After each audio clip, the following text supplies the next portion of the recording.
Well, hello everyone, and welcome to the 1515 Clown Showdown Tournament September 2K22. Thanks for joining us for the final day of the tournament, and once again today I'm being joined by our lovely analyst Toxic. How's it going, mate?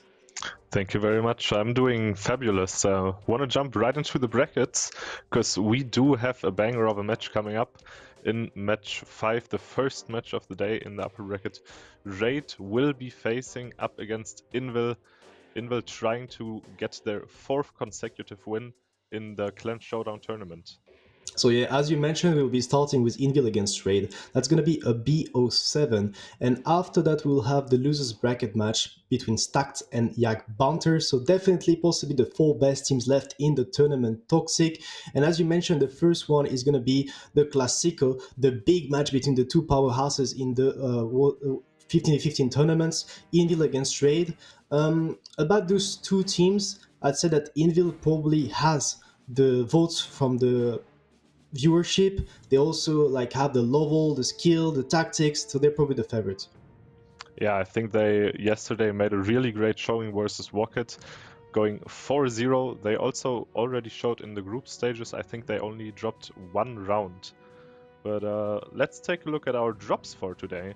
I think we have something for the viewers again. We have up to 11 Twitch drops tokens, and we also have a 2D style, which is the Valet style, which in my opinion is one of the better looking ones. So yeah, good stuff to pick up with Twitch drops, and we will also be hosting the likely Daki after the stream. If you don't get enough time to pick up those drops, you need to make sure that you refresh the stream because those drops are only available from now on. And that being said, Toxic, we can take a closer look at the first match of the day with the community prediction. Invil against Raid. We also have the lineups here. Pretty one-sided as we can see here, 88% for Invil, but that was expected.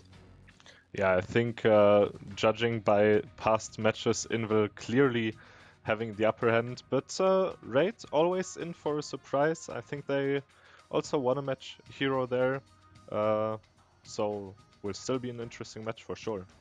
I mean, the Raid was pretty solid yesterday also, but they are going to have to be more than solid today to actually have a chance against Invil because they were really on point yesterday. As we mentioned, Barbarian is possibly the new FC for that Invil team. So that's a bit new for them, but that's a very solid FC. So definitely going to be interesting. And Toxic, I guess we have said enough about those two teams, and it's time to hear what our lovely casters have to say about it. Kian and Daki, take it away.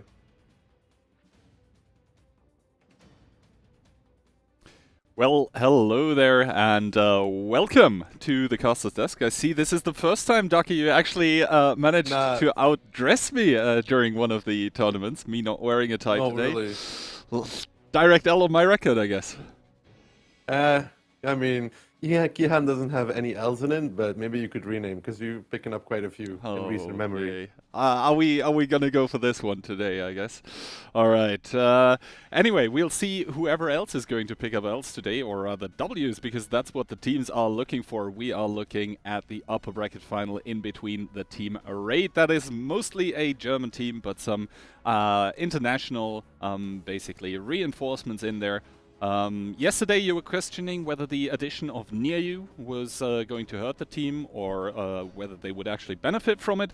He directly shot both of us up with a 7k damage round, even though they lost that one, but I guess at least there seems to be not a personal skill issue for him. Yeah, no, he does seem to perform. I mean, it's fair to question a new player to the team how they're going to perform, but he did very well in that E4 on Ensk, and we'll have to see if he can pull this out against Invil, because they're going to need a lot of standout performances here. All cylinders have to be firing to match this Polish powerhouse. Invil, with their lineup, yeah, as Insane mentioned, the Barbarian, recent addition, formerly playing with Mercy on the CIS server. He's now leading the team as well in a mix of what seems to be Polish and English, and they seem so far to have no communication issues in that regard. So we'll have to see how this style of Barbarian matches up against the style of Raid, because he does like pushing a lot. So does Invil, but I think he likes pushing even more than them. Anyways, the maps is the important factor here. Himmelsdorf being banned by Raid, a smart choice, I would say. And Live Oaks being banned by Invil. They historically do not like Live Oaks.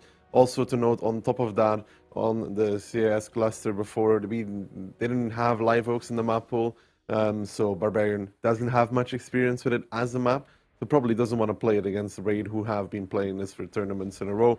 Then Cliff coming out as the first one, Prokhorovka.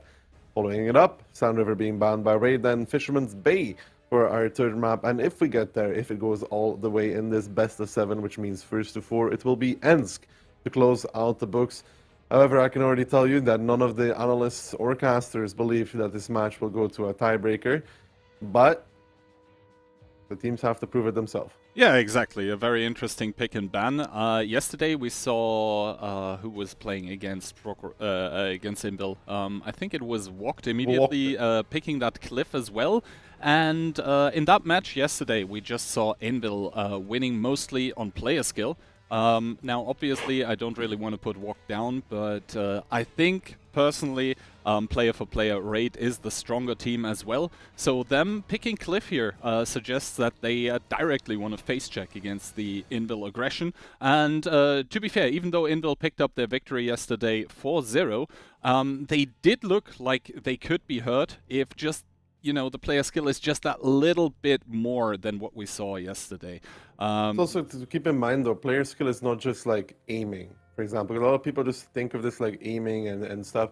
But no, when we say Walked was worse in player skill than Invil, it's because Walked players, they haven't have the same experience as the Invil players. They haven't won as many tournaments as the Invil player, played as many tournaments together. That's also part of player skill, the communication and positioning between the players itself. It's more than just hitting shots. So by no means are we saying Walked are bad players. We're just saying that Invil have the more experienced ones. Yeah, exactly. And that communication, that cohesion that we keep mentioning, it's ever so important, because in those, basically as soon as your tactic unfolds and you're down to these micromanaging certain players, then it just comes in very, very handy if you're able to just blindly know what exactly the players around you are going to do. For example, if you know someone prefers a more aggressive play style, then he's going to push there and you can support him. Then sometimes communication isn't even needed because you just know what's going to happen. And I think in both of those teams, the majority of players are going to know very much about each other. I would also imagine that Invil and Raid have met possibly even in trainings, because in preparation for an event like this, and here we, by the way, have the predictions, everyone in favor of Invil, and to be honest, I think that's fair to say. Toxic saying Raid is only going to pick up one round. We'll have to see about that, but yeah, Invil obviously very much favored in this. But basically, we'll have to see how the integration of, for example, Barbarian into the Invil team and, for example, Near You into the Raid team is going to affect their performance. Because I believe we have two very, very experienced teams with tournament wins under their belt battling it out here. It's just going to be about, well, who's going to pull ahead, and especially Cliff is one of those maps where, yes, the opening does matter, but the calls immediately after are going to be more important. That being said, Invil coming in with 1 EBR, double TVP, then we have quadruple CS, 1 Batchat being played by Monster, double 50B, and then we have 5 260s. Raid, on the other hand, double Chief, 1 EBR, 1 TVP, 1 907, following up with 6 CSs and 4 260. So both these teams opting for TVP. This tank kind of fell out of meta for Cliff because of the speed the teams reached the middle with, but we have 3 of them here. Ali as well with that 907 should be giving crucial info on the 1-2 lines. He zooms out and checks if stuff is breaking, so that will give them some early info. But so far it seems like Invil has the double 50 on the lower side with an EBR, and the rest towards the middle. Well, Raid has just the 907, so middle against middle. It's Raid favorite. Yeah, we'll have to see how exactly the 50Bs from the lower side are going to affect this. Artiquel and Alex already taking humongous amounts of punishments. And to be honest, yes, Monster is down to a one-shot here, but the punishment onto the CSs from Raid was just brutal, and they're not done yet. Even Ricochet is still taking damage, so I would say Invil right now in the favorable position, more HP on the hill. Yeah, more HP on the hill indeed for Invil. They have those CSs, 4 of them there in a group of tanks having the hill, but Hannes did sneak behind, but Hannes here in his EBR. This is not a play that you can make. And yeah, they immediately do manage to pick up Hannes here, who was on the prowl on the flank, I guess, but Itox falling in turn as well. That is not the start that Raid wanted here on their attack. Now down 5k HP, and the thing is, those HP on the hill, they will keep hurting. Raid, they are prone to getting overpushed there near you now. You can see him running around the hill, while Destroyer as well. That was one more CS from up on top of the hill. You can see Yuzek still full HP, and that is just such a valuable asset, because yes, Feli can punish from the back lines, but Alexandros is a possible one-shot, and Barkas and Yuzek, they are looking to possibly take it out onto the remaining CSs that Raid still has on the hill. Yeah, but right now Invil is everywhere in overmatch against this Raid setup, this double TVP and the double 50p, countering that cross from Raid onto the hill. Perhaps a mistake in the reading of the Raid of the lineup of Invil. They have that double TVP, they have that double 50b. Taking the hill there is risky, and you could see the punish. Like, losing those CSs was dramatic for the side of Raid. Perhaps had to adjust their strat according to what they saw, right? And they did not do this, and we can see the result of this. Invil 15 times alive, up HP, up 4 guns. And also up in positions, I would say. They have around the hill, they have the hill themselves, and they also have Mentos and the 50B there at the donut, together with 150B, even in G1, who can possibly spot rotations through the 1-2 line. We see 1 CS being reshuffled there at the moment. And Baron is going to be the one that picks up Monster. I don't think Monster was spotted, but I guess Baron had his Sixth Sense activate, and then a very, very good blind shot. So good stuff coming out from Baron, but in the grand scheme of things, does it really matter? I would personally say no, because Invil still up in HP, still up in tanks, and still up in positions. So it is a gigantic mountain to climb, but I don't think the one leading up to the lighthouse is going to be the play for Raid in this game. Yeah, it is hard though for Raid here to decide on what to do. They have not enough tanks to repush 1-2 with, because there is a double 50B available there and a crossing potential for the side of Invil very quickly. So it's Chief and 907 and CS on 1-2. It's not enough against double 50B. No, it most certainly isn't, and we can see that Raid, they are trying to basically, they're trying to find openings here, but it's going to be so hard. Yes, Invil doesn't have a tank currently on the K5 position, but that's about everything, or anything that really remedies the situation here. Near now trying to go around the hill. He's not spotted currently, but the problem is Piotr is already waiting with his own TVP here. And the thing is, he won't be able to basically go and clip out Piotr, because T-Shek would be waiting, and also Yuzek and Barbarian from the hill, they would be able to give shots here. And Invil, they can just, to be honest, they can just wait it out here, because, well, they are defending. They don't really need to do anything. Exactly. Invil is in no way, shape, or form having to do anything here, or will do anything here either, because they have 1-2, they have the hill, they have the middle, they're chilling. It's on to Raid here to make a play, to do something. But as soon as Feli and Ali push this here, they might be in trouble. The only thing is, if they repressure the middle first, perhaps they could pull Orchek out of position. Yeah, perhaps they can do it. Now they're trying this here with the overpush in the middle, while Ali and one more, Feli, are trying to take the donut, but they are getting punished by Rishek here. And yes, Raid is getting something done, but it's not really the thing that they wanted. They are dropping even further in HP, they're dropping even further in guns. Invil now up 10,000 HP, and yes, Pan's Fury, he doesn't have a medkit, so he's not going to be able to heal his driver, but little does it matter, as he's now going to ram Jakifa from the front, while the CS hugs him from the back, and now also in the donut we can see 2 one-shots remaining, make that 0 in the 1-2 line for Raid, and that is going to be a firm, that is going to be a convincing 1-0 by the Polish team that is called Invil. Yeah, convincing win there. I think the issue here comes forward for that Invil seemed to have a pretty good clue what Raid was going to do. You saw the double 50B in 1-2, and they were only aiming at the ramp. And then you had the double TVP as well, so now you have the double TVP, the double 50B, and the tanks that are shooting on the move as well on those CSs.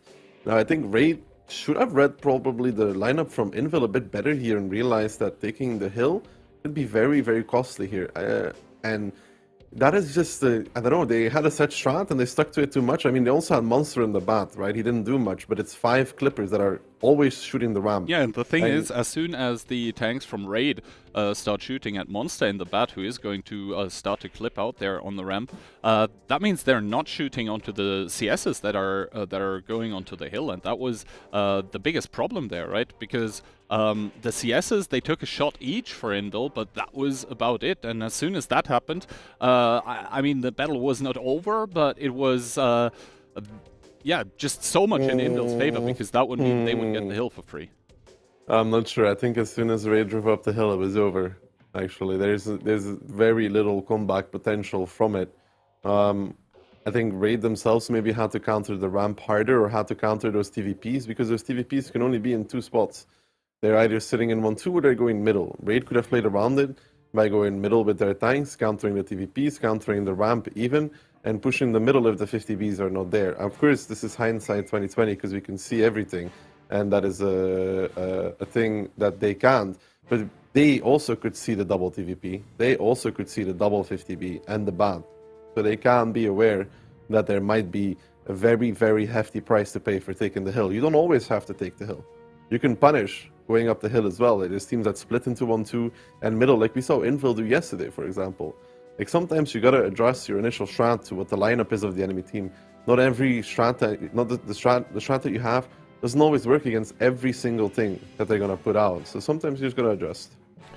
Yeah, exactly, and Raid just failing to do that. That is a big problem that a lot of teams have, that yes, they think they have a super good initial strat, and they really want to stick with it, but they don't react properly to the lineup that the enemy is bringing. Like, for example, we saw some teams in the past, they had a very good lineup for fighting middle, and they just didn't care what the enemy lineup was, and that ended up costing them. For example, if the enemy is just, you know, taking the hill with some and then holding the donut, and then you have those crossfire positions working against you. Yes, you have all the tanks on middle, you win that position, but where are you going to go from there? So reacting to what the enemy is actually bringing is an integral part of such a tournament, and I do agree with you that Raid just didn't do that properly for this game 1 here in the upper bracket final. So hopefully for them, they can adjust in the coming game. It's going to be them defending, obviously. They are not going to be too unhappy here. Yes, they just lost a round, but to be honest, it was their attack. You want to pick up your defenses first of all, and that is what they need to do now here. The map video already indicating we are in for game number 2 here in between Invil and Raid, and we'll have to see if Raid is able to recover from, to be fair, was a very convincing round by the Polish team. Yeah, a comfortable round for the Polish team either. You know, they had everything. I don't think after the first minute of the game they were sweating at all. I mean, this middle repressure, it was good from Raid. It's one of the only things you can do, but when you're down guns, down HP, even if it's the right choice, it doesn't work out. Now, Invil, double 50B, double TVP, 1 EBR, and the rest is CSs. That is 10 of them. And for Raid, we do have double B, triple 260, 1907, 1 EBR. That leaves 8 CSs. So, yeah, very, very CS-heavy lineups for both sides. We'll have to see how that one actually works out. And with the CSs, the thing is you don't really need to go to the hill necessarily. You can also rush through the 1-2 line. We saw that happening yesterday, but obviously Invil not really opting for that. They're sending double B towards the 1-2 together with the EBR, and that's just about it. For the team of Raid, however, there's quadruple CS going to the hill together with the EBR, and everyone else seems to be in for a 1-2 push. However, near you in the 907, and also one more CS already spotted. The CS in the 1-2 taking the crossfire positions, but we'll have to see how this one actually works out, as Hannes there trying to spot out the CSs does get rammed by Rexar down to 195, and that is certainly not the opening that he wanted. No, and Raid is now fully stuck in the 1-2 lines. They tried to hard counter Invil here going into 1-2 like they did yesterday, oh, look how but they fast didn't the really get reactions are anything by done. Invil here.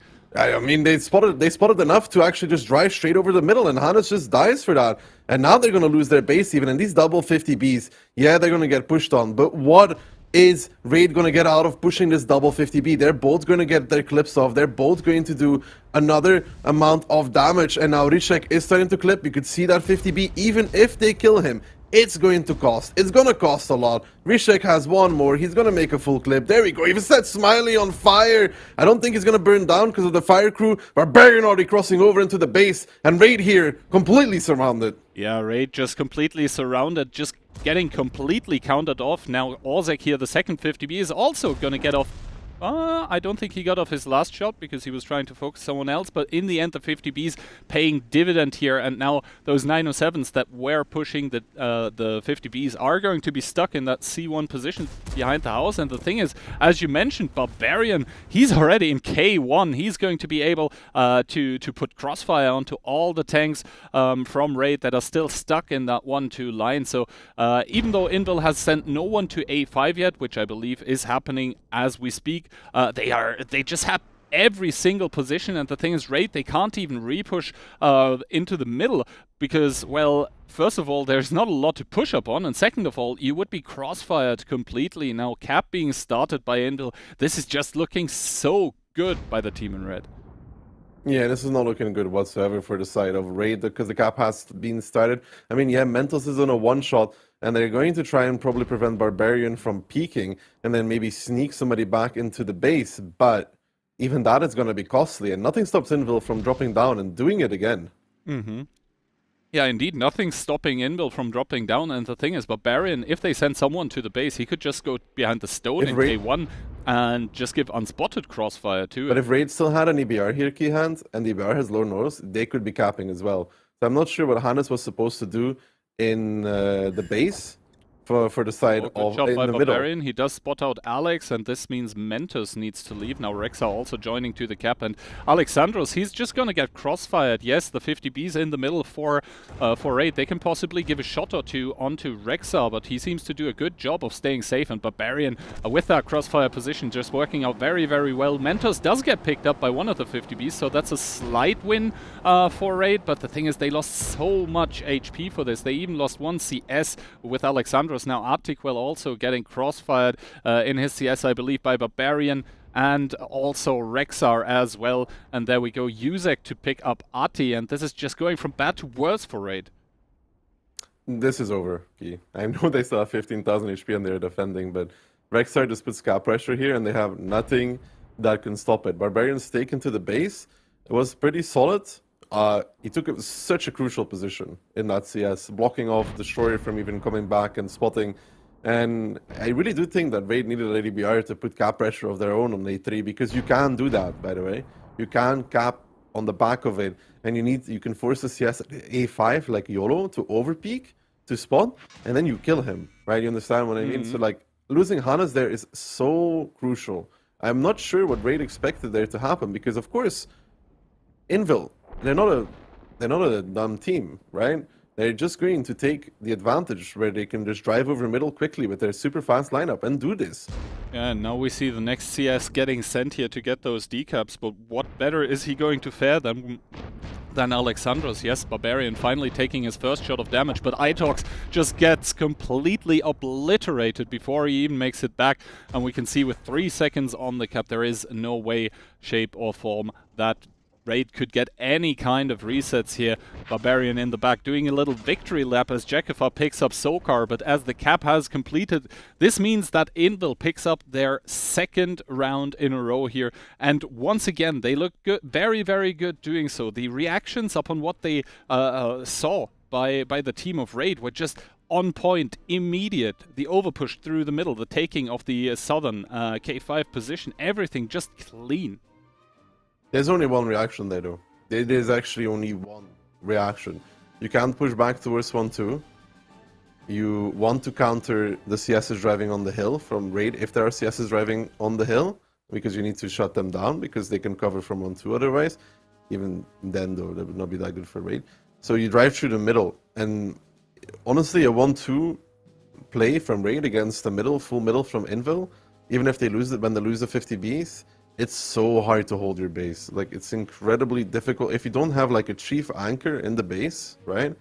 Or an EBR to spot that, or really anything, then you could see what happens, right? Barbarian just takes straight across to K1. That's why you need a base anchor, and they did not have this. And even if they have the base anchor, you can slowly get pushed from the angles on 1-2 and get repushed fully. It's super hard.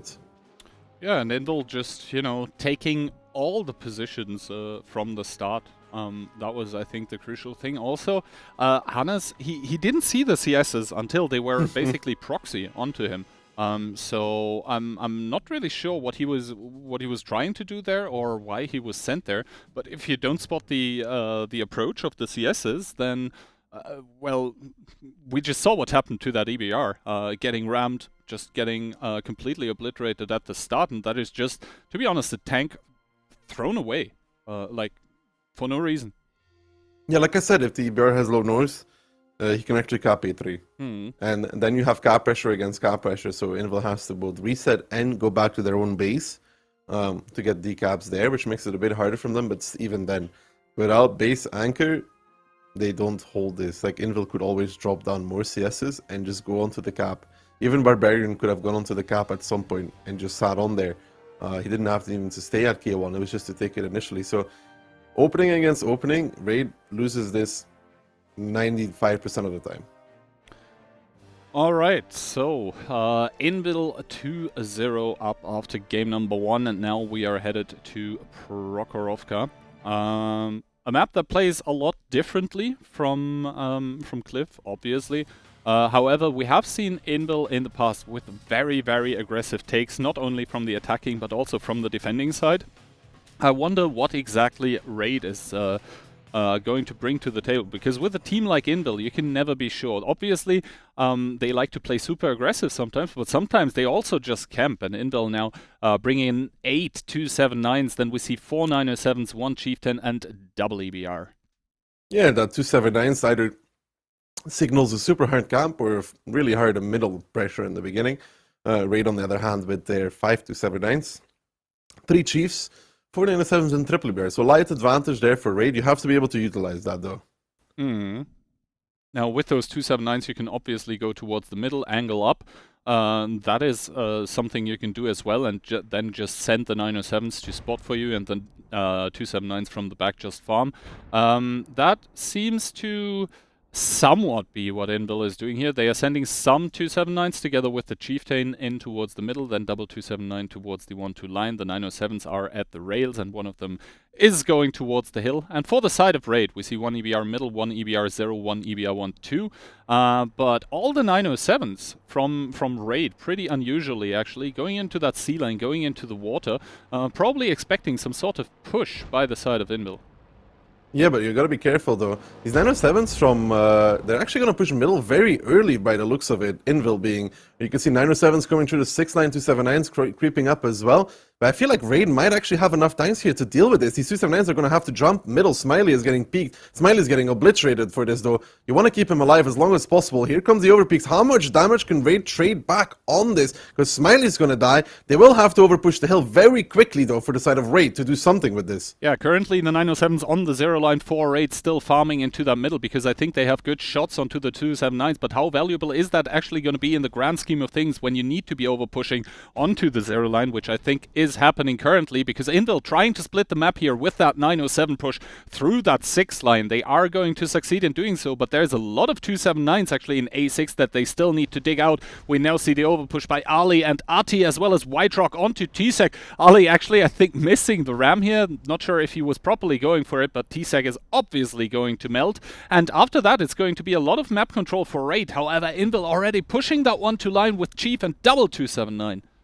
Yeah, that EBR there on A2 is going to try and take a bush, maybe survive for a little bit longer, or try and make it out, because right now, that EBR, I don't know who it is, he's running, because Philly is dead. I think that's just actually, he gets set on fire, he's trying to make it out. Normally he doesn't. Philly is dead for sure, so I just want to see if he's actually going to be able to make it, and the EBR does seem to survive. Philly is dead, he's going to try and trade off as much as he can. So now Raid is up HP, down positions again though, because you have this rail defense, and this rail defense is very, very hard. I do not believe that Raid should sit here and wait for Invil to take all the positions. They know there's 3 tanks in A2 or check, and those guys at the middle, Barbarian, etc., kind of isolated. Yeah, indeed. And the thing is, those 279s, I believe they all were able to go across the rails, so they're not in any immediate danger of dying. Exactly. Raid has 4 279s at A6, though. I don't even know. I don't think they're gonna push with this either. Yeah, no, I don't think they can overpush A6 again. Yes, Piotr is a one-shot there, but the thing is, there is going to be so many guns trained on them that they're not even going to be able to see. And Raid here now, playing from the north, they're trying to stabilize it. They also have near you on the hill with the 907, but I think Intel is starting to group up for a push here in the south. You know what's the thing that we need to see, Key, and it's an important thing to keep in mind as well. I think Feli, in the beginning of the game, knocked over all the trees on A4. You know how you can knock over the tree and put an EBR in the cap, right? Unspotted? Yep. If you get there, I'm pretty sure I saw him knock over all the trees. So that leaves Invil with the only choice to really make a shield. We've seen that before, like shield tactics. You put a tank on the cap, you put an EBR behind him. But with their HP and number of the guns, yeah, and then another tank to this. Who do you sacrifice, right? You have that one shot that is Piotr, but he won't be able to get into the cap even. And then you basically have to decide. You want to be sure that you safely get the tank onto the cap, but you don't want to sacrifice more HP than you actually need to. I mean, I think the trees are knocked over, so there will be no unspotted DBR being able to get into that one. And now you can see a rotation, though, through the 2-line. Chief, 279, coming back. It's probably going to be a 9-0 line repush here for the side of Invil, which is also not easy to pull off, but I think Raid is making a good rotation by sending Timmy towards the hill to hold that. They need a lot of damage when this pushover comes, though. I'd say the good thing for them is that they don't really have anybody close to get immediately picked up, so they'll have to continue pushing towards Destroyer, who's in the hole. Ali is going to die, though, and then they'll have to push Attila, but I think Raid might have just enough tanks here, actually. Yeah, and the thing is, they also have the HP. Invil currently sitting on 18k, but Raid has 21k comfortably, and they also have a tank more. And crucially, they also have the EBR advantage, 3 versus 2. You should never underestimate that on Prokhorovka, and I think Invil is just about trying to group up here. But the problem is the tanks are already spotted, so as soon as they make that overpush, there is going to be Ati, Destroyer, Ali, Hannes near you. All of them are going to shoot, and you can already see the punishment being inflicted just for crossing over. Barkis is taking so many shots into the side of his tank, and yes, the 279s, they do have good armor just at the front. Yeah, just at the front, as Barkis now understands that his tank is good, but it's not that good when there's this many tanks shooting you from the side. Hannes does get set on fire in the EBR, forced to back off. Attila still staying alive, has Mentos behind him. I'd really love to see him shoot Mentos a few times, but it's not going to happen. Destroyer here in the hole, surviving on a one-shot. Ali finally goes down, which was the tank on the rails. Mentos on the hill, though, could be an annoying factor here for the side of Raid.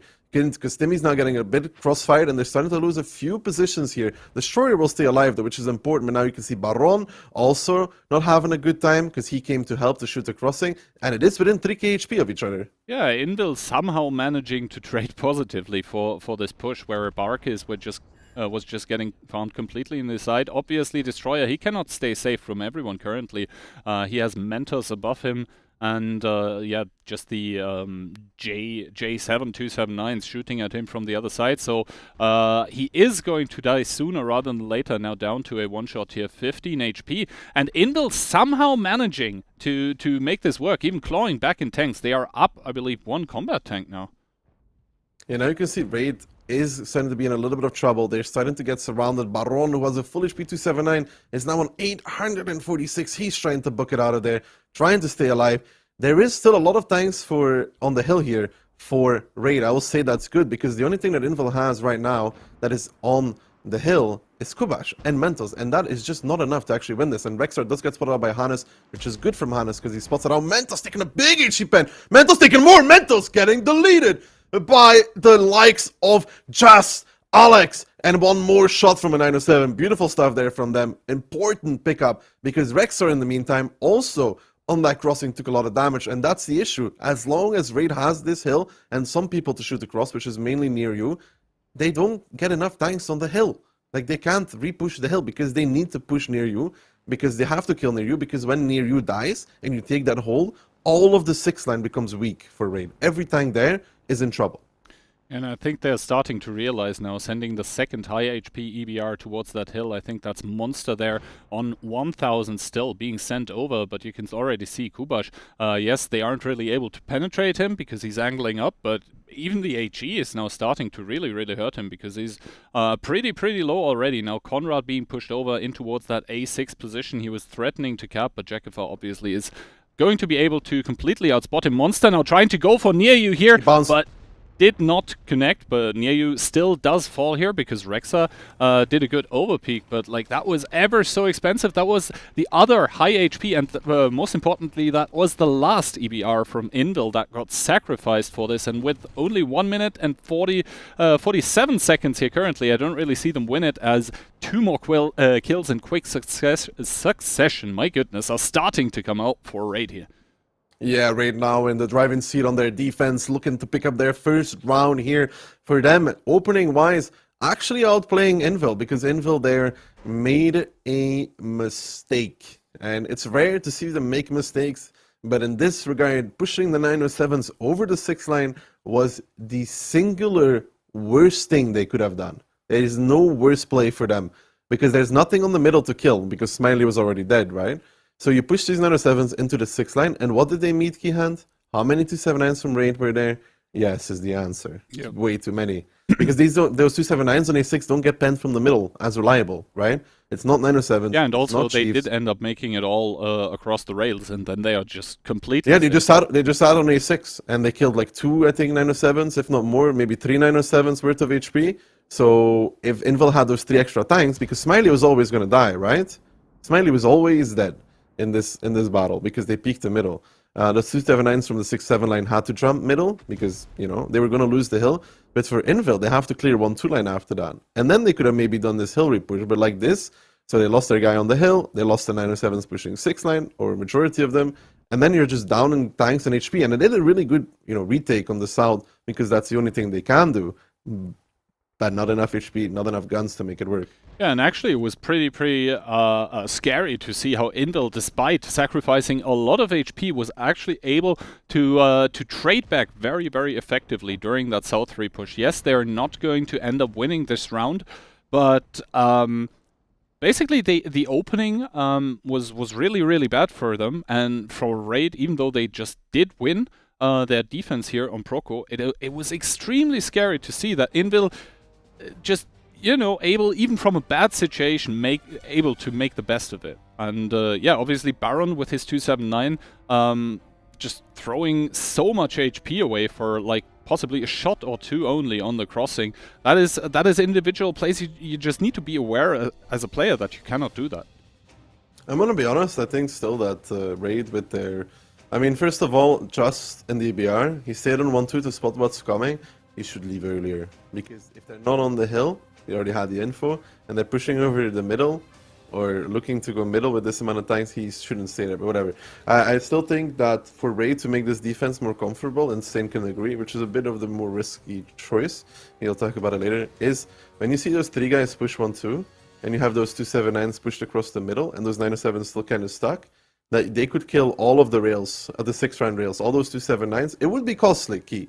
But once you lose that position, right, if Barbarian and his friends there and those 279s died, because they still had the 907s for it, then it's 100% game over. Like 100%, because Invil had like 6 tanks that wouldn't be able to contribute. They can pull 279s to the middle, you push over the rails, you kill the 6 line, and whatever's committed there stays committed there. But for Invil, to repush that part, it's not possible. Like, it's actually not possible. It makes that defense way more comfortable for them.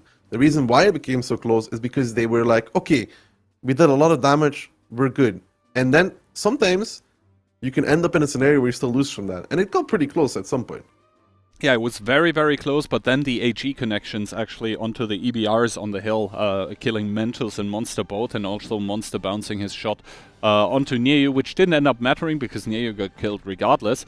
But those HE connections into the EBRs just took all the rotational HP away, and already, if you're at a point... It's also though Feli knocking over the trees. Mm-hmm. I did actually check, and he left exactly 1 tree standing. So 1 tree is not an issue, right? Yeah, exactly. You just blind fire 1. Yeah. So, I mean, because otherwise it can be annoying if the ZBRs have 3 bushes to peek in and you have to peek to shoot the bushes. It's not that simple. So, good stuff there. I think they were always going to kind of try to push the hill, from what it seems like. Otherwise, you don't spend time knocking over those trees. I mean, you don't leave one chieftain in 1-2 either. I mean, that was basically probably the more important job for Feely, knocking over those trees. I mean, yeah, him doing damage, it's nice, but knocking over the trees is the more important part. So yeah, that means Invil 2, Raid 1, the current scoreline. So we are not going to end up with a complete whitewash here, at least. Raid showing some signs of life, but also still with room for improvement. And that improvement is going to have to happen very, very soon. Simply because, well, sides are switched, and it's going to be Raid attacking now. Yeah, Raid attacking, but, you know, maybe they're feeling comfy. They won a game on Proko, so they're happy. You know, it's still best of 7, so it's not all over. And Raid is coming in with 4 260s, 2 907s, a CS, a 1-1B, a singular EBR, by the way, 2 chieftains, and the rest 279s. Well, Invil, I mean, you pointed out the singular EBR for Raid. Invil doesn't have any, they just don't bother with light tanks. It is double 907, 1 CS, then quadruple 260, and the rest is just 279s. Yes, Invil is going to be defending, but you cannot camp without light tanks, so I think that's going to be a super aggressive opening.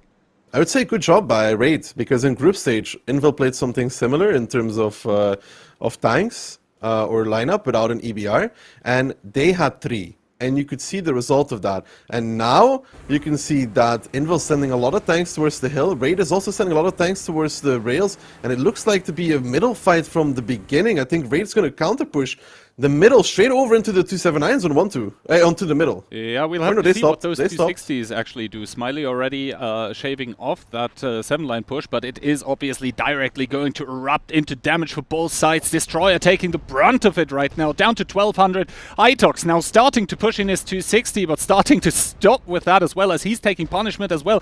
And so far, trades going back and forth, but Invil in the lead with HP. Invil in the lead with HP, Invil in the lead with positions as well. That 0 line coming into effect for them. Those chieftains on the middle not having a good time for the side of Raid. It is not over yet though. You can see the trades here, left, right and center, buildings being destroyed, but that 1-1B from 1-2, if Invil allows him to just sit there and do damage over time, he's going to annihilate these tanks from Invil. It's going to take him a while, but he's not going to miss a single shot. I'm not sure who the 1-1B is, but he's going to just continuously put pens and pens. Invil in return though, pushing the 0 line into the dip, pressuring Ali away. Ali forced to run away, but here's the rotation. Smiley, Whitestroke and Attila coming back towards that to cover their teammates. That could be important. 2000 HP difference now between these two.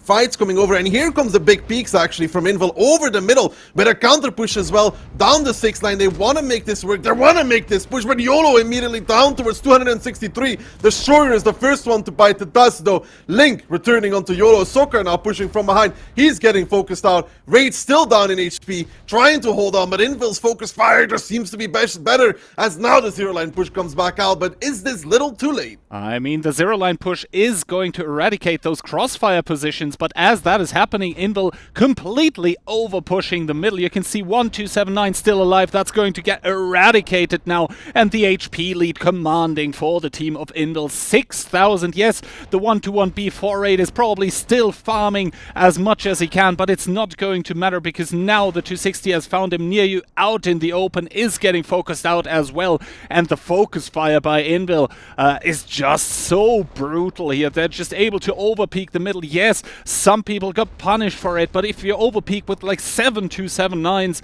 and one of them gets killed, you just don't care. You just keep going, and that's what we see here for Invil. Still 12,000 HP against the 5.5 4-8.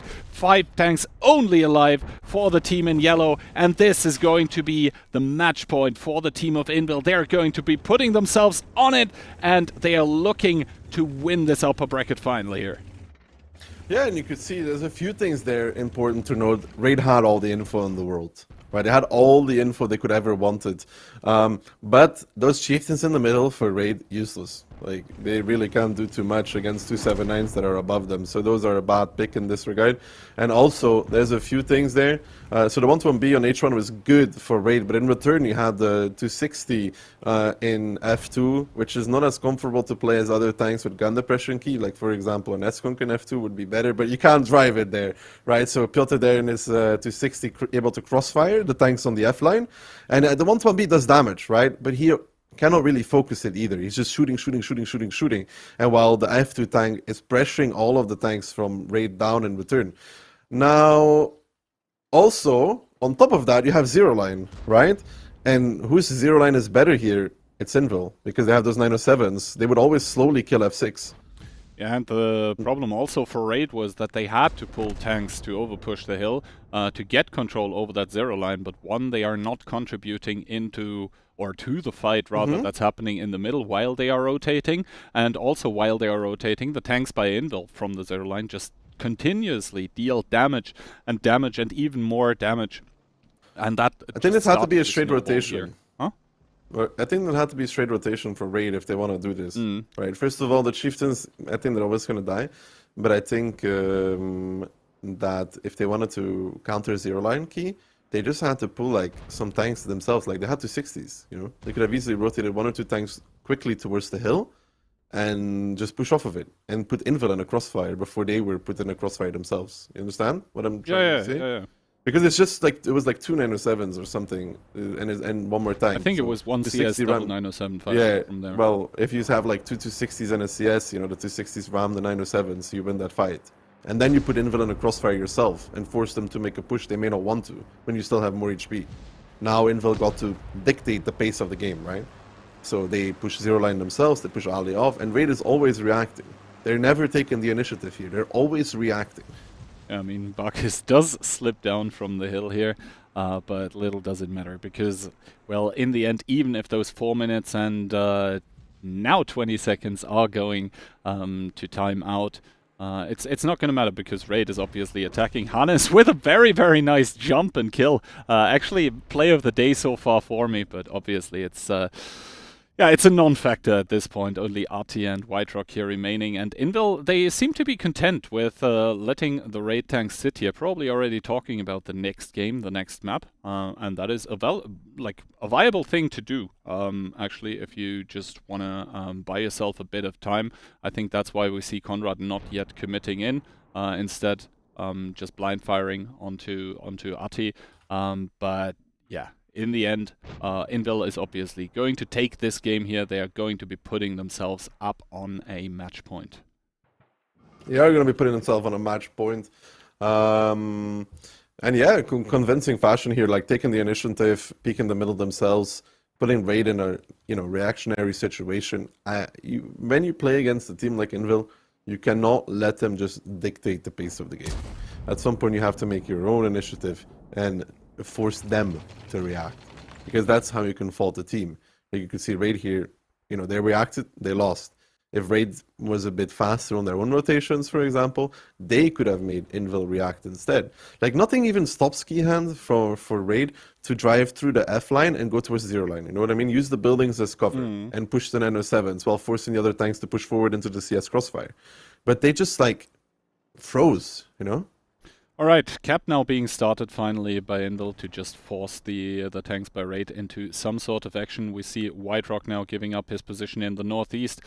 He's going to get wrecked by triple 279 and also Artiquel getting picked up. Finally securing what we knew just a few minutes ago, that Invil is going to pick up this round here. It's going to be 3-1, and obviously in a best of 7, we said it already, this means match point for the Polish team that is looking ever so strong. Not only individually, but also tactic-wise. I guess Barbarian coming in clutch with his aggressive tactics, and the players by Invil obviously able to execute, which was a little question mark in my mind, but so far they are reacting with a lot of exclamation marks to it.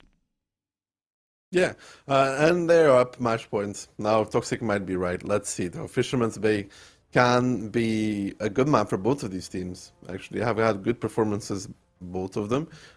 So we'll see. I mean, Neryut at 4.6 did say that the 1-1B would be farming pretty hard from H1. But in return, you have that 260 from F2 also doing 5k. So kind of, you know, null factor. Great for a trade. And Yeah, near you, 18, 15, 12, pretty good shooting. Obviously, he was shooting out of 445 meters for a lot of it, so not every single shot is going to connect, but in the grand scheme of things, it didn't matter. If you only have one of those tanks farming, yes, the DPM can be brutal, and the person focused out is really going to feel it, but the other tanks realistically are not going to give a damn, because they just had so many tanks where it actually mattered in that middle to overpeak the Chieftains for raid. And this means now, as you said it, we are headed towards Fisherman's Bay, a map that I would personally consider normally a 1-1, but that would mean that raid would be out after it. Yeah, 1-1 is not an ideal situation here for raid, but you know, let's not be too demotivated. Yeah, their cliff was really not pretty, but both these Prokhorovkas, you can see these teams can like match up quite evenly if it comes down to it. Like Invil, you know, they still edged themselves ahead because they took that initiative and they took that push, which is always easier than receiving a push. You can see that raid players can shoot, they can position, so you can get close battles. And Fisherman's Bay is one of those maps that can turn down to pure shooting almost. When both teams clash in the middle or in the city, it almost comes down to the pen ratio altogether. Yeah, now in the group stages on Fisherman's Bay, we also saw teams adopt. I mean, we saw it before, but it saw basically wide adoption by teams from either side, bringing an E3 towards the middle to just gain priority over those 279s, because if you're hull down with the E3, then you're always going to get better trades, even against multiple 279s there. We'll have to see how that meta, since the group stage actually has developed, how many E3s are going to be brought by either side, and obviously 1-2-1Bs farming from the back, even E4s sometimes farming from the back, can also be very viable when those 279s are starting to duke it out in the middle village. We'll have to see about that one. But obviously the map video once again indicating that we are very soon going to have our possibly last round in between those two teams, for the time being at least, because this is upper bracket. Whoever loses here is going to have a second chance in the lower bracket final. Exactly. This is not the final match for either of these teams, no matter what happens. But lineups: 1 EBR, 1268, 150B, double 260 for the side of Invil. That allows you with 10 to 7-9s. Raid, on the other hand, Chieftain Ensk, though, triple 260, 4 Chiefs, 1 EBR, and the rest 2 7-9s. Alright, so I kept talking about the T110E3. Instead, we see a 268V4, but I don't think that will necessarily go towards the middle. Just as I say that, Rex are obviously driving there, but it can also be used later for a possible 1-2 repush, or for a possible 8-line push, just spearheading the charge with that good frontal armor. We'll have to see about it. First of all, we see the tanks by Invil, though, mostly going towards the middle. Actually, they only have 1 EBR in the one line, and then 260, 279, and 50B in the city. Everyone else just going middle. Raid, however, they're not sending as many towards the middle, just 4 279s plus 1 260 White Rock behind the house here already. And the rest of the tanks, one of the 279s is currently rotating west on the A line, and the rest is just pushing out 1-2. Yeah, the rest is indeed just pushing out 1-2, and this 279 and A5 running away. He was there initially to cover off, and you can see Hannes spotting out Mentos. If Mentos would die here, that would be very important. I don't think Mentos is one to get caught for this, though. And now you can see tanks backing off here for raid. The White Rock still in that middle in this 260. Hannes trying to keep Mentos spotted for as long as he can, but now Mentos going to be backing off. Barkus actually trying to cross over, though. Has to be careful that if he gets spotted out, that could be a painful experience. But I don't think Hannes right now has seen this, has spotted this. YOLO does get spotted out. So we'll see if raid can do something about this. Exactly. Now the 50B that has pushed through the city already, unloading onto the tanks by raid that are in the middle. Hannes taking a lot of punishment, and that is crucial here, because there is only 1 EBR for either side, and now Hannes is a one-shot for Mentos here, as Hannes does drop Monster, the one to pick him up with the 279, and that is not what raid wanted here. They wanted to kill Mentos and not lose Hannes in the process. Also, the tanks that rotated over the double 279 from Invil, that is in the K2 E2 position. They are very prone to get overpushed, and the tanks by Indal, they will have to turn around and punish this, because Ricochet, Feli, and Ali, together with Baron Red, trying to put on the hurt onto the 279s. YOLO taking the brunt of it right now, down to 488, and you can see he has accepted his fate as his turret gets That turret though! That's actually bad, making Keyhand! Because the shield doesn't work anymore without the turret. The shield doesn't work without the turret because the turret becomes exposed again. You can see the cupolas now. And that, kids, is why you take a config if you play your 279. I mean, we'll see how much they take to punish this. It's just a little bit funny. I mean, White Truck goes down in return. Bark is now falling, so Raid up in HP. Losing that EBR, though, is pretty bad, man. Like, it neglects so much of the spotting potential. Like, but HP evening out. Raid, I think this is a very good, correct move, by the way. Killing those two tanks there, Barkis and YOLO, if they sat there, and that if they stayed there, it would be so by bad. the way. Because they now have the crossfire positions onto the 279 that is like in F4. Oh, yeah, true. So they are going to even capitalize further on this, as Feli does get spotted here, needs to be careful because Rishek in the 50B is able to give crossfire, but the big issue here remains for Raid that Invil, they still have an EBR, and you can see there is just nothing that can contest the EBR in the north, and as soon as they push up with like 1279 into the bushes here, then that 279 will have a lot of shots. You can already see Mentos aiming, obviously not shooting in his EBR currently, but that is going to be a hard thing for Raid to counter here, because they don't have the EBR. That means, crucially, they are not able to generate more angles as effectively. Now, I think, yeah, Monster, his position was compromised because Raid did have the southwestern part and he didn't have enough HP to cross out of it anymore, so it was always sure that he was going to die, but I think currently Indal has the better angles and they just need to wait and do a bit of damage. You know what would be so nice for Raid right now? If they retook the middle to like F3 with 1 or 2 tanks to crossfire those 279s of Yuzek and Piotr. Because right now they're not having a good time with their 279s, you know? They need like something to put pressure onto Yuzek and Piotr so you eliminate one of the angles that you can get shot from. Because right now these 279s from Raid, they're just slowly dying.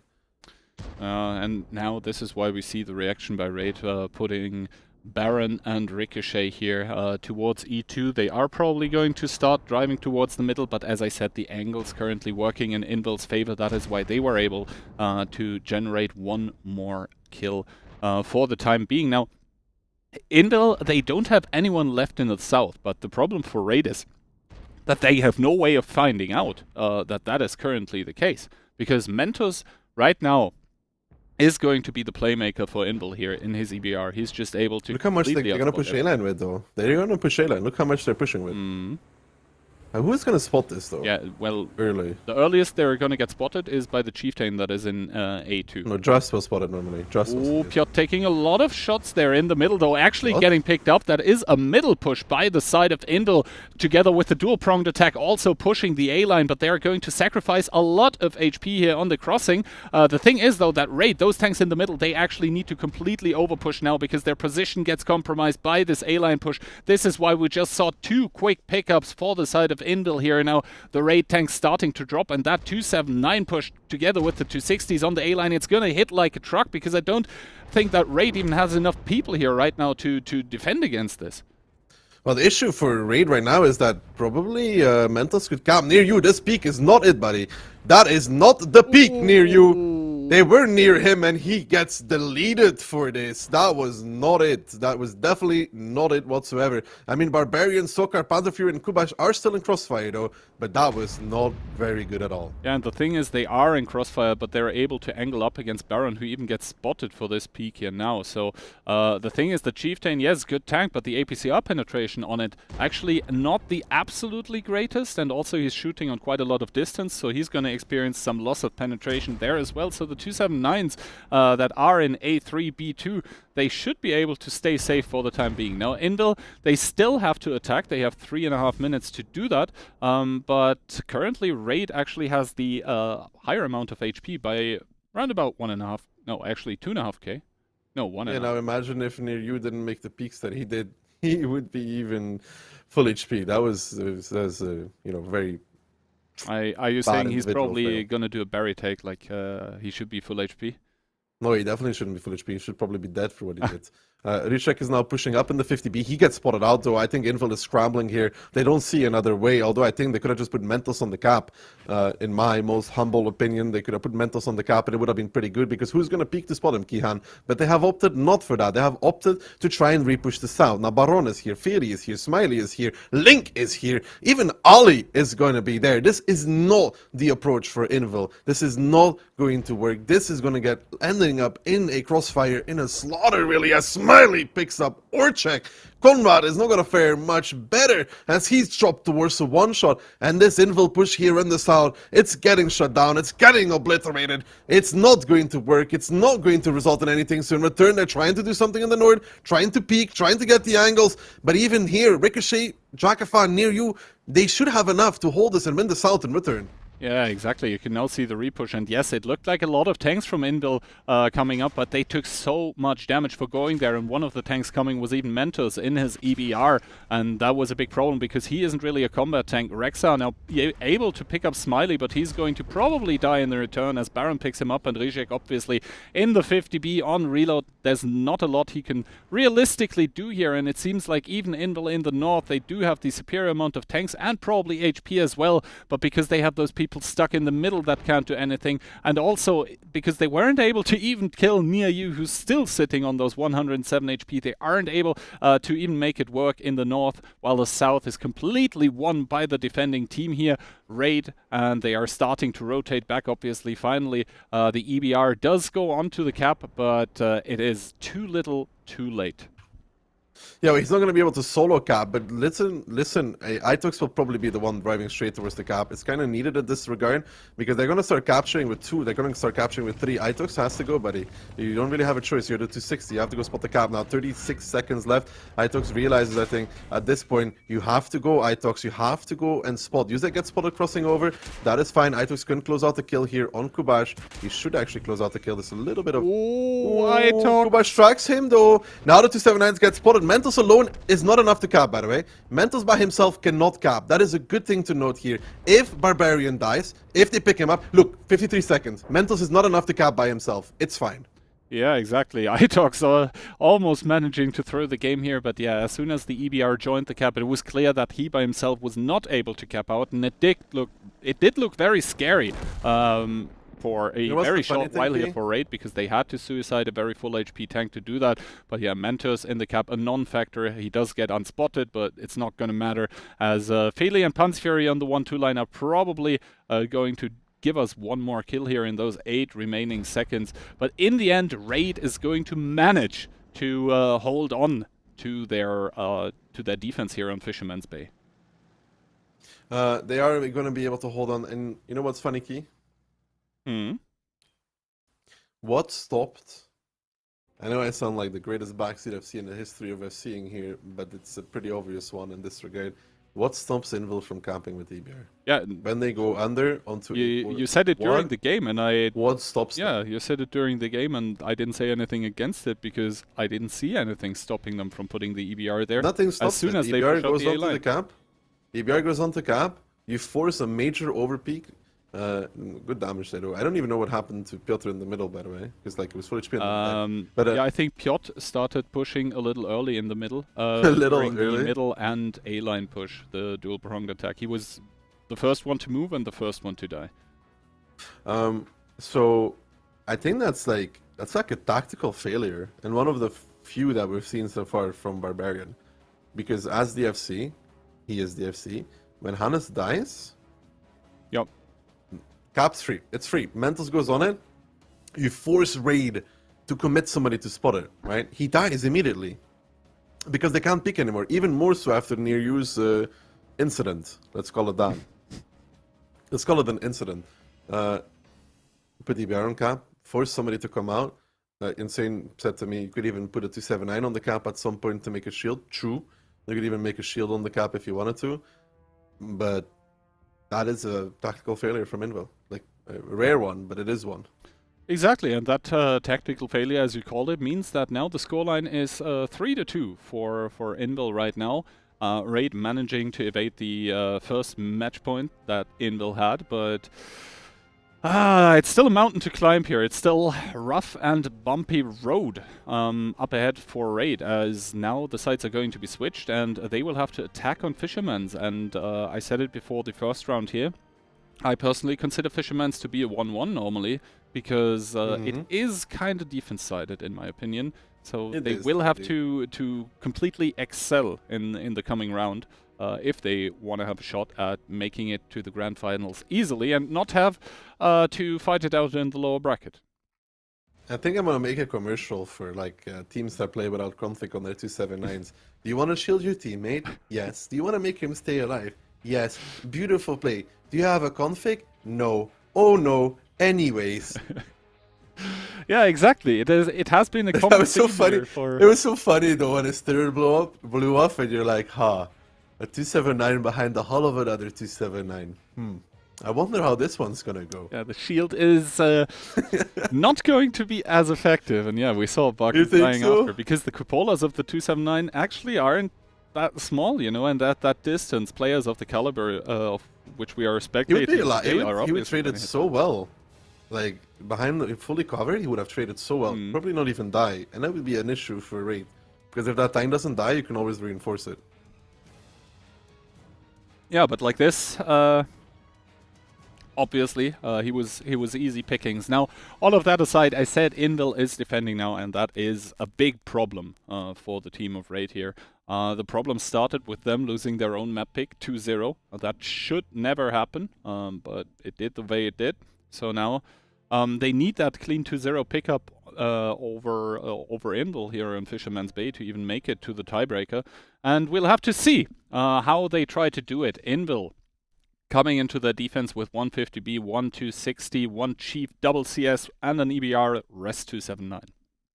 Rest 279s indeed. Raid, though, on the other hand, the E3 coming out, the 5 Chieftains, the EBR, and the rest 279. So we'll have to see how the CS advantage gets utilized. Yeah, indeed. Now, Ali in that E3 is obviously going to, if he chooses to go towards the middle, he is going to generate priority for the Raid 279s there, because he can just, as I said, face check the angles, just force the enemy 279s to not peek, but that is not what we're seeing actually. He's getting sent towards the K6 position, and that is a pretty big split by Raid here. Only sending 1279 towards the middle, and everyone else... Ooh, the CS is in 1-2 though. There's a lot of tanks following this up though for Invil. The thing is, the push by Raid has not been spotted yet. Sokar has been seen in his CS, so that is... I think this is beautiful for Raid, no? If you think about it, Key. It should be. The thing is, Sokar is already driving away, so... he can get punished for this. Yeah. The very important thing is, look where Mentos is already in his EBR. He's generating so much information with this, and now the repush into the one line is starting to happen by the players of Raid. They're bleeding a lot for it, and yes, Sokar is going to get picked up in return, but that is one kill for so much HP that's going to get traded. I mean, if you look at the overall HP, though, it doesn't look that bad. Raid's still up. Now, there's pressure, though, from a singular 279 in the city for Invil. This could be the bait and switch here for Raid. They have double 279 and an E3 there. If Invil only sends 3 tanks, Gihan... Really? Down to 1200 You want to kill Monster. HP. They're trying to get rid of Monster, who is currently keeping up the proxy spots, but they are paying dearly for it. Yeah, and I agree, it's not worth it to peek there. I mean, not right now. They can slowly chip away at the HP of these guys, though, because T-Sec is not safe from the middle, for example. They're going to slowly chip away at these. This is good for Raid, Kihan. Like, you gotta say it. This looks really good for Raid at this moment in time. They have these tanks locked in position for the side of Invil. Those tanks in 1-2, they are locked, and they have enough to defend 9-0 line. Like, lineup for lineup right now. Raid is in an amazing situation. Exactly. The only problem I see currently for them is that Mentos is just going to be able to completely generate information for free here. You know what's the thing with that position? It doesn't really spot kill. I mean, Itox is spotted now. They don't know about Jackify, I don't think, and also Justus there in the back, and the E3 as well. The E3 is going to be a big question mark moving forward for the team of Invil, as now Monster does finally get picked up. So they did pay a lot of HP for that. Now Arti even down towards a 1-shot, Smiley on a 2-shot, so they are still up though in HP, 1k actually, so they're managing to generate continuous HP drain onto the tanks in the B1 position, so that's good for them, but at some point Raid is actually going to have to make a move. The problem being that if they push City, then all the tanks from the middle just collapse down on them. If they Then they want to push line, near you one forward. You see past Smiley, they want near you to take one position further. Because from there you can counter Barkus in the middle slowly. That's why they put so much emphasis on killing Monster. Now Nearyu does peek up here and does not get spotted for it. Are they trying to leave? They're trying to leave, Giant. Not sure about that, actually. They are trying to leave. They are pulling some chieftains back for the time being, but I don't think they're... No, I mean, Invil's trying to leave. Invil, yeah. Because we were looking at raid tanks there, and it was like, no, they're not really turning around at the moment. Yeah, you see near you's position now? This kind of counters Barkus' position. Not, like, it takes a while, but it is possible. Is Invil grouping to repush? I think they are looking to do that because they're realizing that Neayu is going to slowly chip away at those tanks in the middle. First of all, Raid would need to generate spots onto them though. They don't really have them spotted in the middle as of now, and that means that Neayu is down to basically blinding. Finally, one of the 279s gets spotted there, but if he turns around and just angles against the chieftain, he shouldn't have any problems whatsoever. We'll have to see Neayu taking one shot of damage now, and I don't think Invil feels super pressured into a repush. Remember, they are defending, and they managed to already take over 4 minutes off the clock. True. This chieftain position for Invil is a bit isolated, though. I don't know who it is. Panzer Fury there is a bit isolated in that chieftain, because that Raid will pre-pressure the middle at some point with some tanks, and when they do, they're going to get angles on him because they can pressure over to the middle, right? They pressure the buildings of Yuzek and Barkis, and then Panzer Fury falls. And that should be the next move, in my opinion, for Raid. Yeah, Raid, obviously, they are the attackers, so they, at one point in time, need to make some aggression work. But every tank that they rotate off that 1-2 line actually opens that up to get repush, because remember, Smiley is super low, Attila is super low, and I don't think they are currently really daring to rotate those out for fear of actually losing those tanks during the rotation. And obviously, you are giving a lot of information away if you do that. Actually, Ati has made it out of there, so his gun is going to be kept in the game, and all of the tanks from Raid now leaving, save the 1279, who is going to stay there to keep in contact with the tanks by Invil. So they are pulling off this unspotted rotation. That's going to help them a lot, but Timmy and Destroyer, that were not spotted before that, now getting spotted into the middle, is probably going to give a little bit of information towards Invil. Yeah, I really think they need to take a cross to Barkis' building to kill Panzer Fury, but they're not going to do that if they have nothing left in 1-2. I'm just thinking, what's the play here for Raid? It looks to be just overrunning the middle. I'm not sure about this one. Yeah, we'll have to see, because obviously the tanks by Invil that are in A1 are going to be able to shoot in towards the middle, and now they're staying. This is better from... Yeah, tanks being rotated back in towards the one line. Rico, Feli, and Baron, they are going to probably try to give crossfire into the middle and then repush the one line right after. Problem obviously is that Invil has a 50B there in position, and now Invil actually coming closer with those 279s, so reaction coming out from the side of Invil as Raid is starting to overpush the middle. Now we do see Barbarian, Konrad, Kubash, all of them encroaching on towards Link, just completely driving over him, annihilating the tank. The question is, are they gonna stop? I don't think so, because Raid is starting to win the middle here. Raid needs to win the middle. Like, you need to kill YOLO and then push towards the city and kill those tanks. And this push here from Invil, I don't think it's going to pay dividend. Baron near you. Attila in the back. Feli as well. Ricochet. There's so many guns here still for Raid that are able to put the crossfire on. And now look at YOLO. Hannes there needs to be careful in his EBR though. Doesn't want to die. Could be a crucial factor in a game that has time running rather low. Whiterock trying to survive as well. YOLO, it's taken a lot to kill him. iTook surviving on a mere one shot. That's Mentals from the back lines. HP still even. iTook's trying to survive here. Now the city encroach comes. Whiterock picks up one of the tanks in 1-2. Actually, Panzer Fury still alive in the middle, but here comes Raid. Here comes the push.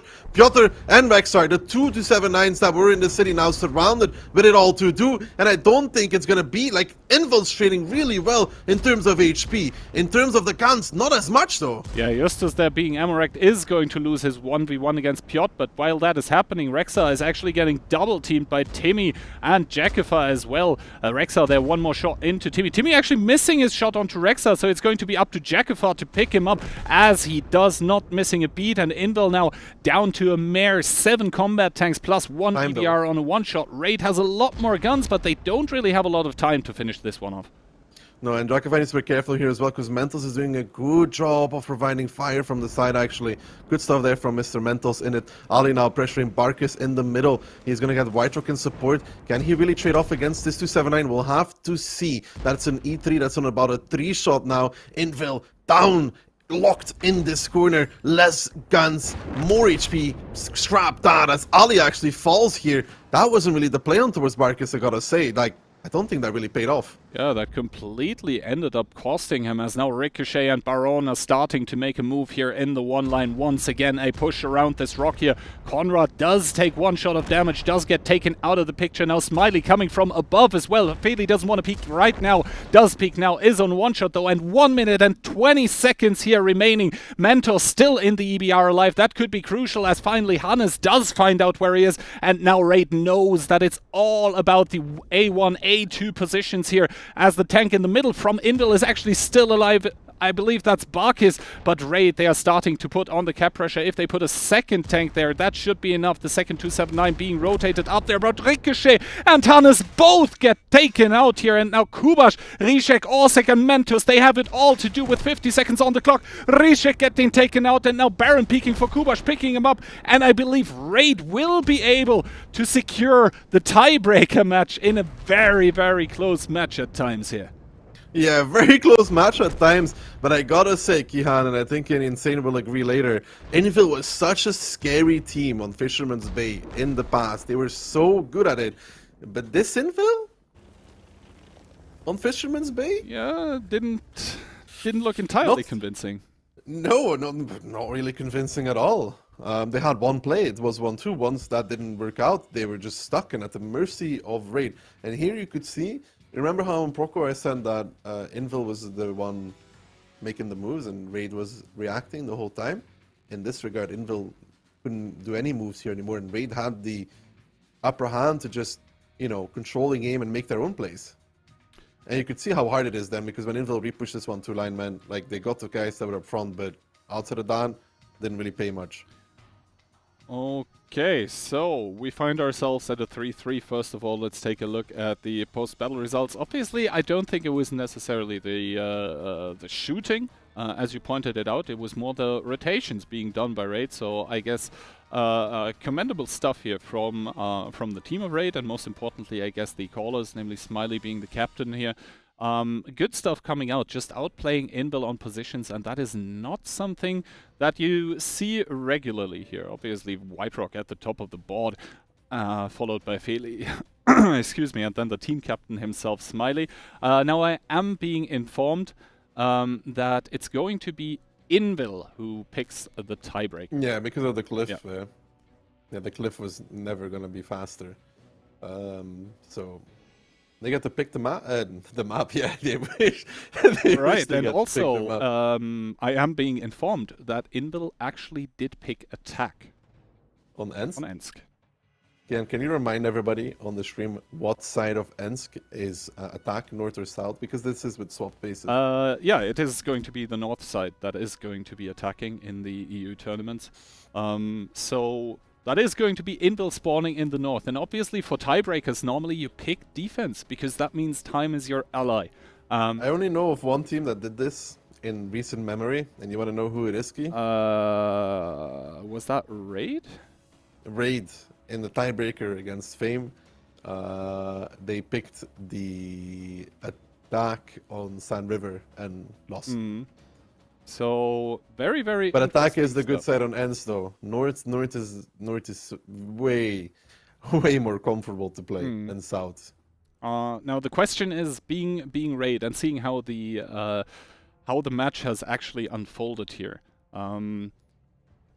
We highlighted it already for the Prokhorovka and for the Fisherman's Bay games both, that if one team hands off or hands over the initiative to a different team, then most likely that other team that now has the initiative is going to win the match, as they are going to be the ones acting and the other team is in that reactionary role. if you are on Ensk defense in a tiebreaker, do you pull out the hard camp and thus choose to react, or do you The try last to time play the Raid game? played the hard camp, Kihan, was against Invil when it was 4-4 in the grand finals. Not 2 tournaments, I think 3 tournaments ago at this point. I think it's 3. And they lost. So yeah, although I have think seen some Ensk camps working very, very well, not only in the group stage, but also I did play the little mouse that's speaking in the training room. Well, that sounded wrong. Like, I didn't actually play the mouse, I was just there in the training rooms doing mod checks with the players and watching what they were doing. And some of the teams made those hard camps work. It remains to be seen whether Raid will be one of those, and especially against Invil. If that hard camp actually comes to bear, we'll probably see a very, very slow build-up, and then like 3.5 minutes, 4 minutes maximum before the end of the battle, we'll just see an explosion of activity. If you think about it, you wanna know how long it is? Well, I don't know myself. Do you know how long it's been that Invil lost an upper bracket match? I think we could probably combine VOD 7 and Clan Showdown tournaments and have a large number. It wasn't this tournament. It wasn't the one before. The one before. The one before. In the WCI tournament, neither. For that matter, they won the upper bracket match. I have to go. Honestly, the last time I remember is the last tournament Island won, because then we did beat them in the upper bracket. But I think that's 2 years. Yeah, something like that.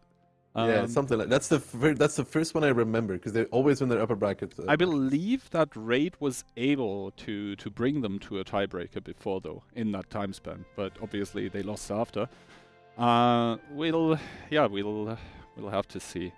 Obviously, the break now is going to be a slight bit longer, just to give the teams a bit of time to calm down after the rounds now, and to, well, I guess if it was the Banter team playing, to come up with a tactic for the map at hand. But I think both of the teams we see right now should be prepared even for a tiebreaker.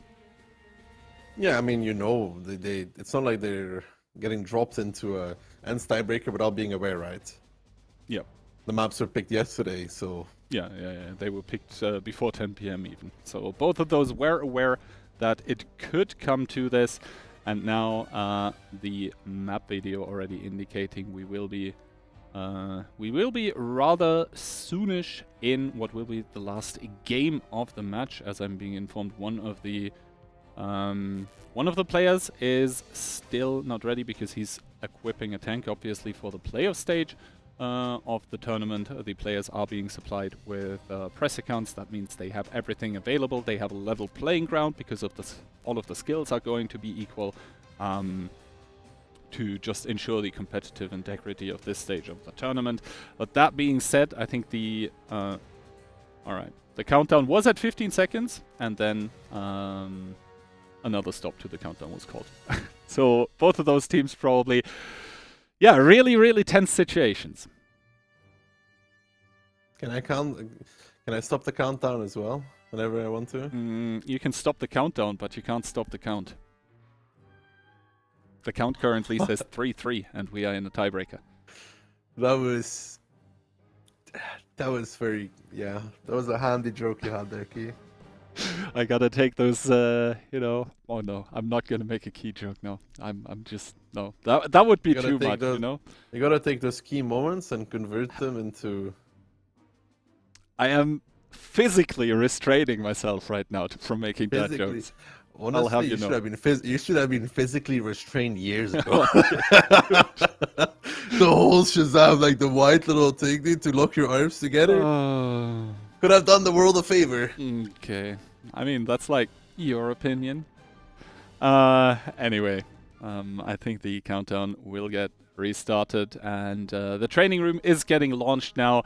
So in we go into game number 7 in the best of 7 in the upper bracket final in between Invil and Raid here. It's do or die for both of those teams in this match. Obviously, the loser is only going to drop down to the lower bracket, but Invil coming into this one with 1 E4, then we have 5 E3s, we have 1 2684, we have quadruple 279 and quadruple Chief. Raid, on the other hand, they're bringing the mouse, the VK, German power. Double chieftain, make that 3 actually. Double e3, double e4, and then we have the rest being 2-7-9 ski. This is my drawing from earlier. Do you like it? Very, very artistic actually. It's artistic. And I believe the feed should get switched soon to something we should be able to comment on, but I believe there is a technical issue. It seems to have been resolved though rather soonish, so in we go here into the battle, and already we see the E4 with Monster, the E3 with YOLO trying to do a lot onto the crossing here. White Rock already taking a shot, and that VK72 obviously indicating that it is going to be a rather defensive approach in the southeastern part of the map for Raid here that have bled already.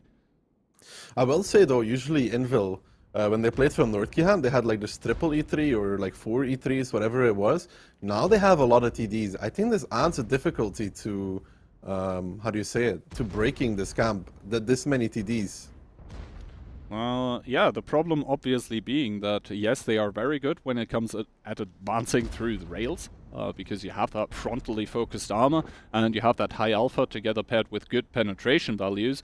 But as soon as it will be coming to the infighting in the southeastern part of the map, or rather... Also, there's nobody at D7, Key. There's nobody at D7. Yeah. That is entirely correct. I guess they saw Storm yesterday pushing it, and that's why they're leaving it open, because Raid this is crossfires the 0 line, though. Taking this with Timmy as the crossfires the 0 line.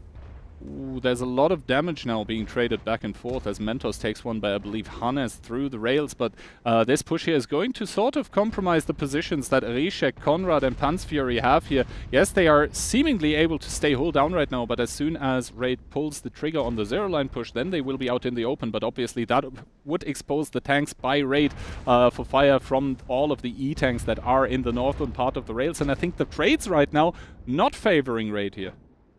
Yeah, the trades are actually not favoring Raid at all. I thought this would do more, even White Rock not connecting. Konrad, they're tanking like a champion, man. Like, Konrad's actually just tanking the whole entirety of Raid as a champion of the people, trying to bounce. I think he's up to a tremendous amount of block damage already, and you can see those CD shells coming in from the back as well. And I thought this would be good for Raid, but Smiley just dies.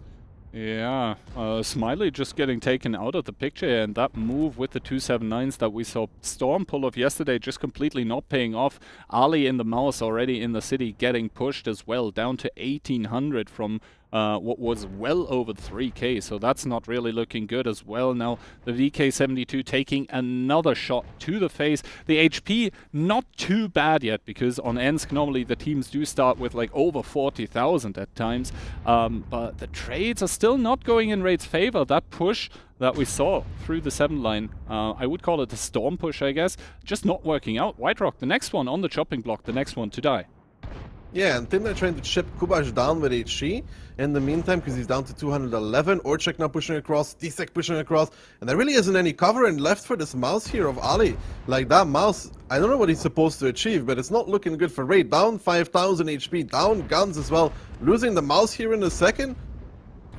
Yeah, and Ali is not able to effectively trade back. Like, yeah, he did one shot into Orzek now, but the mouse, the position is compromised. He's just going to get killed very, very soon, and as soon as that happens, that means that Invil basically has free reign of where they want to rotate, when they want to rotate, and now you can see there is just nothing being traded back for the side of Raid. Invil, yeah, losing a bit of HP now, but the HP advantage that wasn't too bad like a minute ago has grown to like 9,000 HP now. Yeah, it's done and dusted, I think, actually. They wanted to do what Storm did, but I don't think they used enough tanks for this. I think if they wanted to do this, they should have indeed kind of done it like Storm, push into those buildings and kill those tanks there with more, when creating like 3 layers of crossfire onto them, and it just didn't happen. And then they spent so much time trying to kill Kubash with HE, and even him they weren't able to kill. So. Yeah, we'll have to see. I mean, Invil's still 15 tanks alive. Not a single gun dropped yet, and you can see, yeah, Raid, they're having a commendable effort of trying to keep one-shots in the game, but as soon as Rexa and T-Shek together with Yola and Barbarian are going to start pushing here, that's going to mean the end for not only Jackifar, but Feli as well as Link. Artiquel is not going to survive here either. Rexa even insult to injury because he does get off the ram kill.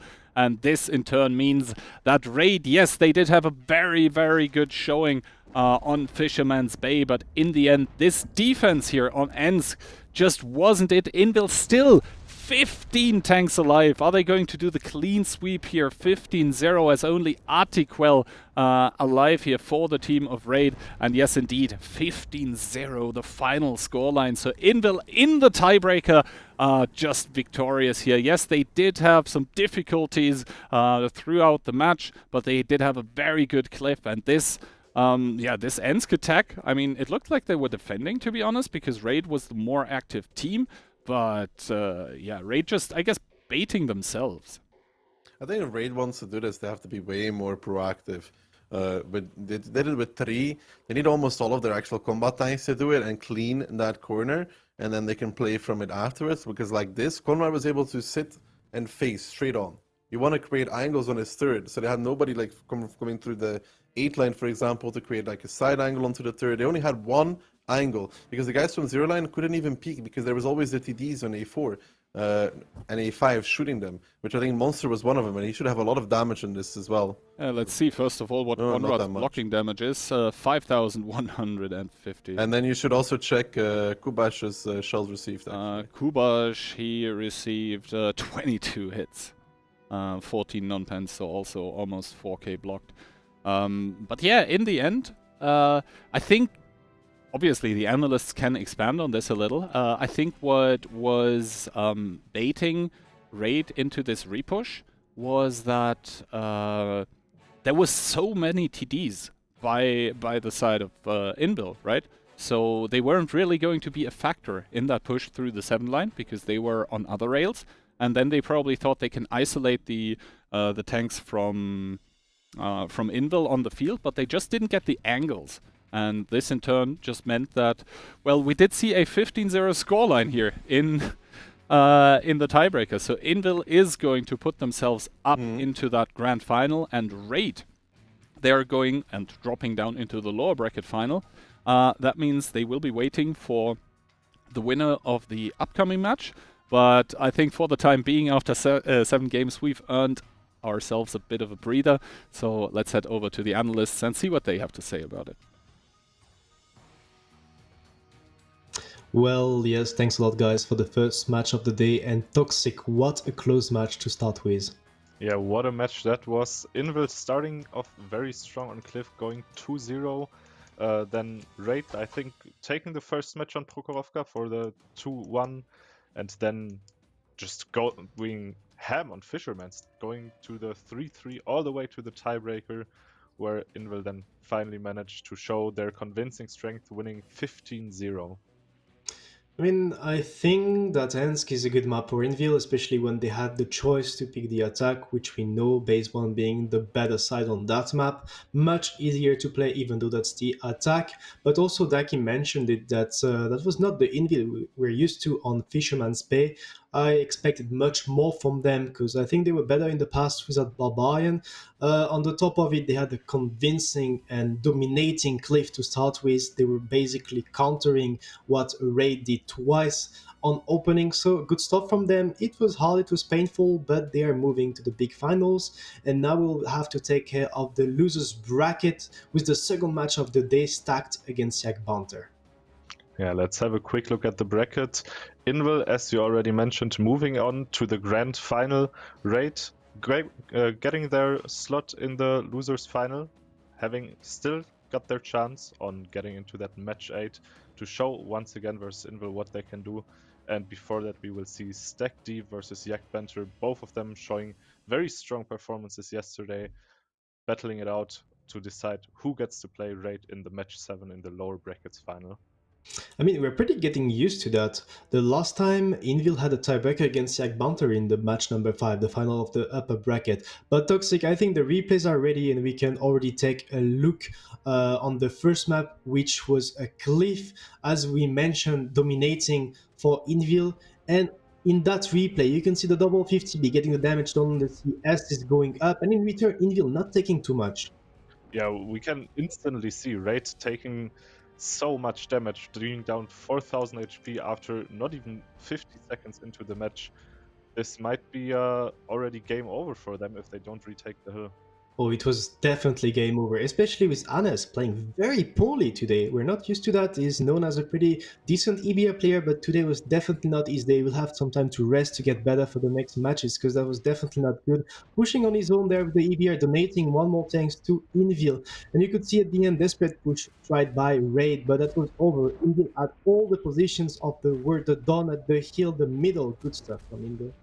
Yeah, and we're really just showing overall how clean they can play these matches down. Once they get a small lead, they don't give the game away anymore. You can see Raid having no chance, being down 10,000 HP in the end, and Invel just taking it home in a very convincing manner. Yeah, good stuff from the Polish team to start with in that manner. And then, again, the EBR making a mistake. That spot is kinda unnecessary when you have the whole info from the 1-2. That's already one tank up, HP up for Invil, getting the tanks pushing over the mid to actually take control of the enemy base. And you can see the double 50B. They are making the clip, Raid is pushing them, but they get the reloaded, they get to clip a second time. So that's amazing for Invil, and that's actually terrible for the side of Raid. Yeah, and we can also see very, very genius play from Invel, instantly taking the K5 position, denying any rotation from Raid back to their own base, basically taking the entire map just for themselves, leaving no possible rotations for Raid anymore without bleeding a lot of HPs. I think the key is to even take K1, push all the way to K1. That's a position we know that is used to actually play the defensive like this. But you could see Destroyer is trying to get back, and there is no way. All the Hinvil tanks are there to spot and to crossfire. And at the end, even Itox deciding to get some decals. But you could see Invil 7k HP up. The cap, comfortable in their attack on Cliff. Definitely really good on Cliff today. Yeah, great showing. I kind of expected this maybe on Cliff, the 2-0, but Raid definitely came back from this. Here, showing on the next map, Prokhorovka, what they can do. They're in the defense. They lose a lot of map control early on, but then they manage to hold on to what they have left and defend. I think there are some mistakes made from the side of Invil there to keep pushing all the way the 5-6 line like this. You don't do that when you don't have ill control, and they didn't have it, so they had to swing with those tanks towards the 3 line, and they didn't. And at the end, you could see Raid, they were HP up. They could close up the game earlier by killing those tanks to the race, but they decided to have like a passive and defensive approach. And at the end, it was getting pretty close because Invil managed to retake the 0 line. Yeah, they managed to retake the 0 line and then really trade well. Basically, once you have this hill position, Destroyer down there in the dip, basically dead, and they managed to even out the HP, I think, even at one point.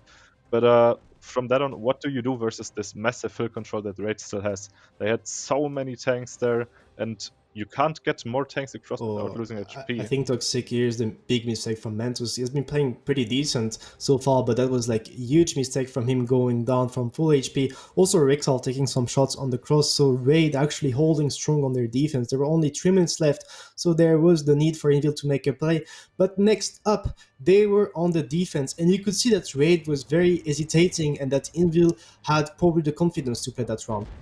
Yeah, I think the key positions to point out here are in the 0 line. Invil basically just gets the hill for free, sets up a crossfire, and at that point, Raid is just getting constantly farmed in the side.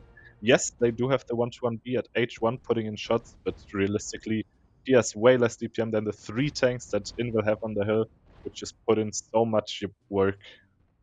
I think Daki also mentioned it, all of those chieftains on the mid are pretty useless.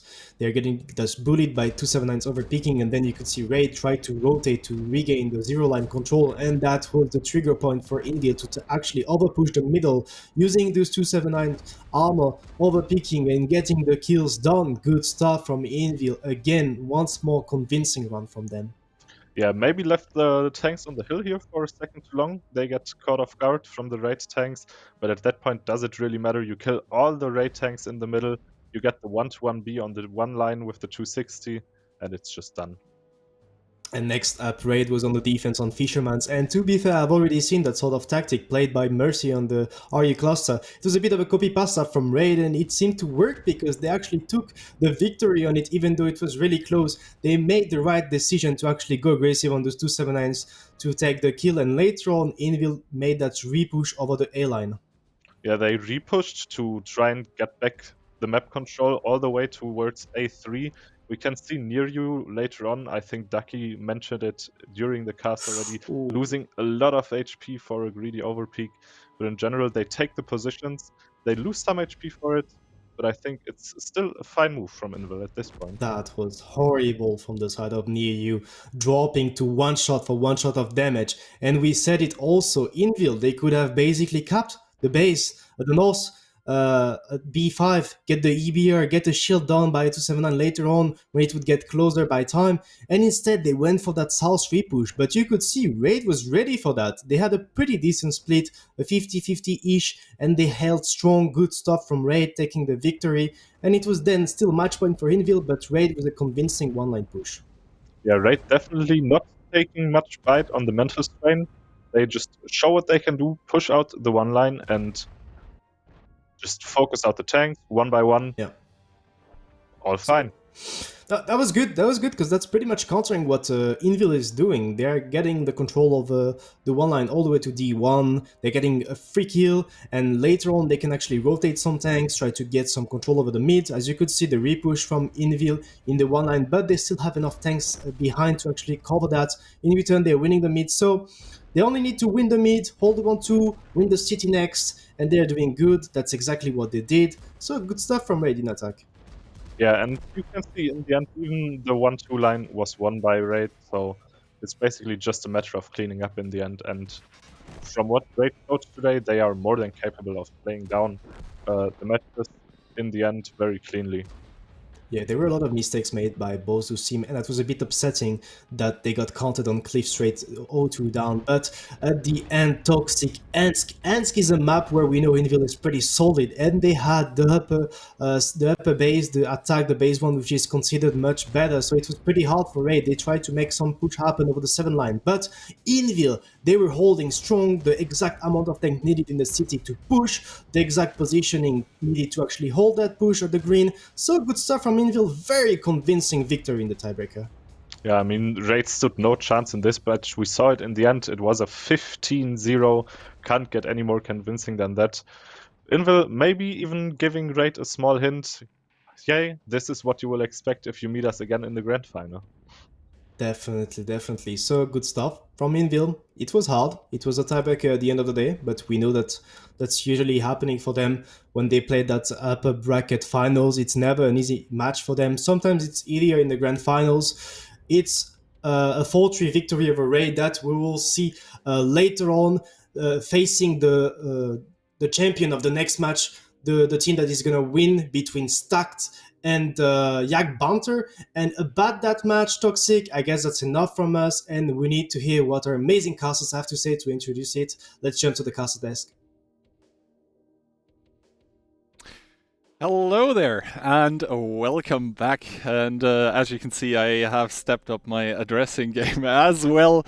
Both of us wearing ties now for the upcoming match, which is, as the analysts already mentioned, going to be in between two international teams. It's going to be Stacked against the team of Yak Banter. 65% rooting for the team of Yak Banter, only 35% for the newly formed team of Stacked. I think that's fair to say, because Stacked is a new team in this. They're still blending together and getting used to one another. So I think it's fair that the community is in favor of Banter's team. Kiwi, who did you steal the tie from, though? I actually had brought it to the office with me today, but I decided to, go for the légère approach. But obviously, if you come like that, I gotta step up my game as well.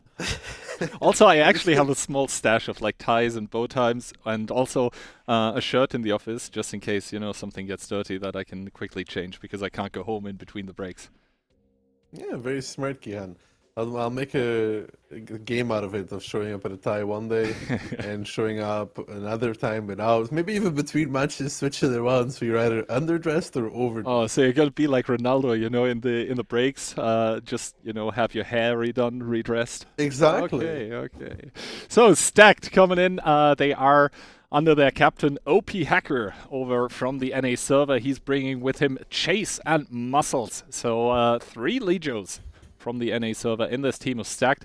And I gotta say, those pancakes with butter, they do make me pretty hungry. Obviously, the other players in there as well. It is a wild assortment of different nationalities. For example, Killa and Voya from the Balkans. Oris, what did you say yesterday? Lithuanian, then 1 HP. He's German, Frugo, Polish. That is just all over the place, but so far they've been able to make it work. Yesterday in the lower bracket, they did get a convincing victory. Now they're going to have to fight it out against Bantikor. One more. Like, we have a lot of international teams this tournament. Yeah, indeed. And Banter's team here also having the French reinforcements from Silent and Reaction, the French dynamic duo, with a lot of other nationalities there as well. You know, Dambley's British, Killer's German. I don't even know where Horse is from. Mirek is Czech, Furby's Dutch, Floki is Czech, Az is Hungarian, Alio is Slovenian. Mika Slovenian Tarks, as well, yeah. KP German obviously, yeah. So Tarks is Polish, and I don't remember if Forsythia and Fly are Ukrainian or Russian. I'm not sure. Unique being Swiss, then Burvey being stupid as Uni- the name Unique is- suggests. Unique is the only Swiss player In the tournament, I yes. think. In the tournament. Yeah, no, on the whole server. On the whole server, it's the only Swiss player, just him. He has an exclusivity contract because he works for the Bank of Switzerland. So, anyways, map, pick, and bans. Livebox being removed from Stacked, and Cliff being removed by BSF Banter Special Forces. Himmels then first map, Ensk the second map, Sand River, Fisherman's Bay the following up bans, and then Prokhorovka the tiebreaker. This indeed looks different than what we saw earlier because this is best of 5, not best of 7. So the first team to 3 will be taking away the victory. And Kihan, as your friend, I would like to remind you that these pancakes, they do seem to have a lot of butter on them, and at your age, getting that off, you're gonna have to go to the gym a lot, man. I wouldn't do it. It's not worth it. I mean, It's not worth sometimes it. you just have to treat yourself, and it remains to be seen which of those teams is actually going to treat themselves towards the upper bracket final. Lower bracket final, because the winner of those two is going to meet Raid, that we just saw lose, unfortunately for them, in the tiebreaker against Invil. Obviously, dropping down from the upper bracket still has the advantage for you that now you can sit out one game, you can chill a bit, you can get something to eat or drink, whatever you want. You don't have to play 3 matches in a row, which could be the case for either of those teams here, because whoever wins here and then if they possibly I've go been on to there. win the lower bracket final, then they also go play the grand finals, which are going to be best of 9. Obviously, this one here, best of 5. But playing 3 matches in a row can be very taxing. I have been there. I've played 3 matches in a row. It's very fast. Everything goes very, very fast. You don't have a lot of time for anything. But you reap what you sow, Kian. When you are in the lower bracket, you are there because you either did not perform in the group stage or you did not perform enough to get to the grand finals for the upper bracket. So, of course, these teams are going to have to deal with the situation that they put themselves in. Yeah, exactly. And talking about performance in the group stage, we said it yesterday already. The Banter's team, Yak Banter here, Bantikor, Banti, whatever you want to call them, Banter's Special Forces, they did not live up to expectations in the group stage. However, yesterday we saw them performing quite well. And that is why we are probably seeing 3 of our talents on camera going with the team Yak Banter. Daki, you are saying that Stacked is going to take it in the tiebreaker.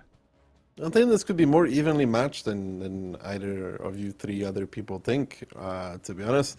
Yeah, we saw Banter's team perform yesterday. Indeed, that is very, very true. But we have to see them today again. You know, I'm still thinking back to the group stage key. They did not perform there. If they have a day like that, it could always go bad.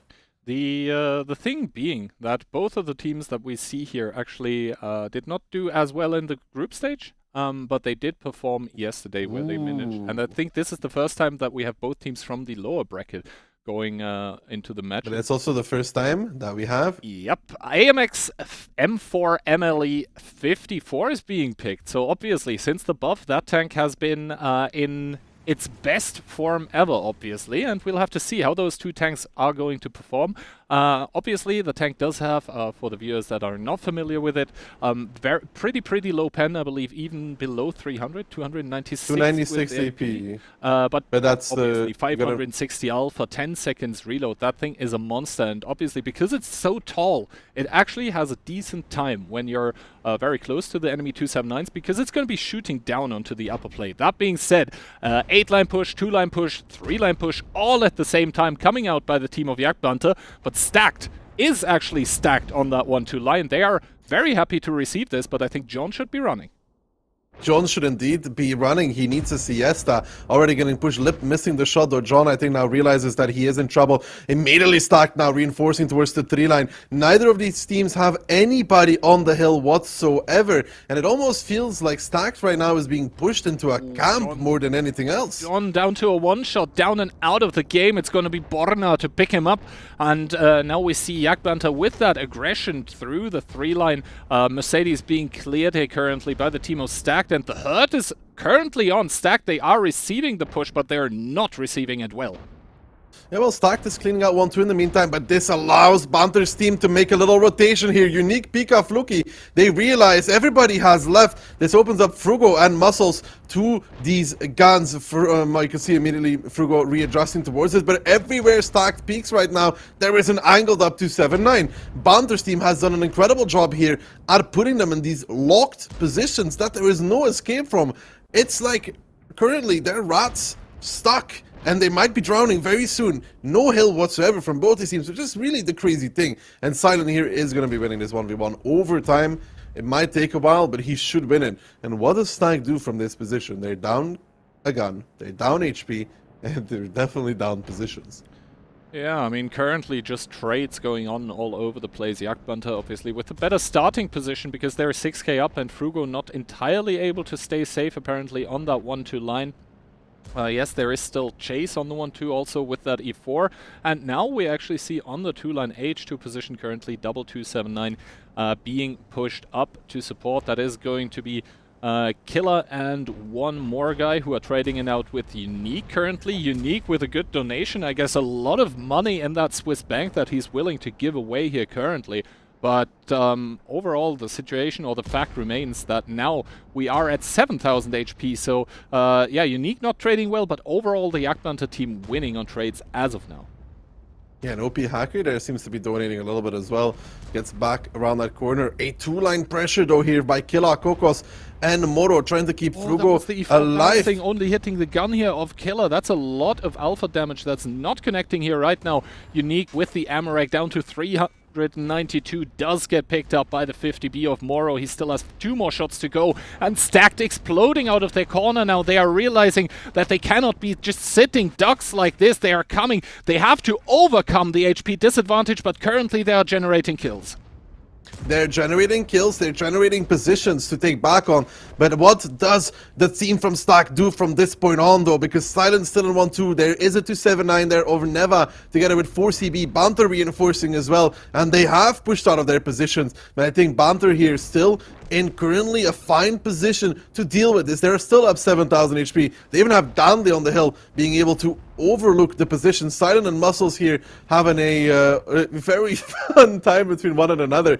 But as the dust settles, yes, Stacked is up in tanks, but down 8,000 HP. Down 8,000 HP, and I think that HP disadvantage is going to translate into superior numbers for the Yak Banter team rather soon. And both of the M454 still alive. And remember, like normally the Chieftains, the 279s, they have 440 alpha, so any trade that the M454 is actually able to do, it favors the team of Yak Banter because of the 120 alpha damage more. And just as we say this here, the kills start coming in. Silent seems to finally have won his little dance against Muscles. I don't think that the ping was the big disadvantage. I think he just started off with less HP. OP Hacker now on 129 HP, prowling, trying to get a flank off. But in the overall and grand scheme of things, the Yak Banter team with the higher amount of HP is just going to carry and stomp through the remainder of what is game number 1 in between Stacked and Yak Banter. You could see here, actually for both these teams, a big issue. I would say Banter's team did a very good job there at, for example, killing John. John overstayed his welcome by a few times, actually. Lip picking up Chase. Now Wessie, the last one standing in the 50B. But you could see the real downside there from Stack. I don't know what initial they were going for. It looked like it'd be a 1-2 push, but a delayed 1-2 push. But no hill presence behind. Like, 0 hill presence from both these teams. And I'm pretty sure Insane will hammer down on it later. When you have 0 tanks on the hill and both teams play something like this, a heavy lower side, in this case, it was better for Banter's team because they took the positions, because they were aggressive first, so they shut down all the positions and they could rotate to the hill. But for Stacked, without hill pressure, you have no options anymore. You cannot cross back to the hill. Banter has easy access to it. So you could see the real downfall there is like not even having 1 or 2 tanks on the hill. Yeah, just like pick 1 CS or something that can even threaten. For example, the CS doesn't necessarily need to go through to the hill, but if you have one and the enemy doesn't have any medium tanks, that can be very, very good for you. And the CS, for example, could also go towards the 1-2, where we saw Silent and Muscles duking it out. But yeah, here are the damage numbers, and I don't really like those penetration values on the... Yeah, but the pen ratios here are neglectable, though. Because in some scenarios, Keek, pen ratio is very important, but in this, you have to imagine that a lot of these pens are either 279s angled on a corner, or it is 279s angled up, because Banter's team had a 279 angled up everywhere. And as a 279 penning that, it's not easy. Yeah, now we see actually both of the M454s working out pretty well. Place 2 and 4 on the scoreboard. Also the pen ratio is not entirely crazy bad, so for that low amount of pen, Banter and Fly able to make it work. Also 3 kills between them. Obviously you never really want to pick up a kill with a large alpha gun if it's not like a big chunk of HP that you take with it, but with the DPM that the tank has now, you can do it. It doesn't hurt as bad as if you, for example, have to do it with an E4 or something. And also the thing to note about the M4K, which is, you mentioned the less than 300 pen. However, it's like 296 or something, I think, with AP. You did say the super high, tall tank it is. So it neglects a bit of the angles that tanks can play on, but also 296 AP. So you get those 5 degrees of normalization. I don't know how much like APCR. Yeah, APCR is 2, to, and I think AP is 5. But like if you convert this AP to APCR, it's like over 300. So it looks less than 300 on paper, but you don't struggle with this gun to pen things at all. Trust me, I've played enough. Yeah, I saw you actually doing pretty well in randoms with it. So yeah, well, I marked it with 6k DPG. Yep. On stream even, so no shady practices required. Well, I was on a press account, Kihan, you know. Alright, that means though that we are able to go into game number 2 in between Stacked and Banter.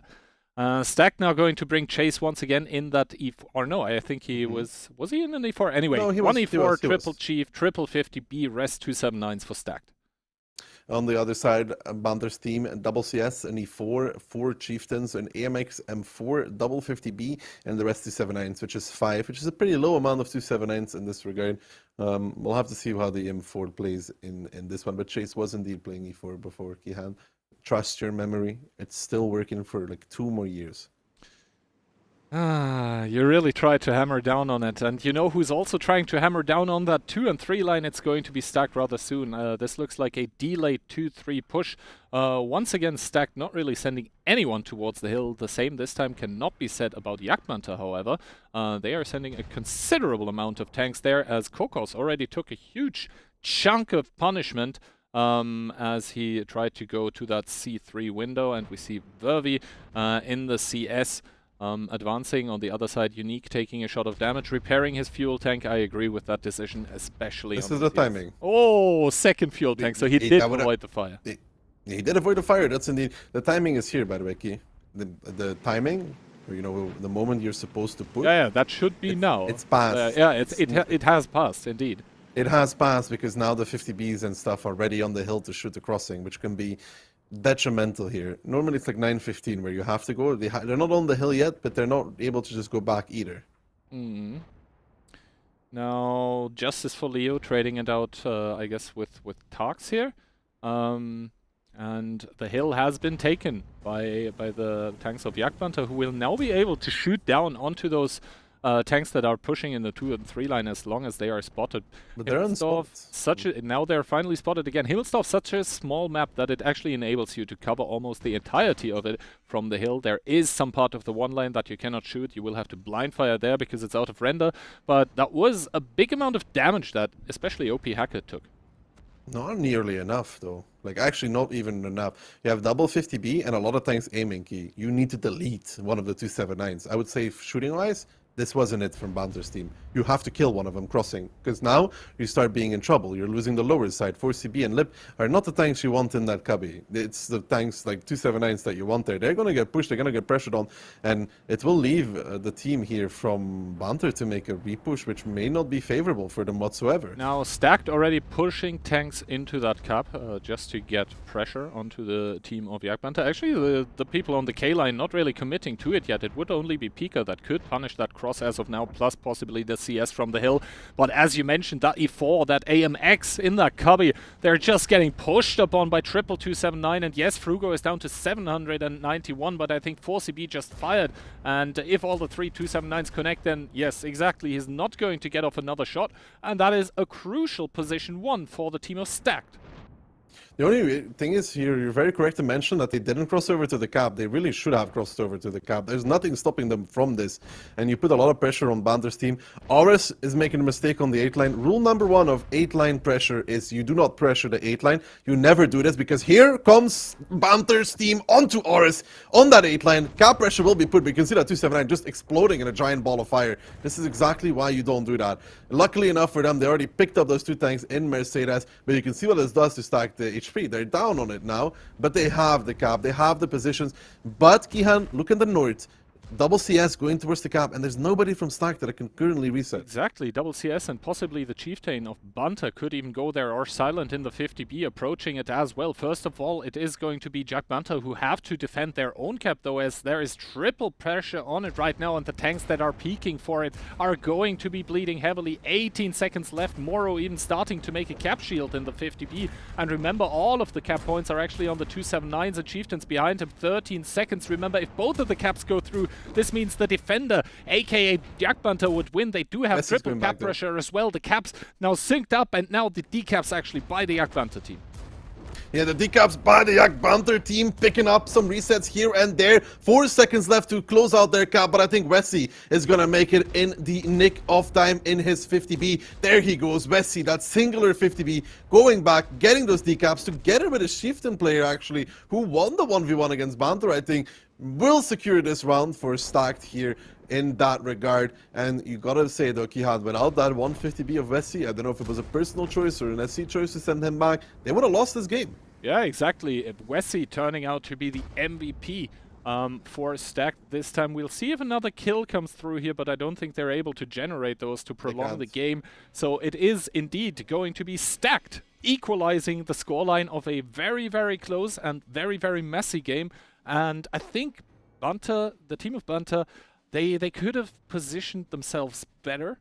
First of all, that E4 and that M454 don't need to be free pickups. 1. And 2, I agree with you completely, the punishment onto the tanks that went through the 2 line was not nearly enough. Yes, OP Hacker went down to 1100, but that was just about it.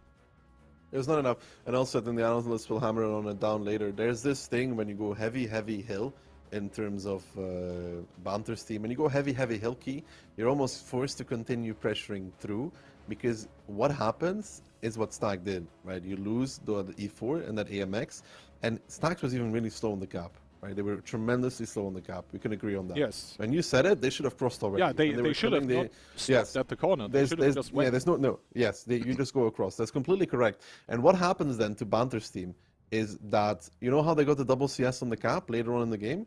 That, you know how long that took? Yeah. Like, you're forced to continue pushing from the hill immediately. Actually, you're immediately forced to continue pushing off. When you don't do that, and Stack actually does what they're supposed to do, which goes straight onto the cap, you lose. So you punish with some tanks. I mean, you punish the 2-line cross, and then basically the CSs need to be on their way regardless. Yeah, you need to overpush the 0 line, and then you have basically this kind of split. So you're sending 5, 6 tanks to go cap, because you need to push past the cap and kill the tanks that are trying to reset. And the other ones need to be defending the base, because you can't hold the base. You cannot hold it anymore. It's impossible to hold. You can repush with your whole team, which can work, but it's super hard. So in that regard, Banter's team was even lucky that they didn't go on the cap straight. Alright, this means that the first map, actually Stacked's map pick, Himmelsdorf, is going to end up in a 1-1 tie. This means that now we are switching over to the tiebreaker map in between Invil and Raid that we saw earlier. It's going to be Ensk. And on Ensk, obviously, with a team that has Banter in it, do you pick a Yak Banter? I saw Fame I don't think actually so. in one of the... Oh, that is a long time ago, though. In one of the show matches, I think it was against RU, where they picked double Yak Panzer and won the Ensk round. Yeah, I wasn't there, Kian. I was on a hiatus. I was on my spiritual retreat with the Czech clan CSA. It's not been an upwards road since you left that clan. Well, Really? I mean, they're They've not here to won. fight for themselves. Oh yeah, for them. No, for me it has been. For them, I just think Saka really misses me. I don't think he's ever emotionally recovered from that. You're saying your departure caused emotional damage? Yes, a lot of it actually. All right. Now, Ensk obviously being on the board here, we saw it already. There is no real need to highlight what or how exactly the map plays, but I think those rails that we just saw, they are a crucial part of it, and we have to see how many TDs once again each side picks, how many E3s, E4s, possibly even 2-6-8-4s, to just have that frontal brawling potential. And I have to say I sort of didn't completely like the Inbuild lineup because it was so TD heavy, but then again, them winning 15-0 obviously proves my point wrong. So we'll have to see.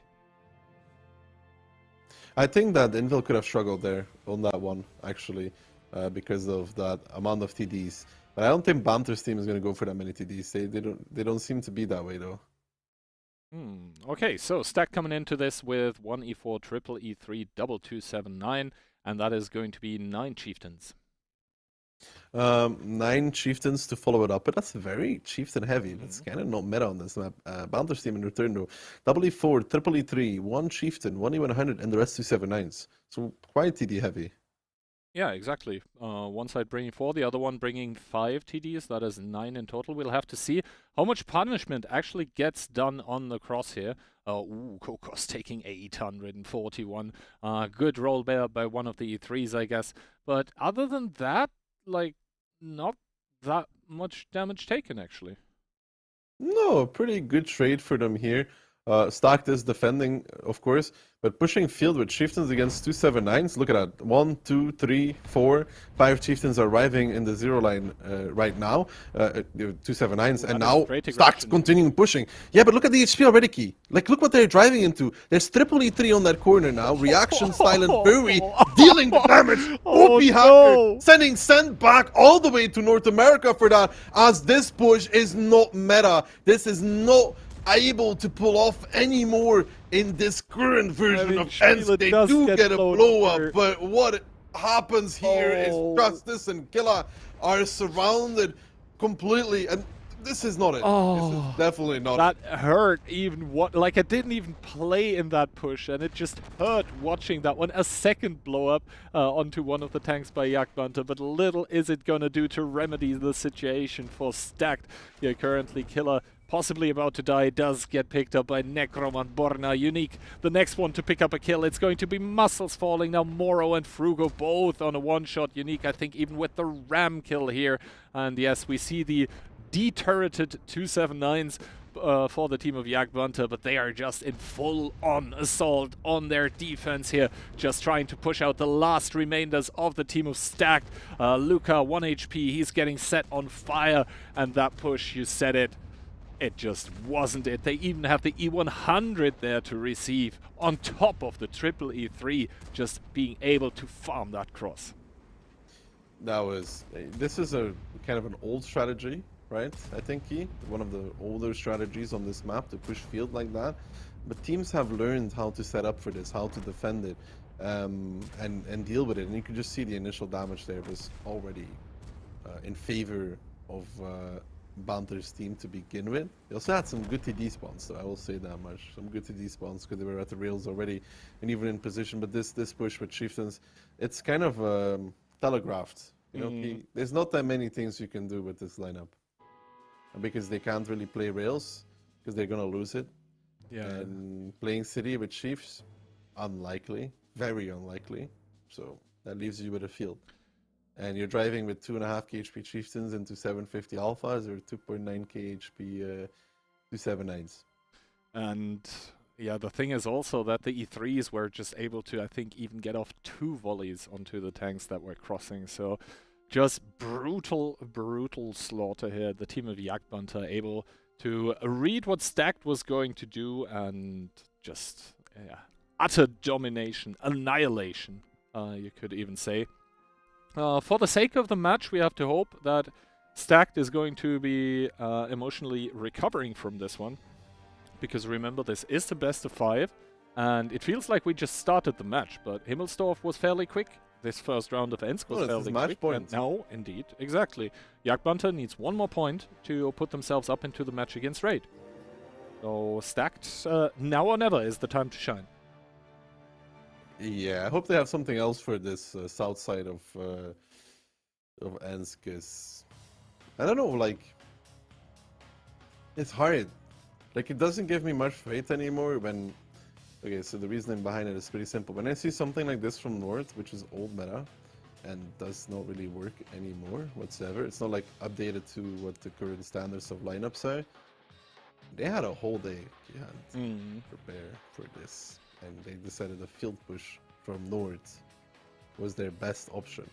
And we talked about it from the previous match. Invil picked that side because it's a comfortable side to play from. You can get all the information by shooting down the walls and watching the crossing. And, you know, there's the TD position, the E3 at the back rails on the third rail, which is invincible, for example, for the side of Stack. So, like, it's weird. It's weird that they were designed for this. I mean, yeah, I guess. To be honest, I'm not sure how much experience OP and the other North Americans are bringing to the lineup, but my understanding is that they are fairly, and by fairly I mean very active on the competitive scene over there.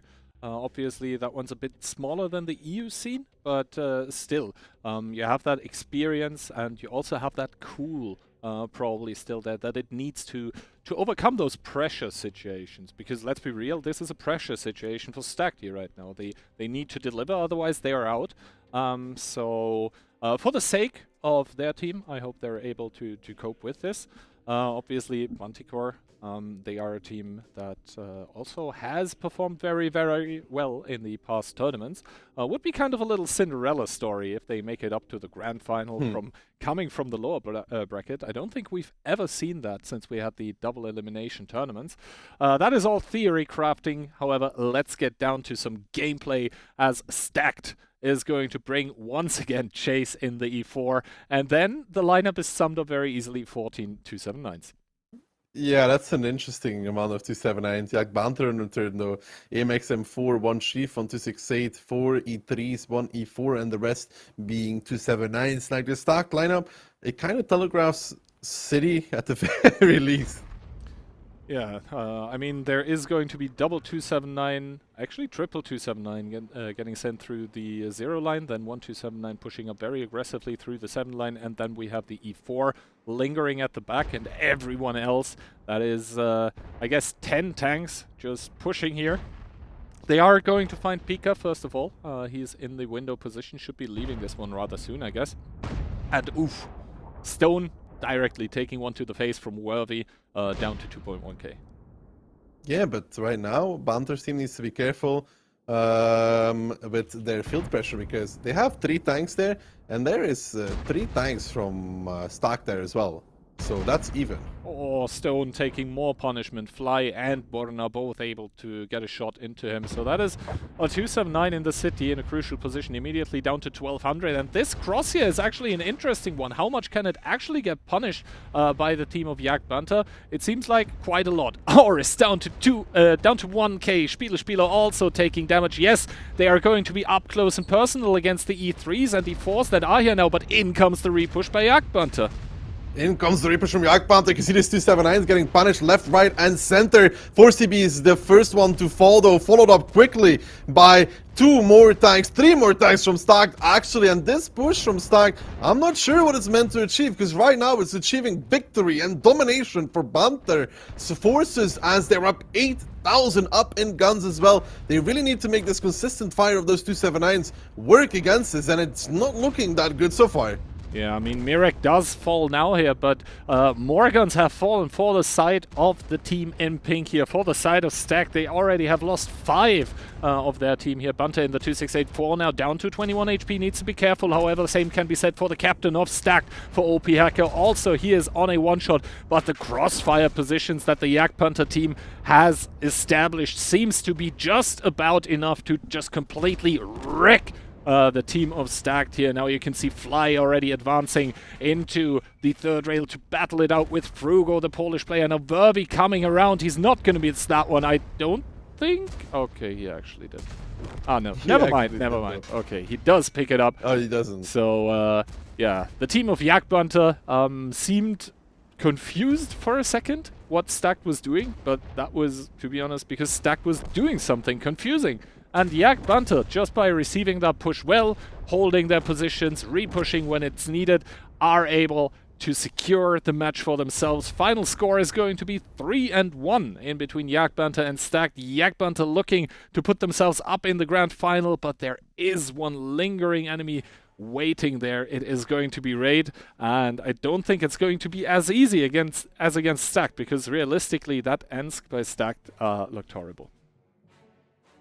I think there was an idea here, but I'm not sure about it, what it was.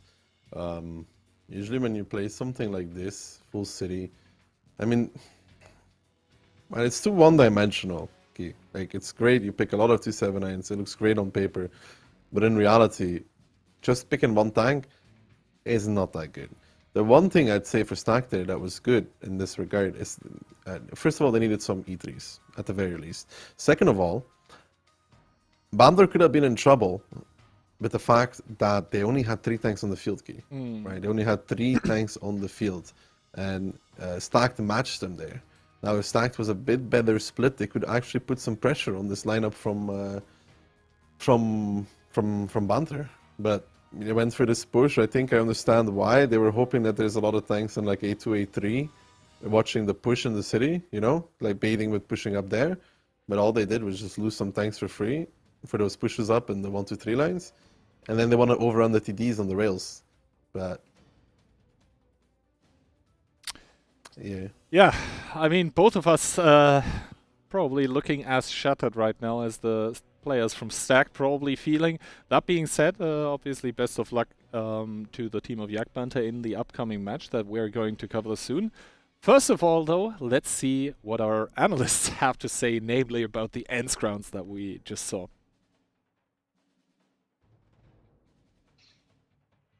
Well, yeah, thanks a lot, guys. That was the second match of the day, Toxic, and that was a pretty fast one compared to the first one we had. Yeah, Yak Banter really showing that they are worth their money, you know. Though I'm kind of disappointed that we didn't get to see a Yak Banter of E100 today. Not really living up to their name, but I guess for them it's just about going through to the next match. As we see the bracket here, they will be facing Raid in the match number 7 in the losers bracket final in order to see who will be able to face Invil in the grand final. Definitely. So Yak Banter moving to the losers bracket finals against Raid. And before talking about that, let's take a look at the replays of that match we have seen against Stack that we have to say goodbye to. We started on Himmelsdorf, and as you could see, Yak Banter was pushing the lower side and Stack They had all their tanks possibly ready for it, but the reactions and the positioning was wrong, starting with John actually not running on time. Yeah, it just seems like maybe they haven't practiced Himmelsdorf too much. I don't know if this was their pick or of the Yak Banter. However, maybe it would have been better to ban Himmelsdorf. I mean, I think there's a problem in the stack tactic. When you play like this with not a single tank on the hill, you have to actually get some information and start pushing on the lower side. So maybe it was some sort of trap with a delayed push, but in return, not having the hill was very costly for them because Yak Banter could just stop around the G line and actually establish all the position they wanted. You could see later on Stack was forced into some repush because they had no positions, but that was terrible. Yak Banter, HP up, position up, tanks up. Yeah, as you said, the HP already telling the entire story, basically. No doubt at this point who's gonna win. It's just a matter of cleaning up, and Yak Banter, a team of that caliber that was able to make it into the top 2 of the last tournament, should not have an issue with that whatsoever. As we can see them here picking up the last 2 tanks, Piotr and Oris, not really standing a chance versus the 15,000 HP left on the side of Yak Banter.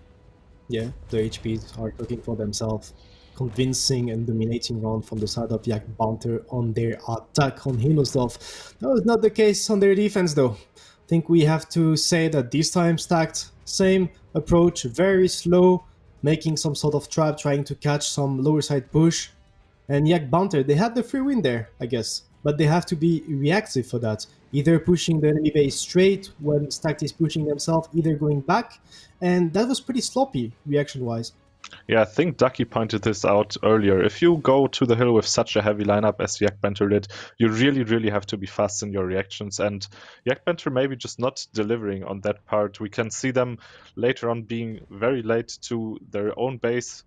Stack D basically making it into the cap for free, just because Yak Banter didn't have the fast enough reaction. I think Stacked could even be faster there to actually clean those tanks around H3, H4 and get the cap done. And at the end, you could see it was very close. And Yak Banter actually trying to get the cap done, but Vessi on time with his 50B getting the decaps and saving his team because Stacked being the attacking team. If that would be both base capped at the same time, the defender would win and that would be a 2-0 for Yak Banter. Yeah, kind of like a desperation try there still to go for the cap. Didn't work out for Yak Banter in the end, as we can see, because Wessi got the decaps. Going on to Ensk, we had a very fast match, as highlighted by our casters already. Stack D kind of drove into everything that Yak Banter brought to the table. I mean, what was good from the side of Yak Banter there is the picks around the 8 line, combining with those tanks at the 0 line, the crossfire, the focus fire, taking down those tanks one by one. And you could see Yak Banter add their 15 tanks into that fight. That's another match. In return, Stacked, they have 40 Ds and a 279 out of the fight. So it was already done on opening. Just much better from the side of Yak Banter, expecting and reacting properly against this push. Yeah, they drove in and already were 5,000 HP down from that initial cross, basically. All of their tanks on H8 basically being free pickups. Then it's, again, just a matter of Yak Banter picking up the tanks on the field and then later on going down to the E3s that are left. And just bringing the first Ensk home in a very convincing fashion. Not quite as convincing as Invil with their 15-0, but still, I don't think anyone thought this was close. I mean, they had that one round on Himmels that was really close, the cap down from the side of Stacked. Apart from that, the rest of the rounds were really one-sided, and Yak Banter was just dominating. Even then, there on their attack, you had that sort of very strange push from the side of Stack because Yak Banter, they were very ready for it. Yeah, they kind of just decided to drive into a crossfire. I don't know what the tactical decision was on that part, because maybe this could have worked if they had brought in from the field earlier, so they don't push into a full crossfire, but at this point they drive in, they lose like, what, 7,000 HP for it, and they don't really gain anything in return. I think the issue there for Stacked is that they're kind of forcing themselves into this push because they don't have the lineup to actually win the rails like they would want to. They don't have much TDs, and when you have to trade against those E3s down there, it's pretty complicated with 2-7-9s. So maybe the issue there was just the lineup bringing Stacked.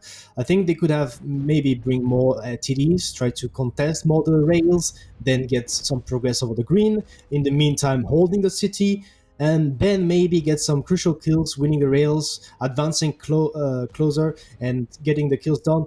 So I guess it was pretty standard and pretty easy for Yak Banter, just holding the positions, getting the shots done, the kill done, and that's it. That's how they won 3-1. That's not the most convincing victory for them, but at least that was clean. Yeah, I think maybe StackD was trying something experimental here on the Ensk in the end, but at the point where your enemy is basically one match away from winning, I don't think you should bring anything experimental, because this will just kick you out of the tournament, as we saw here. But moving on, I think we have a small announcement to make, don't we? Yeah, definitely. We have to announce to all of you watching the stream that we'll be running the next World 7 tournament in less than 3 weeks, the 7th and the 6th and 7th of October. So yeah, it's in less than 3 weeks. It's not gonna be toxic a weekend. It's gonna be weekdays, if I'm not mistaken. It's a Thursday and a Friday. So the qualifier is already in less than 2 weeks. So if you want to participate to it, make sure that you're getting ready, that you're getting your team ready, because it's in a very few time. And on top of that, Toxic, there is something that happened lately in this game, a meta change. Tank, the AMX M454, and I really think this tank is going to be very used in that format in 7v7. Yeah, we already heard one of our casters boasting about his DPG on that tank, but not only he is able to achieve great DPG in that tank, there's also, I looked it up actually, over 80 players in the past 30 days that have over 5,000 DPG in that tank. Isn't that crazy? It's just crazy. It's impressive. This tank is the best in randoms now. It's actually the best Tech 3 tanks. Also, you can have, watching the heavies, it has an amazing gun. It's very accurate. It has a good mobility. It has a pretty decent armor. It's really good at everything. And as you can see in this replay, this tank is not even bad DPM-wise. It has an amazing alpha, and you can really dominate in randoms.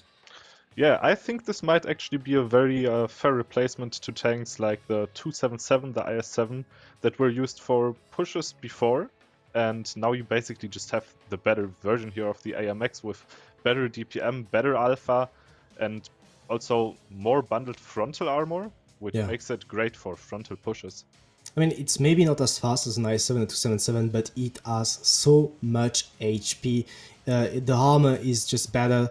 The gun is as good as the Ensk, and we actually use that tank a lot because of the gun, because of the sniping capability. So just imagine how strong that tank is in random. You also have the opportunity to have some armor based on wide picking, not just side scraping, just picking angles. So this tank is just monstrous in random, and you could see watching those clips how monster there in his AMX is capable of holding not one, not two, but about 5 tanks from the enemy team. Yeah, and there's nothing they can do about it. You see them bouncing left, right, and center, him just picking up the easy shots onto the cupola with the DPM that the tank provides. Whilst it's not the best, combined with the alpha that it has, I think it's still outstanding. Yeah, that's definitely one, if not the best tank in randoms now. I think Daki can approve that later on, and this tank is Toxic gonna be very used in the World 7 tournaments. Make sure to tune in for the World 7 tournament that is gonna happen in less than 3 weeks, and you're gonna see a ton of those AMX tanks in the gameplay. And now, Toxic, I think we can just get back into the 15v15 tournament we were watching and take a closer look at the next match upcoming. It's gonna be a raid that is coming from the winner's bracket against the winner of the past match, Yak Banter, and the community prediction is pretty one-sided. Yeah, I don't know if I fully agree with the community predictions. Yak Banter really having shown, at least in the playoffs, that they are also a pretty strong team. However, Raid getting 3 entire rounds versus a team at the level of Invil, I think also speaks for itself. I mean, definitely, I think we should give more credit to Yak Banter. They're definitely capable of beating any team in this tournament. Maybe the the viewership gives more credit to Raid because they had a better performance overall counting the group stage, but you have to keep in mind that the finalists of the last tournament were Yak Banter against Inville. But anyway, Toxic. I guess we have said enough about those two teams, and now do you know who has to say something about them? We have to hear what our lovely casters have to say. Kian and Daki, take it away. Hello there, and welcome back. Indeed, very interesting stuff. It's going to be quite a shake-up in the meta when the AMX is going to hit the VOD 7 tournaments. I agree with that as well, personally. And I know you did, Ducky, as well. I think we met in one of the games. We played 7v7 on the test server as well, and the AMX there. I think it mostly replaced the Super Conqueror in that format. That being said, however, we are in for a treat of a match that's going to be upcoming. It's going to be the team of Raid that we saw going into a tiebreaker against Inville, and they're going to take it up against Yak Banter, who just beat the team of Stacked. Yeah, if you're wondering why Kihan kept talking there, he's avoiding the moment where I ask about... Depends on the Eskong player, right, Kihan? Some Eskong players have better pen ratio than others. Let's just say I enabled my team to win, because in the end it was you taking No, I the think L the there. airstrikes. I think the airstrikes enabled your team to win more than anything else. On top of, and also depends on the MX. You gotta play you know? with the tools that you're given, though. Yeah, well, you got given a great gun. I didn't see you make it work in Ghost Town. I had a turbo, no stabilizer. I saw you peek out sideways at some point. Anyway, I have to agree with our analysts. The community predictions favoring Yak Banter with 82%. Raid with 82%. That is, for my personal taste, a bit much. Then again, I am favoring the team of Raid. Yes, Yak Banter did best Raid in the past Clan Showdown tournament, but Raid coming into this, performance up to date. Yeah, they looked. I mean, they played against Inville and they took them to tiebreaker, so that we have to say they looked good today. Yeah, I mean, last time that tournament was Raid's worst performance in recent memory. I think they also want to prove themselves again. Map, pick and ban, so again, best of 5, first 3, takes the W. Himmels being banned by Raid, seems so far. They have no interest in playing Himmels. They also banned it against Inville, if you remember. Then Ensk being removed by Banter's team. I mean, Fisherman's they just Bay, played it, so I one. guess they don't want to, they probably don't have as many strats on it. Yeah, probably. Then Fisherman's Bay into Sand River, Cliff banned, Prokhorovka banned, Live Oaks tiebreaker. Exactly. So Fisherman's the first map that we are going to see. And I have to say, that's where the saying part of the sentence comes in. I am not surprised by Raid picking it, just because they looked so good against Inville. Then again, Inville did not have the greatest showing on Fisherman's Bay, and we saw in the group stage that if someone does a really proper 1-2 hard camp, then it can be quite hard to break. We saw Raid struggle against it in the group stage, and I think we saw Yak Banter struggle against it as well. I mean, Raid was good on Fisherman's Bay, but I think also you have to keep in mind that I think Inville's Fisherman's Bay was... lackluster. bad.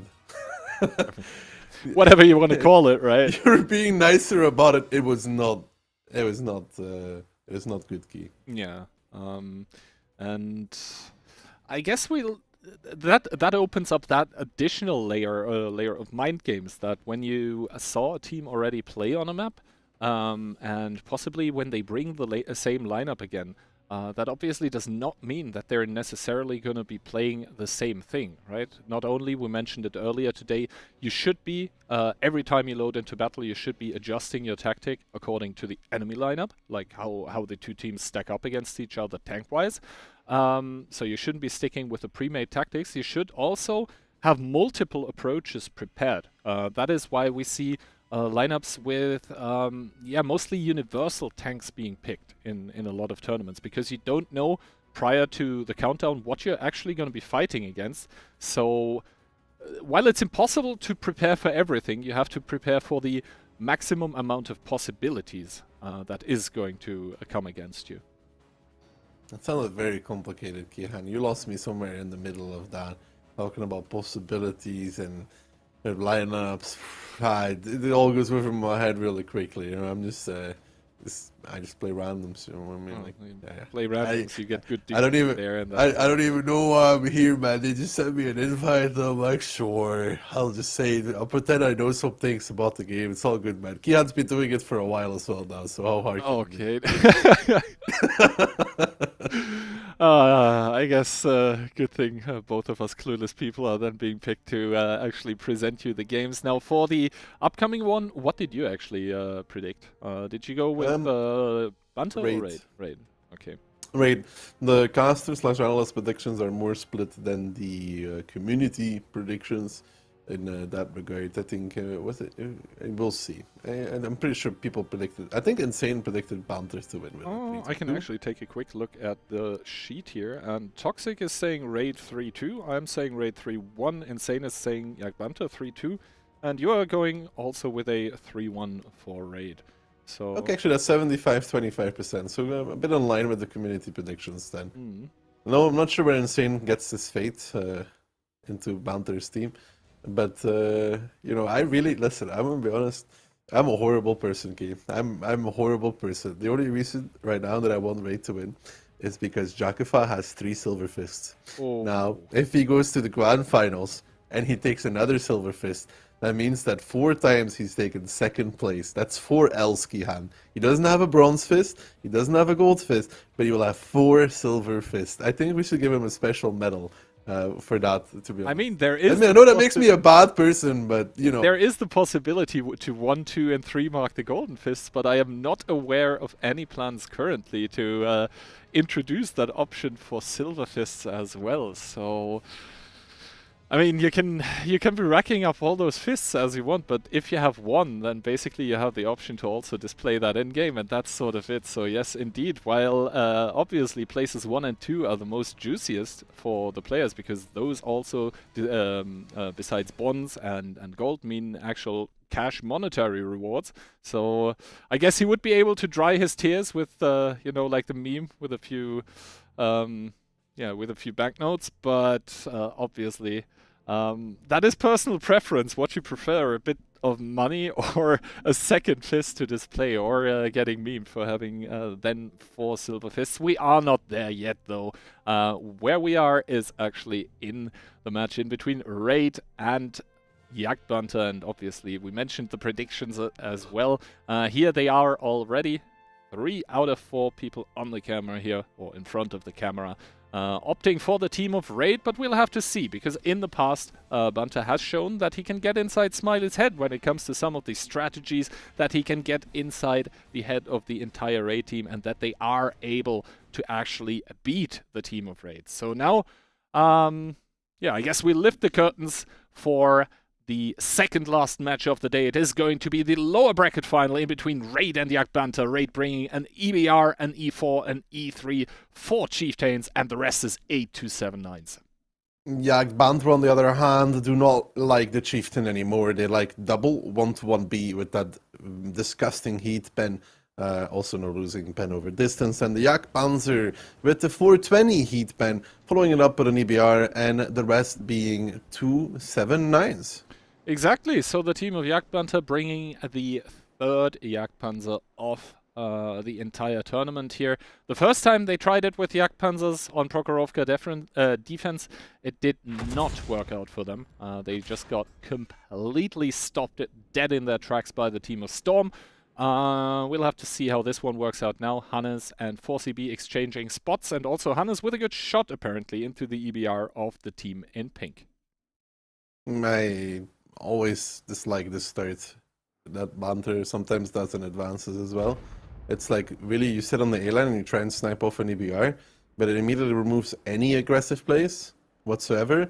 It's like risky against the city push and middle push. You allow them to take 1-2. You know what I mean? Like, I'm not just a fan of having this many tanks on the red line, because you give your opponent so many openings from the beginning. Talking about the red line, look who's not there. Jakifa, he's actually being sent into the middle of the map, where we now see the tanks Big of mistake. Raid Big mistake. trading it out. Obviously, Raid taking a bit more of an initial punishment, because it seems like they were a bit later towards the middle, but nothing concerning as of now. Most importantly, no Amarex damaged yet on the 279s. Well, yeah, we should see some of the 279s from Banter's team. I'm curious if they're now... actually, first of all, 121B equipment setup, he has CVS. Keep that in mind.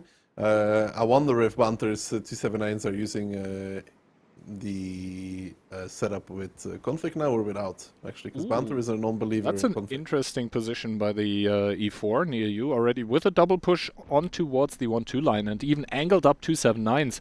For example, Unique probably wouldn't be able to hold up against pens or penetration values such as this. This is exactly why you bring those tanks, right? 375 APCR pen can do wonders against the 279. That being said, Yak Banter is reacting to this by grouping up more towards the Citadel, where Bonner is already pre-spotting the central street there that leads down into the southern part of it. He doesn't see anyone because, well, there is no one currently to spot. The defenders by Raid in that southeastern part of the map are a bit further back, and now Destroyer being sent up here on that one line. He's trying to extend his spots into the northwestern part of the map, and now the team of Yak Banter, they see that aggression by Raid on the one line, and that is why they react with that city push.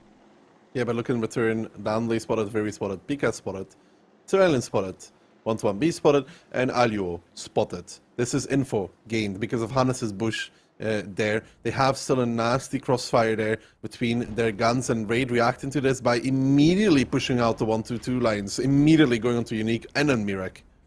Okay, so Destroyer taking the brunt of the damage here. Obviously, the tanks from the middle also able to fire into those attackers in the one line here. Now, Reaction getting pushed upon by White Rock as well. His gun gets damaged, but so far no damage really being taken. The damage being taken is by the team of Raid right now in that 1-2 line, but finally they're able to swarm the 279s there, it seems, as Yak Banter is also pushing in the southeastern part of the map with quadruple 279 and the 1-2-1B sniping.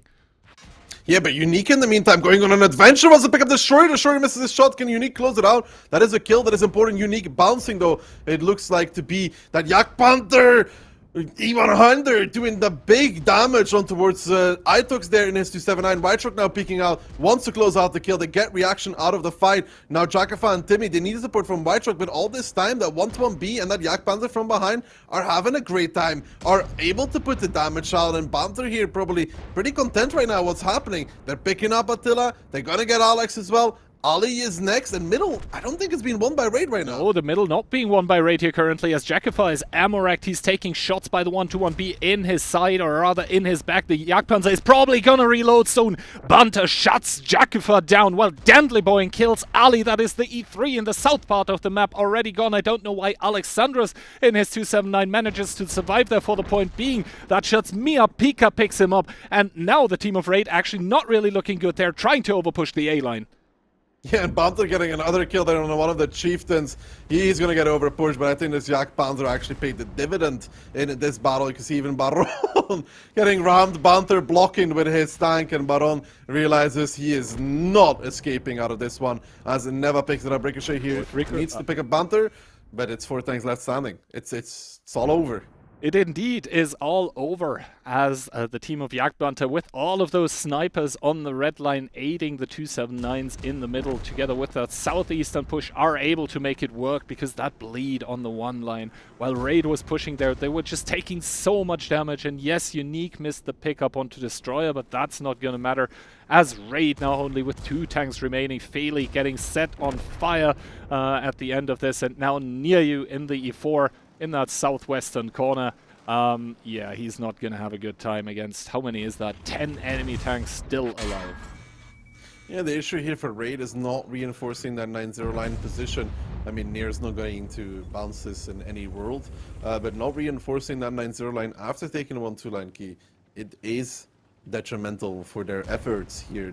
They had against Invil, they had more. They had double 279, E3, then 127 at the Rock. That would have done a lot more damage, but now it was just Attila and Ali, and they probably paid off their HP.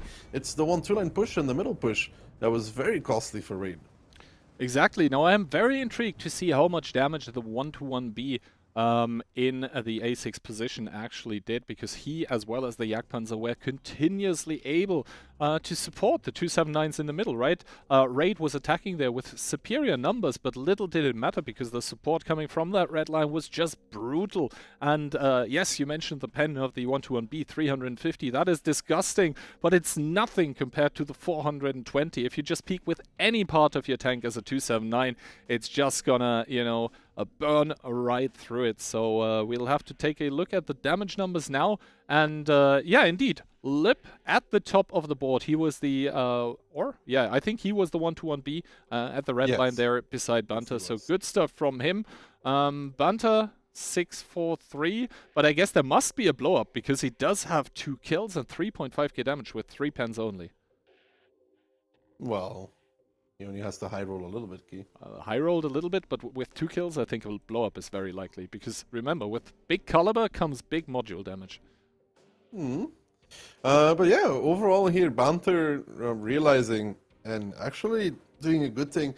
Saw how Invil played against this Raid team, saw Raid going 1-2, realizes that they have a lot of tanks committed for this 1-2 push, and repushes the city. And Raid, after establishing 1-2, not rotating back is an issue. Yeah, exactly. I mean, they did get some stuff done then in that northwestern part, but I think they only did it as a reaction to the push in the city that Banter was already doing. So despite them gaining a lot of info by doing this, they were actually on the back foot, because if you do a reaction, naturally, it's going to be later than the initial thing that actually sparked it. So yeah, Yak Banter, the team that was defending, just by that simple city push, able to get the crucial crossfire positions, get some good cascade effect going in the southeastern part of the map, where, to be honest, the kills that they did, they weren't too costly. Yes, Ali in the E3 was able to punish a lot. Then again, I think in total he only did like 3 shots of damage, so that's not even a full 279. You would have expected a bit more from him there, I think. But yeah, again, Raid forced to push out 1-2, then forced to pressure the middle because they are attacking, and a split key, like a 1-5 line attack against the 6-0 line defense. It's so hard to come back. So they realize they can't let Banter split the map, because when they do, the roads of attacking become nearly impossible, if not actually just impossible. So for them, they had to reinforce the right side of the map when they took such easily 1-2 line. Alright, that means that Banter's team was able to convert their defending round on Fisherman's Bay into a victory. Now it's going to be up to Raid to pull off the same thing. We'll have to see, as now the lineups are coming in. The team of Raid, they are bringing Hannes with the EBR, then 4 Chieftains, triple 260, rest is 279s. Banter's special force in the meantime, E3 times 2, 1-1B again, 6 Chieftains and only 5 279s on Fisherman's Bay, and then 4CB in his EBR. Little amount of 279s for both these teams, 5 against 5. No, actually, sorry, the Raid has 7. Yeah, then again, if you send up the E3s towards the middle, then that could even out the odds there. That being said, that seems to not be the case, as Worthy in the E3 was driving down towards the southeast, and the other E3 seems to be orientating westwards. Hannes with a pretty aggressive spot, does not get punished for it, however, as of yet. Ali with that very aggressive 260 opening behind the pile of rubble here is going to have crossfire onto the 279s in the middle. Just because that 260 is so much faster. You get the initial positions you can punish, but in the extended brawl and shootout, obviously the 279 is going to pull ahead. And look at this rotation though from Banter's team. 4CB so aggressive in his EBR, clearing basically the entire 8-0 line. And I don't think Raid wants to continue pushing this. They're just fine, content with holding, but they don't know yet that this little EBR has taken a lot of map control. However, there's a thing here, Key. There's a thing, and it's called over-rotation. If Banter doesn't have enough on A7 and Raid just repushes it, it's... Ooh, 4CB just got spotted, I think, by Jackifar. Jakifar's gonna miss that one here. You can see a few more shots just whizzing past there. Same can be said about Hannes, who now notices that the EBR has basically cleared out the complete city. There is double 279 by Yak Banter already there in the city, but I think currently they're not continuing through. It seems like they're pulling back a little. And the thing that you mentioned, over-rotation, that might be one by the team of Raid. For CB might be in trouble here, as you may see. He's running to the hills. For CB, can he get away from this? Takes one more. Hans is going to cut him off. He's going to cut him off from the right-hand side. For CB is not going to be able to get out of this one. He may have overstayed his welcome by just a little bit. Where does he go? Got Nitro. In the garage it is where he's going to go. As Hannes picks him up, and 4CB did initially such a great spot, right? The initial spot was amazing. He got so much info. I think he had like 7 out of 8 wheels gone at one point. Yeah, but like, think about it, Key. You know, he got all the info he needed. There's no need. He overstayed his welcome by a bit, especially after he got spotted the first time. You know, No. that is the moment to run away. Now, obviously, Yak Banter, the team in pink here, they have lost a crucial asset, because if you only have one EBR and you lose it, then from then on now, you're sort of playing blindly, right? Because the tank that is supposed to generate most of the information for your team is just gone. He's in the garage, and that is why I think we now see Silent being brought up here in his E3. You obviously want to do the E3 to take the first salvo of the tanks pushing in that one line, because he actually stands the best chances of bouncing something. That being said, Raid seems to be considering somewhat of a push in the one line themselves. I think they want to... No, actually, Near You's driving through. I thought they would want to hold, but they're just reinforcing with Near You. Silent picking out to end this E3. Actually driving forward all the way. Silent? Not sure I agree. He's getting followed up, though, by the Chieftains now.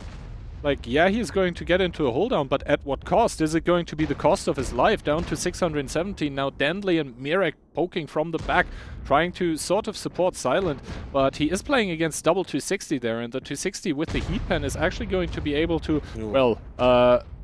good shot by Silent, setting Itox on fire, but he's not going to survive regardless, simply because Itox is behind him now, and there are no overpeaks coming in from the team of Yak Banter to get rid of Itox. So Silent just driving in there, and yes, he did get a good amount of damage into Itox, but that was -1 gun. That was... I mean, right now, Banter's team is getting completely out-rotated by Raid and Smiley. Like, they're completely getting out-rotated. So, you know, Raid takes 1-2.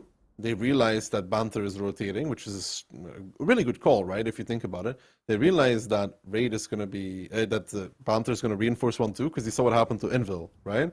As a result of that, Smiley takes back A6 together with Raid. They catch the EBR. Now they know that Banter could push 1-2 as a reaction. They rotate everybody back towards 1-2. Banter still commits his E3. Near You probably shouldn't have taken this much damage for it, but whatever.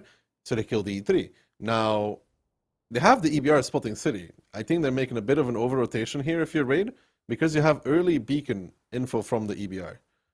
You don't need this many tanks, I think, to defend 9-0 right now. Yeah, I also disagree with this. Why would you be splitting up your forces if the... I mean, you could send like two. You could send like 2 extra, for example. That's fine.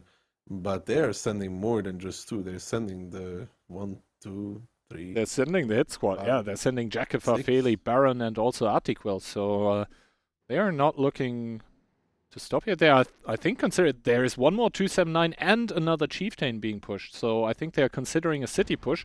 Meanwhile, Yak Banter, they are pulling 4 more tanks into that one line. So if they get a surprising push off here, they might actually catch a lot of the raid tanks off guard. Time though, Kihan. Time. Look at the time. It's disastrous for the side of Banter. The time, it's 4 minutes, but here comes the push. Here they come. Alio up front, the battering ram, the hard head, the muscle. Alio coming around the corner. Near You is the first one on the chopping board for the boys from Banter. Itox is going to be the next one to get sent back to the kitchen as Alio gets Amorak, but he's going to be fine repairing. And now White Rock is the next peon to fall here. The next person to go down the box. White Shark down and out, not trading well. Ali gonna be falling in the middle in the meantime. And Raid here may have done the bad thing, the bad rotation. Destroyer looks to want to escape to the outside though, trying to stay alive. He does just that. It's getting chased down by Tarksto and Unique in their Chieftains. And Banter's team, they are not stopping. They have no more breaks here. The train has to keep rolling. Choo-choo all the way to A1. Smiley and Ricochet are the next ones, but in return you see Raid now coming back with their own counter rotation. They want to run over the middle of the map here. A blow up onto Attila. That's disaster for Raid. That's horrible. I don't know how much HP it was, but that's costing. And look at what the result is of this. 6,000 HP down in tanks as well. And Banter's team seems to be doing just enough. Yeah, Banter's team snowballing through that one line like no tomorrow, and they've also seemed to stabilize in the middle because, look, there's already tanks being rotated, being pulled from everywhere around the map to support against the tanks in the middle. Yes, Hannes has already run in his EBR, but it is still 3 whole minutes that they need to pull through, and Mirek is going to be winning his one-on-one there in the A1 position, as there is 2 more tanks that will be able to support him.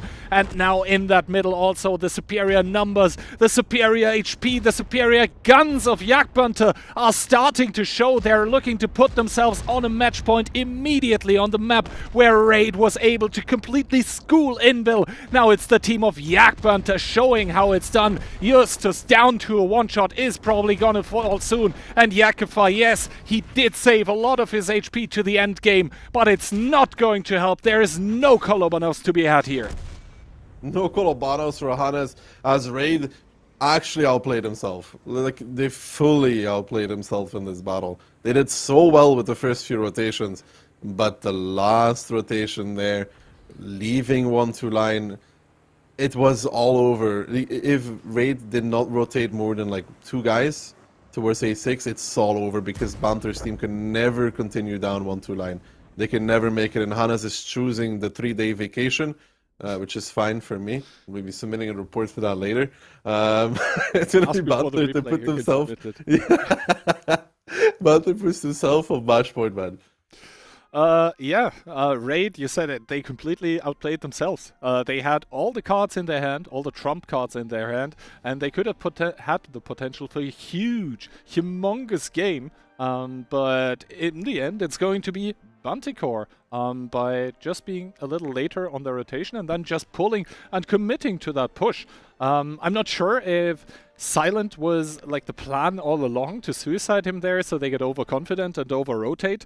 I don't think that was the plan, but that's what ended up happening. And yeah, Raid now up against the ropes here. Yeah, that's horrible for Raid because they were very, very cool in that battle. They were chilling. They were actually chilling because time key. 4 minutes, right? You remember how Waka defended key? You remember? They could fall back into that defense. They had the positions to fall back into that defense, remember? Yep.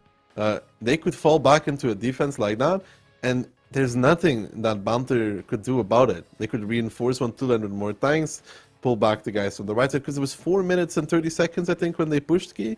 And Banter's team simply doesn't have the time anymore to push 9-0 line properly. So that's a big oversight there from Raid.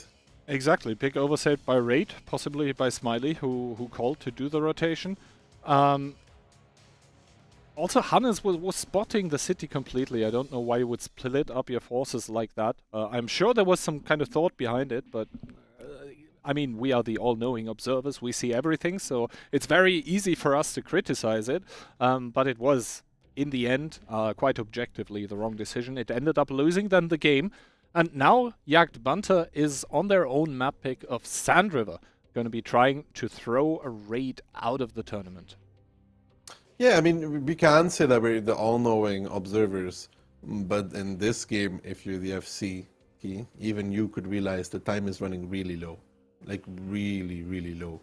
You have that you're already under 5 minutes key, and you know how hard it is to push from 9-0 line, and you have to push across the A line. The EBR isn't clear, so he spots you early.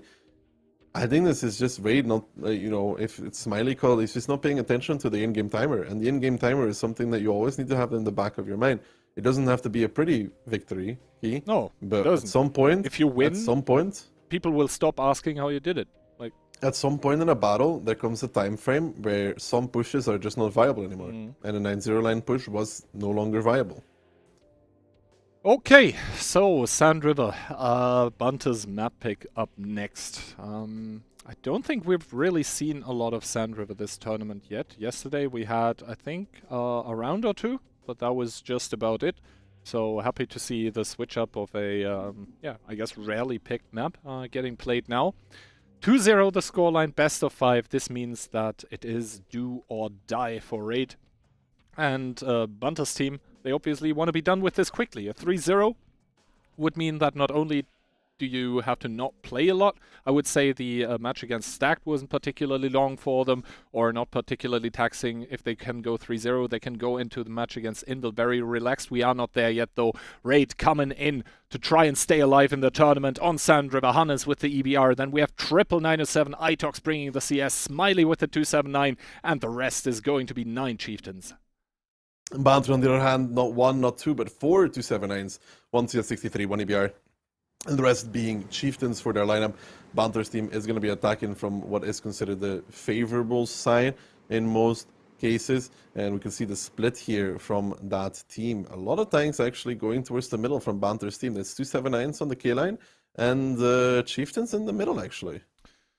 Now, that is a sort of unusual opening by the You team. see Infield do this sometimes. All of the 907 spotted in the middle, so that means they are hard committed. They're not going to get out of this without paying a lot of HP for this. Now, Yak Banter might be outdoing themselves here a bit because they have a lot of tanks also committed into that K line, and that means if they commit in and get overpushed, then this could get out of control very, very quickly. Now, they are sending the double 279 forward, but they have Banter, Lip, and Pika all there to punish. And also, crucially, they have those middle ridges that can add a lot of damage. And yes, the double 279 is going to get over pushed, but we'll have to see how much Raid is actually going to bleed for this, as Alexandra's already down to 1200 HP. And that double 279, yes, they're not going to hold, but you can see all of the snipers by Yak Banter putting on the hurt, and the overpush in the middle onto Ricochet and onto Itox is also happening. Fly, Floki, and Silent all committing down, while Raid keeps pushing the K line. Raid has to continue on this journey, but the good thing here for Banter's team is that there is no middle crossfire. It looks to be an okay situation for Banter's team. Here come the 907s though, repushing the middle once more. Floki's gonna be the first one to get focused. He's trying to get Itox, he will not reach though. That is getting picked up by the side of Raid. It's not all over yet. Fly is the next one. This middle repush, and look at this, what Raid is doing. They're just bypassing Banter. They're bypassing the 279. This could be a stroke of genius even. Dudley is gonna be the first one to get focused, and his Chieftain. Then reaction falling down, Banter coming to reinforce, and is this what saves Raid? The push through, past and over, not dealing with Lip, not dealing with Pika. Let those pesky 279s be there, sip like a little bit of sip of wine. This middle repush from Banter as well, getting punished by that triple 907, and it looked good for Banter. It looked good, but now it looks like a disaster. No, indeed, it looks like a disaster. Yes, Banter, they still have 10,000 HP and very, very healthy tanks. Take a look at the modules that are damaged currently on both sides. 3 Amaraks down and out of the game. This is going to be crucial. Now, Pika here in the crossfire has to bite the bullet, has to go in against Alexandros, but he also has to do his penetration. He bounces, so it's going to be Feli with the Chieftain killing Pika here. Lip now getting set on fire, and it's all starting to, or it has already started to fall apart. It just keeps tumbling down around the players in pink here. It is going to be Raid with that push through. Yes, they paid tremendous amounts of damage for it, but in the end, the commitment, the belief in that push is what carried them through that whole K-line and through this whole game here. They are not down and out yet. It's going to be Raid that are putting their first point on the board, and Yak Banter who are back to the drawing board. Honestly, I don't even know how Raid won this, man. to be real. I am also quite a bit taken aback by the win for Raid. There's a few things there, like Lip and Pika need to continue pushing and help his chieftains across the hole. And I think this middle repush from Bounty wasn't bad per se, but they didn't really get much out of it either. Yeah, I think they should have possibly rammed the tanks in there to get just those guns out of the game that much faster. To just be able to reduce the effective DPM that the Raid team had, because in the end, that is what won Raid the game, right? The effective DPM in the shootouts wasn't really getting reduced, because at the end of it, like, yeah, Raid lost some tanks initially on the K-line, but that was it. All of the other tanks stayed alive on 1-shots, on 2-shots, and as long as that gun is still in the game, it doesn't matter if you're full HP, if you're 1 HP. You have the same DPM as long as your ammo rack isn't broken. You know what's another thing to remember, Key? If you're playing a strategy like that, like Banter is basically countering the full K line, right? Or trying to counter the full K line, like first Raid to push over, yeah? Because Raid did it against, I don't remember who it was, but they did it before already. That they pushed over K line and killed them. If you remember, in their upper bracket match, that was against, who was that against? Their first match, the very first match. That was, the very first match was in Milwaukee. No, I mean Raid's first match in the upper bracket. Oh, Raid was playing against Storm. Yeah, they did it against Storm, Raid, actually, I think, where they overpushed K-Line Key.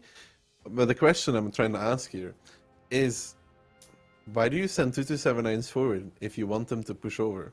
Yeah, one would be enough, like, for them to actually commit. Why do you send 2 Key? Like, what do you gain from having a second one there? You lose another gun more quickly? That is what you get from it. Like, you asked me what you get from it, and I answered, so... That's correct, Key. I'm not saying anything. I'm just judging you silently to see if you falter. That's not gonna happen. You look a little bit flustered right now. No. All good. All good? I'm sitting here chilling. It's all fine. What is not fine, though, is the scoreline for Raid right now. 1 and 2. That means, yeah, they just did win that round, and they did so in... that was good. That was really good. It was really good, but it was also, like, interesting to watch, I guess. Like, very interesting to watch, because at one point in time, I thought that Yak Banter had it in the back, to be honest.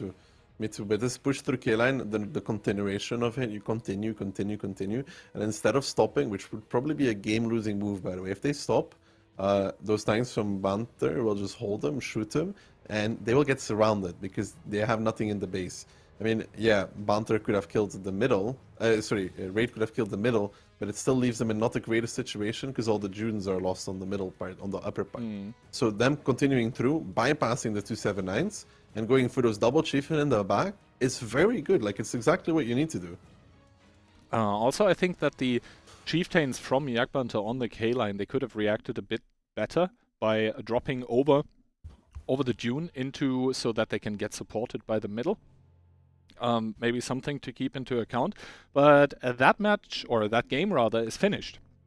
So now we'll have to see if Raid is able to pull it off on the second round of Sand River, which is, I want to remind you, still Banticore's or Yak Banter's Special Forces pick. And those are still looking for revenge against Invil for the past tournament, because that is where Invil just clapped them out of it in the finals. Now, first of all, Raid coming into this one with Hannes in the EBR once again. Then we have Jackafa sniping with the STRB, quadruple 907, and then 9 chieftains.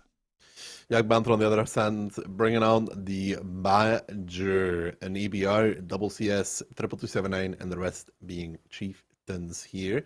We'll have to see what Raid does with this 4907, so... All right, so the initial splits. This looks very, very mid-heavy, the commitment, because they're sending heavies to the mid, haha. By Yak Banter, and Raid seems to be playing very K-line oriented. Hannes and 4CB exchanging spots here. That is a lot of 907s by Raid that will be able to shoot not only the EBR currently, who is down to 184 and needs to be extremely careful against Hannes. Hannes, though, I think with the very mature choice of deciding not to completely pursue, and it's going to be Timmy to pick up 4CB in the EBR. That is a lot of information, a lot of map control gun, and I think this is why we see Yak Banter with that dual-pronged attack over the upper middle and also through the dried-out riverbed. Yeah, through the right of middle, but you can see already, they see the overmatch from Raid. Raid might actually push them themselves with Smiley as the spearhead here for the breakthrough formation. On towards Banter they go. Ali trying to get into a safety position in the middle, though the push continuing. Smiley, Baron, White Rock behind. They want to pick up Banter. They are bleeding for this. They are getting punished for this. Banter still alive on 501 HP. He will fall now, but Smiley getting picked up by reaction from the backline. Mirek is the next focus now. A non-connection, they're coming out. Itox to finish it up. Tarks now with a little bit of shield, now Unique falling, and Raid again seems to have the answers to what Banter's throwing their way, because this time around they are clearing out the middle. They have it under full control. They're up in HP, they're up in guns. The only thing Banter has is that they're defending, and they're going into a desperation K-line raid push with the triple 279 facing off against the triple chieftain. But Kihan, this is not this fight for 279s. Exactly, you can already see the 279 armor just not working when the tank is angled downwards. Pika down to 11 HP. Now Hannes committing to the fight, bouncing onto Alio, I believe that. But that's not going to matter, because yes, Borna is back there with the Badger, the player that was formerly called Never, the Balkan superstar. Also, Alio now getting just completely beaten down in that K-line. And yes, Raid, they still have a lot of tanks committed into that dried out riverbed, but those tanks, you can see it, they're just able to support the K-line and just put the fire onto Lip. And now the Badger, yes, it is an amazing tank when it's hull down. It's not so amazing anymore when it does get flanked. And you can see here, Borna trying to do what he can against Nearyu, but in the end, Yak Banter, they don't have the guns, they don't have the HP anymore. Raid still 14 tanks alive, only the team captain has fallen, but that probably means he can lead more effectively, as Danleyboyne also bites the dust, and now it's only 4 players remaining, and we are going towards a tiebreaker. Yeah, again, for CB, this K-line spot Kian is so risky. There's a reason, there's a reason why people don't really do it, like going up towards K4, because the Chieftains can shoot you, the middle can shoot you, the EBR can shoot you. Very often you see the EBR dying for that. It's almost better to just get the middle spot, and see if they're crossing straight, and you have the CS spotting north. It gives you all the info you need. But Raid gonna be bringing it to tiebreaker, and it's funny because I feel like Yak Banter here overreacted a lot. They had no reason or need to push the middle, or at least had to wait longer to do it key, because you want the enemy team to be like in J3. But they could also have taken full map control, if you think about it. They had already the complete EF line established, right? The complete EF line was established for them. They could have easily gotten the chieftain under the base, and at least they can play from that. And also, you have to remember, Key, Banter would be defending. He could have set up a pretty crazy defense here if done correctly, because he had the entire map.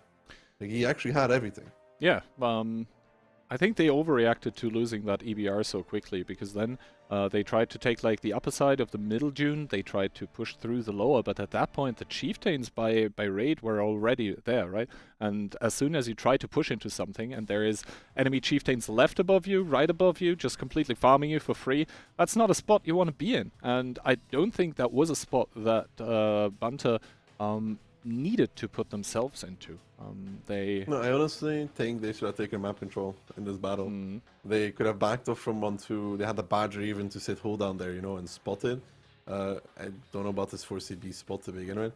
And I think they could have taken the chieftains that sniped the crossing, just back and take positions. Like, you know how they pushed the middle with like 3 or 4 chieftains? 2 of those could have very easily been diverted north and take the base dune, and establish some really crazy positions. And they're defending. Like, I think this is an overreacting move. It's like, okay, we shoot the crossing and then we push middle. But Raid has all the info key. Like, they know that those tanks are sniping. Those tanks have 2 options, right? Those tanks can go 2 ways. They can either go up to the middle, or they can push down the middle. Now, Raid just realizes that, if this happens, we just send tanks back towards the middle, and if you drive down the middle, then you just die. Alright, so the scoreline of a 2-2 now implies that we will be heading to a tiebreaker. I can't remember from the top of my head which map. I think I voted for a Raid tiebreaker. It was Live Oaks. That's going to be the tiebreaker in between Raid and Yak Banter. It's a hard choice, man. It's actually a hard choice. Because if you pick defense, you're playing from the northeast. And if you pick attack, yeah, you gotta attack. Okay, now the second time today a tiebreaker team picks attack. I'm not even surprised. So obviously Live Oaks being the switched sides, we got to keep that in mind as well. But yeah, second time today, the deciding team picking attack, as I said, and the first time we saw it today, it actually led to humongous success for the team of Invil. That is probably with popcorn in hand, watching this match here currently. And seeing the war of attrition by now that's going on in between Raid and Yak Banter. Because obviously, to play 5 games is a lot more than 3. It shows a lot more tactics. It also can be emotionally taxing because, well, Yak Banter was able to pick up Fisherman's Bay pretty cleanly, and then it looked like they had it in the bag on Sand River, but Raid with a very wonderful push, you have to give it to them, able to bring it back, and now on the road to full-on remontada. I'm thinking, like, I think Raid almost... I mean, yeah, Banter did such a great push on Fisherman's Bay on their attack, right? But if Raid played this out properly, like they were, and didn't overthink it, they would have won that. They also won both the Sand Rivers. So overall, I almost would say that they deserve it more over the grand scheme of things. Especially because I think winning Sand River from West can be really, really hard, like the way they were playing, because they were getting hard countered from the beginning. But that can be a good sign for that team if you're able to basically overcome a hard counter by simply believing in yourself and just believing in the push that you're doing right now. I believe in Yuki hands. Aww. But yeah, what I was gonna say is, yeah, as soon as you start getting that belief, then you're also going into those matches with like a bit different mindset. Like, obviously, if it's 2-0 up, you want to be in the Team Yak Banter, but now that it's 2-2, you want to be in the Raid team, because the momentum definitely is on their side currently. Like, Kian talks so much about belief because he went to, you know, you can see it, it's still a bit in him. He went to church until he was 16. He used to sing as well, and I heard that if Raid wins the tournament, Kihan is going to be singing on the World Tanks DE stream. That is entirely false.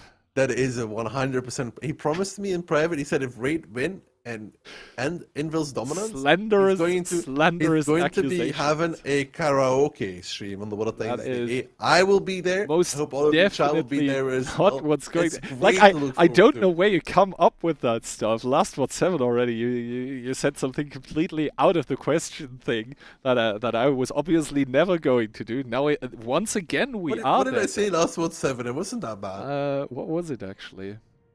Yeah, you don't even remember. How bad could it have been? I mean, you know, when you get older, sometimes your memory does start failing you. And you know who's also going to... Oh yeah, you're going to dress up as the camo.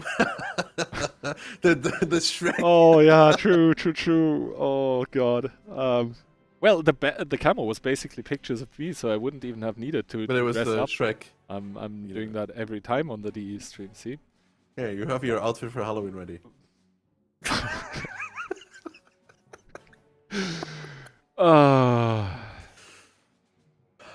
We're going to have to find something for you where if it happens, you shave off your beard.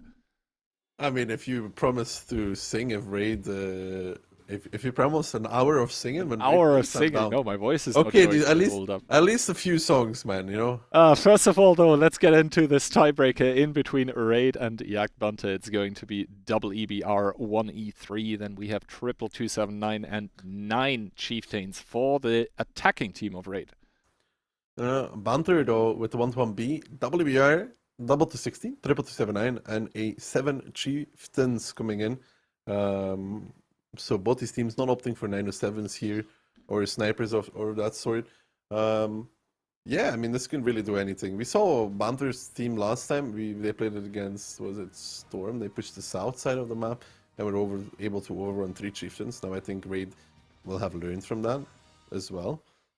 And do you promise, Ski, a few songs? I'll promise I'll shave fully, but you got a few songs. It has to be at least like half an hour. A few songs. Which one? What do you have in mind?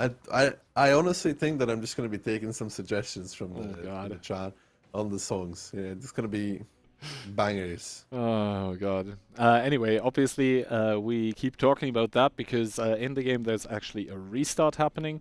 Both of the teams obviously will have to pick the same tanks once again.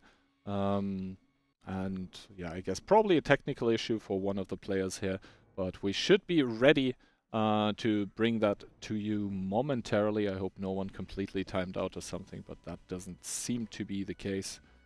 Just a few bad spawns, Kian, Well, I don't think it probably was down to bad spawns. Okay, one of the games from one of the players crashed. So. Yeah, we want to make it the most fair and competitive environment, so the teams can indeed ask for a restart. I think the requirement is that nothing has been spotted yet. Yeah, nothing can have been spotted yet, and also you can only you do only have one restart per team per match, so maximum 2 per match. As this is the last game of this match here, the only ones who could still be using a second restart would be Banter's team, because it was actually one of the raid players crashing. But as the login is actually quicker once again, it shouldn't be too long until we get further gameplay. Now, you already said that the choice of attack or defense on Live Oaks in the Tiebreaker is actually a pretty difficult one. Why would you say that? Because Northeast is just not really fun to play from, because it goes like this: if they go rails and you go rails, you lose. If they go city and you go city, you lose. And if they split and you split and they do it properly, you lose. It's incredibly hard to hold all the angles. Like, it's incredibly hard to hold both the rails, right, the zero line, the under, the city, and anything at the same time if you're just splitting and holding, right? So you see a lot of teams, for example, fully commit to the rails, right, on their defense. But even that is beatable. So it made it better being on defense, because at least you have time running in your favor. And it really needed that, because it was a bit too easy to play from bottom left Live Oaks. A bit is, maybe an understatement. So them picking attack as raid, it makes a bit of sense, because like you can really just set up in the beginning on Live Oaks bottom left, and if Banter's gonna YOLO into them like he did against Storm, they should be prepared and ready for it. So once again, we see the lineups indicating the last game of this match is not far out here. The lineups obviously not changed since last time, so now Yak Banter and Raid are going to be fighting it out on Live Oaks to find out who is going to try to dethrone the waiting champion that is Indil. Opening-wise, we see a fairly standard opening from Raid, I would say, sending a lot of tanks towards the city. They have stacked upon the house as well. That E3, mostly to counter some 279 positions on the other side, but he's going to be supporting the city for now. Banter's team with those 260s taking the southeastern part of the map very, very aggressively. And because there is no EBR middle, I think they're getting a bit lucky that Alio and Tarks both are not going to take damage for the time being. Yeah, but Alex should be able to get some spots out if they decide to commit, though. And then we have to see the reaction from Raid. Tarks now pushing up, Alio now pushing up as well. Alex is leaving, so they spotted the 260s, but they have not really seen what comes behind these 260s. Exactly, the 260 is sort of providing Look at the rotation spotting key. Screen here. Look at the rotations. Yeah, there is Double Chieftain getting rotated to, I think, K1. They're currently headed there. And other than that, Raid on their attack, playing a bit stationary, I would say. They have the double 279 also committed into the city. That could be an issue if Yak Banter decides to completely rotate, but for now they don't seem to do that. Yes, they are aggressing with a few tanks in the north. At least there is a lot of rotations going on there.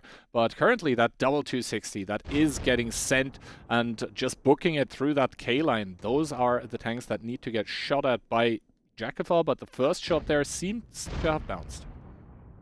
Yeah, it seemed to have bounced. Those 260s are going to get punished for taking, though. You can see Jakafar now trying to survive against that double 260, who haven't been taking too much damage so far yet, though. Tarks and Alio seem to be chilling, if you want to call it like that right now. They are going to slowly kill that 279, so Raiden will have to do something here.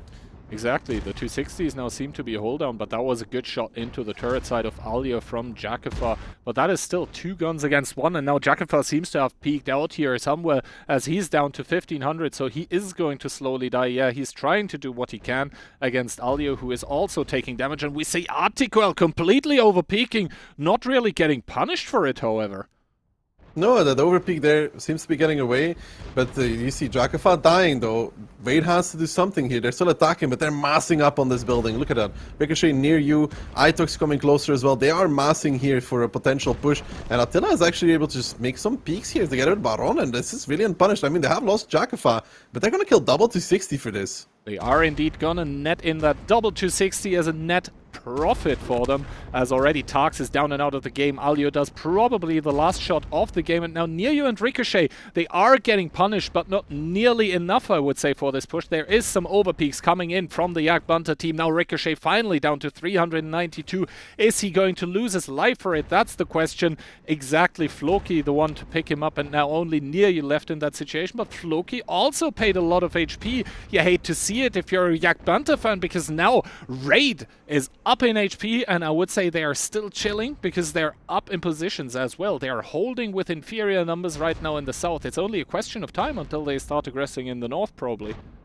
Mirik's position, he is the next bastion that falls, because he cannot sit safe from 3 angles. Near you has 1, White Rock has another, and Ali is creating a third. You see those shots coming from behind? He cannot sit safe from near you. And that is another, 1000 plus HP that he had that is being removed from the game now. There's another shot, again, I think that's near you from the sound, because he can just do that without really getting contested. And now you can see Banter's team just like scrambling out of this K line, but yeah, they're down 5,000 and they're going to be down a gun as well. Yeah, sooner rather than later the 279 of Mirek should be falling here. Probably some accuracy issues from the side of Nearyu. Once again fired towards that 279 that is spotted. He did not hit it once again. Hannes did a little spotting run there, but he did not spot Silent, and vice versa as well. So whoever has more guns that are able to shoot into that water as soon as Hannes gets... Oh, Hannes got spotted here, and now the trigger does get pulled from the side of Raid. They are driving into that inside here together with Destroyer. White Rock, I think, did pick up Mirek there with HE, and now the plan... the match plan, the game plan for Raid is starting to unfold. Yeah, Silent is still in that water here, but realistically there's not a lot of guns that can punish upon his spots. And we talked yesterday about this 279 dying at the building, and I think you're going to be seeing that today, that Pika is going to be in trouble. Actually, Silent is spotting early. That's the only thing preventing Pika to get blasted from behind now. That is true. However, if Hannes makes an outside run towards the top, I can tell you that Silent does not spot him, because I've sat in that water and got driven over by an EBR. Near you needs to be careful though. Near you. Yeah, takes some damage, takes a lot of damage actually. Down to 356, that would be only one more shot to finish it off. Currently, the team from Yak Banter seem to be unable to do that, and now Smiley and Destroyer somehow caught here, also starting to take damage. Both of them, actually. They are close to Pika. That is proxy spots being exchanged, and for the time being, yes, Raid still up in HP, but they are starting to run out of time now. Hannes finally coming in with a spotting run onto Silent. That is going to compromise the Frenchman's position. Hannes, though, down to 450. Silent still on 816. And also Hannes getting blown to pieces. So Silent, he can just go unspotted and retake the position. Yes, indeed. He can just go back. But there is north pressure, though, Kihan. Look at that. Double 279 driving at A9, and there is only one singular tank there for Banter's team right now. This Hannes run wasn't worth it. Let's put it that way. It wasn't worth it. But this north pressure could be disaster. But time, Kihan. 3 minutes and 40 seconds. You see the rotations coming out now from Banter's team. Alex here going as first one, trying to clear an EBR. Doesn't find anything. But this is a two-prone attack, Key. Right now they're coming from under because Silent is no longer spotting. Yeah, Silent no longer spotting means that Pika's position is completely and utterly compromised. Justus, Itox and Baron, together with Ali, should be able to just completely farm the 279 in the back and kill it 3 minutes and 15 seconds remaining and 19,000 HP that Raid still needs to go through. That is a lot of damage taken here in the north by the tanks of Raid, and that seems to be a repush coming in by Yak Banter as well, that are completely abandoning that southeastern part of the map, focusing their efforts instead onto White Rock, who is down to a one-shot. Never mind, he's down in the garage, and now Destroyer here, he has to spot this rotation, and all the chieftains from Raid that are still in the southeast, they need to farm onto the Yak Banter tanks. Yeah, now the issue here for Raid is they have to keep going. Time is starting to run low, HP is about dead even, but look at his team though from Banter, Fly, very Banter himself, unique reaction. The Frenchman, that is the furthest I've ever seen a French player in my life, holding all of them off while the rest is trying to run away. They're trying to scatter through the A-line, trying to use time to their advantage, as now Unique and his friends are staying there. An A-line push coming out though by the double EBR, that's Silent and 4CB, trying to draw out the time, trying to draw out the tanks here from Raid, and it's only Smiley on 887 and near you really that are going to be able to do something against this. That is not really enough HP. Baron's now pushing up, Attila's pushing up, Ali's pushing up. They have to make this push work. They don't have a lot of time. Exactly, 2 minutes remaining here, and that double EBR in the city from Yak Banter is the biggest remaining issue. Also near you is on a one-shot for those two EBRs, and I think Alexandros is only on 819, so we'll have to see how this one goes. Now the Chieftain also spotted. The exchanges in the city are going to be crucial, while Raid is trying to overpush the zero line, overpower the defenders, but here you can see 4CB and Silent, they are still surviving in that city. The 1-to-1B also getting pulled to support the double EBR in the city. Dantley Boy now over 3k damage, and Attiquel on 1 HP gets the kill onto Unique before getting obliterated, but I'm not sure if the Raid team will actually be able to convert their HP advantage into the victory here. They have to kill all, or they have to cap. We'll see which one it's going to be, but Yak Banter, they are desperately trying to hold on. They're desperately trying to hold on near you now, starting to get pushed by Lip. Lip takes one more. Alex maybe with the finish on the crossing to save near you. He does get it. 4CB is in the ZBR, still alive together with Neva, Danley, and one more Chieftain, but 4CB, there is no escape. Furry falling, and the 279 will fall as well. With 55 seconds left, Banter's team made it close. They tried to pull it out, tried to bring it home, but Raid's gonna be picking up 3 consecutive rounds to put themselves in the grand finals against Invil. Raid indeed with the complete remontada, and at one point, actually at multiple points in this match, it looked like Yak Banter's team had done it, like they had broken the team of Raid, but the unbelievable spirit and the belief able to carry Raid over that finish line. That last one especially also was a close one, so congratulations for Yak Banter for a spectacular showing here, for delivering a banger of a match here in the lower bracket finals.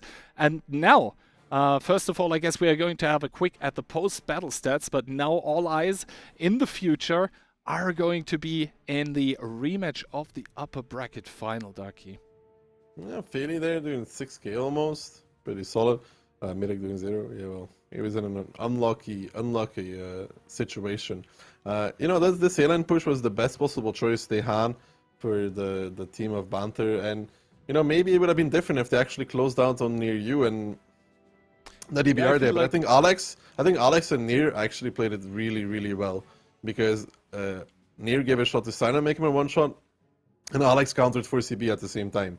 Yeah, I think if they immediately rotate the 1-to-1B as well there, then they kill Alex, they kill near you, and then the EBRs are just gone, right? That still would enable the team of Raid to cap though, because they had 50 seconds at the end after killing everyone, and if you put 3 people on the cap, that would have been possible as well. So I think Raid, either way, they win this match, but yeah, Yak Banter, they did their best to make it close in the last game, and yeah, we have to commend them for that effort. But I guess it's also time to now commend our analysts, Insane and Toxic. Well, thanks guys. The third match of the day, Toxic. That was the last match of the losers bracket and a victory from Raid, but that was so close at the end in that tiebreaker. Yeah, and what a match that was.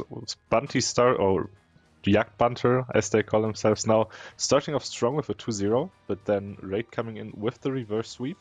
Both of them actually picking up both rounds on the other team's pick, which is also fairly unusual. However, this means that Raid moves on into the grand final to have a second chance of the day versus Invil. Maybe they can this time show that they are actually able to stop the Polish behemoth that Invil is and stop their winning streak. Well, the last time it was Yak Banter that tried out in the grand finals. This time we'll have Raid trying, because Invil, as you mentioned earlier, that's the fourth time they are trying to get the win. They have won the last three Clan Showdown tournaments, but Toxic, the replays are ready for that match. And we started between those two teams on Fisherman's Bay, and it was pretty convincing from Yak Banter. Yeah, Yak Banter actually deciding to push the city here, whilst holding A1 with a couple of tanks, and basically making Raid unable to push there for free, at least. I mean, I don't think it was that bad from the side of Raid to make that play. I think they could hold pretty well at the 7-8 and in return win the 1-2. But they also decided to push the mid at the same time, and they took a lot of damage for it. You could see that this time the Yak Panzer Ihunda was not that bad of a pick. Yeah, actually, we saw in the post-game stats he did like 3,500 damage alongside with 2 kills. So not too shabby from Banter, actually, who decided to play the tank himself. We can see Raid picked up the A1 corner eventually, but Yak Banter just had so much time to pick up the entire tanks on the southern side of the map, as well as win the middle eventually.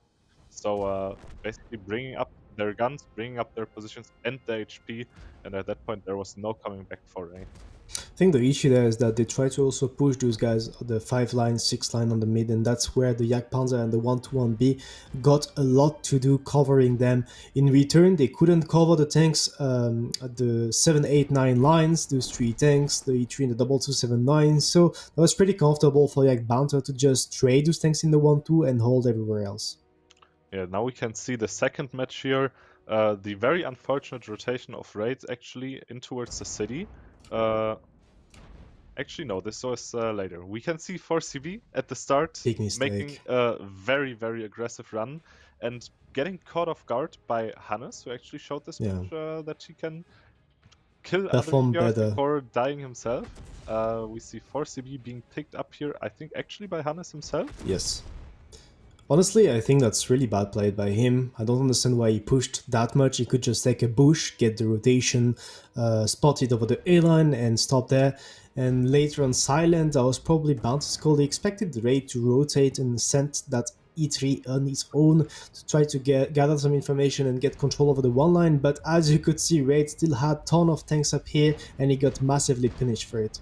Yeah, not really getting much out of it. Silent was later on, however, able to still get a shot onto Itox and set him on fire. And at some point, the Banter decided he has enough and he sends all his tanks down the one line, whilst the Raid team made the unfortunate rotation towards the city, which means they end up with an overmatch, basically taking the one line without all that much punishment, whilst also having an overmatch in the city. I hate that play from Raid, to be fair. Like, I don't understand why they go that deep in the one line with 3 tanks, and there's like, what, 4-5 minutes left, and they start rotating half their team towards the city. Like, Daki mentioned it. What is gonna happen if Yak Banter is pushing and taking control of the 7, 8, 9, and they have like, what, 3 minutes left? I mean, Raid can easily hold over the 1 to 3 line, so that was a huge mistake. Like, decision-wise, reaction-wise, they actually donated the win to Yak Banter because they only had this push left. Yeah, maybe that was a bit of the nerves showing. If you're 1 down, you know, on the loser's bracket, it's always kind of nerve-wracking for you, especially as a team captain. You want to lead your team to victory, but it didn't work out in this particular game here. As you can see, they even continued to win the middle due to the support they had from the one line later on. And yeah, that's just the game over. Even Jackifa can't bring this one back. Imagine they were down 2 tanks, the EVR and the E3, and they were 10k HP up at the end. And then we had Sun River, and I think Banter actually expected that K-line push, and he wanted to sort of counter it, but actually maybe was that a mistake to get those triple tanks at J7. Maybe that wasn't necessary, because you could see like Raid, they had a great reaction. They actually ignored the 3 tanks and they kept pushing all the way to K9. In return, they had the 907 to cover the mid push. And you could see that from the side of Yak Banter, they didn't commit with all of their tanks in the mid push. That was very sloppy. And they didn't get the major important kills there. So Raid we expected them to lose because they were down a lot of HP, but gun-wise and rotation-wise, they actually held strong.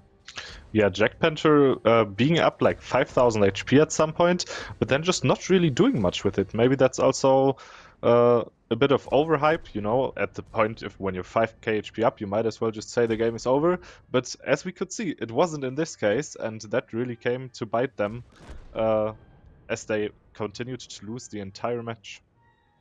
Yeah, definitely. So good stuff from Raid, actually kind of recovering because they were already down match point for Yak Banter. We expected them to close it on that map because they were really up, but good stuff from Raid team that was in the attack. And again, a mistake from that EBR. Why would you go that deep? That's very risky, and that's not the first time. Yeah, I think 4CB may have had a few too many vitamins today. You know, being overconfident in his capabilities and basically throwing his tank in 2 different games. And you can also see Raid taking advantage over the positioning of Yak Banter. You know, they don't have all that many tanks here in the middle. They do, however, have them in the F7 position, but you're kind of being suppressed by the 907 from G8 at that point. Yeah, but you saw unique position. He got really killed by the K-line in his CS, and all of those things they just got killed with the help of the K-line. And in return, Yak Banter with the triple 279, they didn't have just enough to win that push. So actually, perfect rotation from Raid, just bringing the perfect amount of tank on the mid, keeping the perfect amount of tanks on the K-line. And actually, you said it yourself, they were down match point for Yak Banter, so they could actually make some mistakes. And in return, they were actually pretty solid. Yeah, really great showing on Sand River that they are still a strong team. They are also not to fool with, you know. They showed the mental strength of being down 2-0 and still being able to come back and do a reverse sweep onto a strong team like Yak Banter. And you can see the Sand River match, the second one, wasn't even close. 10,000 HP up, as Silent is the last man standing. Yeah, well, good stuff from Rage, recovering, taking the 2-0 on Sand River, and then you had Live Oaks. But this time, Yak Banter against Raid, not a replay of what happened against Storm. You could see that Raid, they actually got the reaction on time to rotate. They also got JKFI in the 279 here to trade with those things. He's eventually gonna go down, but he's buying enough time to get all of those chieftains to rotate to take that free push. Yeah, and there's just so many chieftains pushing into these 260s, and they don't really take that much punishment from it. Even though the Yak Banter team has a lot of tanks in position, they just don't take the peaks and don't take the shots. And this push from Raid basically going unpunished. They take an entire amount of map control there that is just unnecessary for Yak Banter to lose.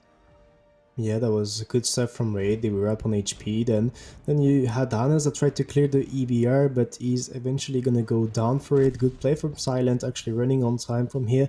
And then there's like a decision from the side of Yak Banter. They actually decided to rotate all of their team to repush over the A line and try to defend over the ABC line. As you can see, it's like a bit more than 3 minutes left. I'm not 100% sure that it's the right call because I think they had enough tanks over the rails to actually hold against this push Raid could do, and they also had enough tanks to win the hairline. But this push they actually made here is maybe very costly because, as you could see, they are possibly gonna lose some HP on the rotation. Then they are forced to use those EBRs over the city. But that was really stunning from the side of Rain. The way they played, the way they actually pushed, the way they got the kills, probably the communication over the city. You can see just by this clip overall, it was 1 minute and a half left, and they were actually playing super well. Yeah, I think that's at the end just the nerf getting to Banter maybe as the FC. You know, there's that few minutes left in the match and you basically just say, oh yeah, we are on the defending side, we are not all that much HP down, so let's just camp in the last corner of the map and maybe it will work out in our favor. We saw that it sadly didn't for the team of Yak Banter, which means they do not get to progress to the grand finals like they did last time. Well, good stuff from Raid. They're gonna be playing now against Inville in the grand final. Not just yet, because they need a bit of time for the teams to actually make the pick and bounce. And that being said, Toxic, we also have to talk about the changes that will be happening on Himmelsdorf in the next patch. It's not gonna come like shortly in the 1 or 2 next weeks, but it's also gonna come like maybe in a month or so. We don't know exactly, but you can see that's a massive change for the 15v15 tournaments, because now you can actually get to the hill and spot it from the north. Yeah, this might actually shake up the meta a bit. Maybe we see more hill plays, whilst we saw more rail pushes. We saw that today as well on Himmelsdorf in the 15v15, the rail pushes being very prominent. But now then the hill is more balanced for both sides. That might shake up the meta quite a bit.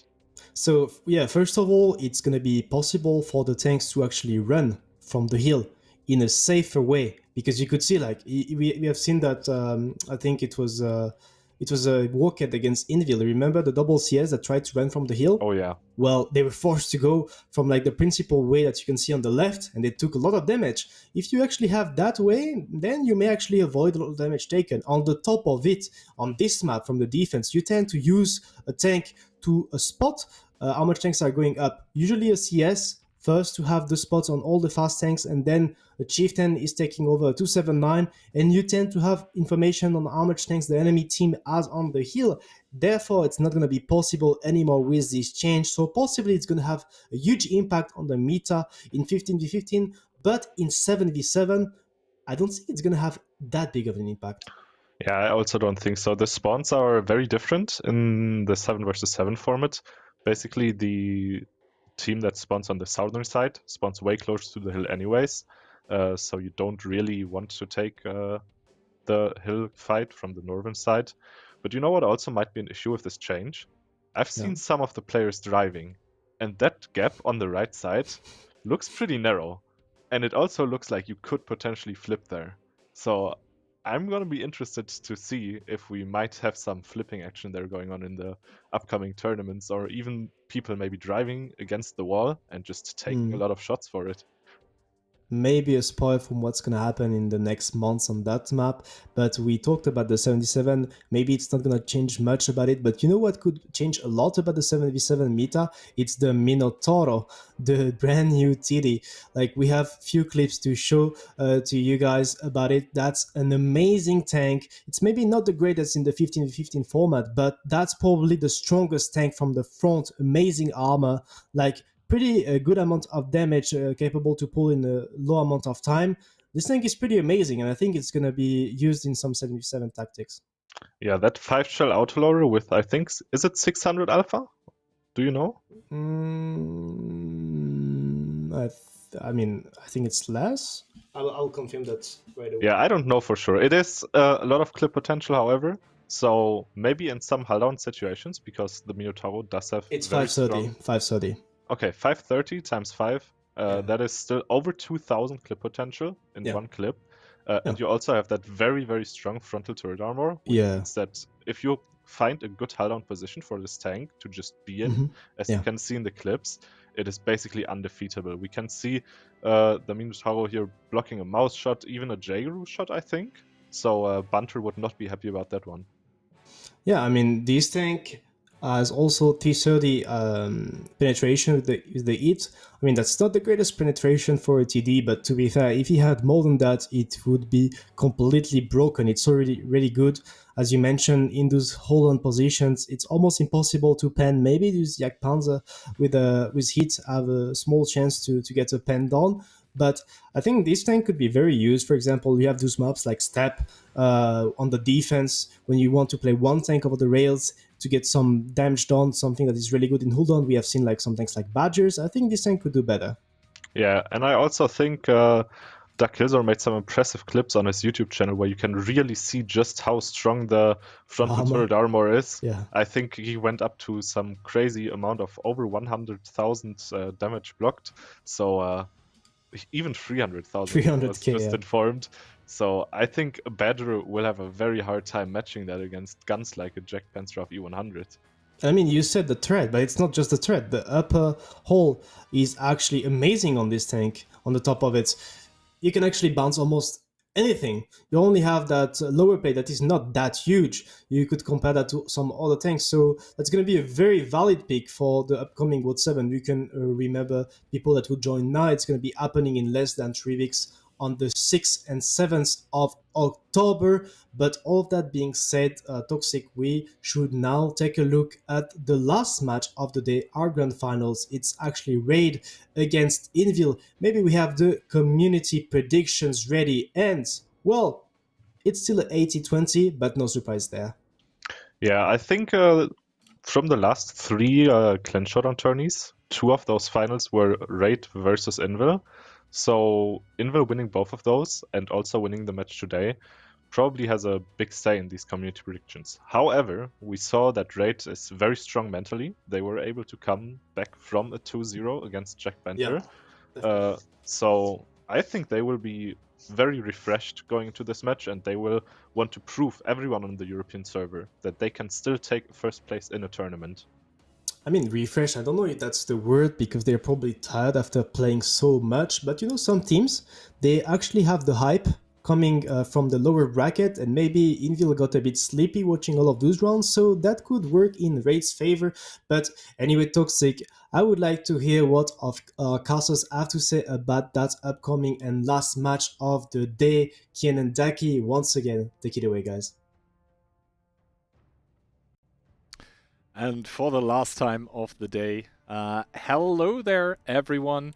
It was actually just you not hearing me. The stream did hear me for that one, Ducky, so stop smiling like that. Anyway, welcome back to the caster's desk here. We are in for a treat, for a rematch of the upper bracket, also a rematch of some of the former tournament finals. It's going to be, I think by now you can say the classic. It's going to be Raid against Invil. It is going to be played in the format best of 9. I'm being informed pick and ban should be finalized fairly soon, so we will be able to show that momentarily for you. And now coming into this, we do have, obviously there is a slight pick ban advantage for the team of Invil, because that is basically the advantage you get for coming through the upper bracket.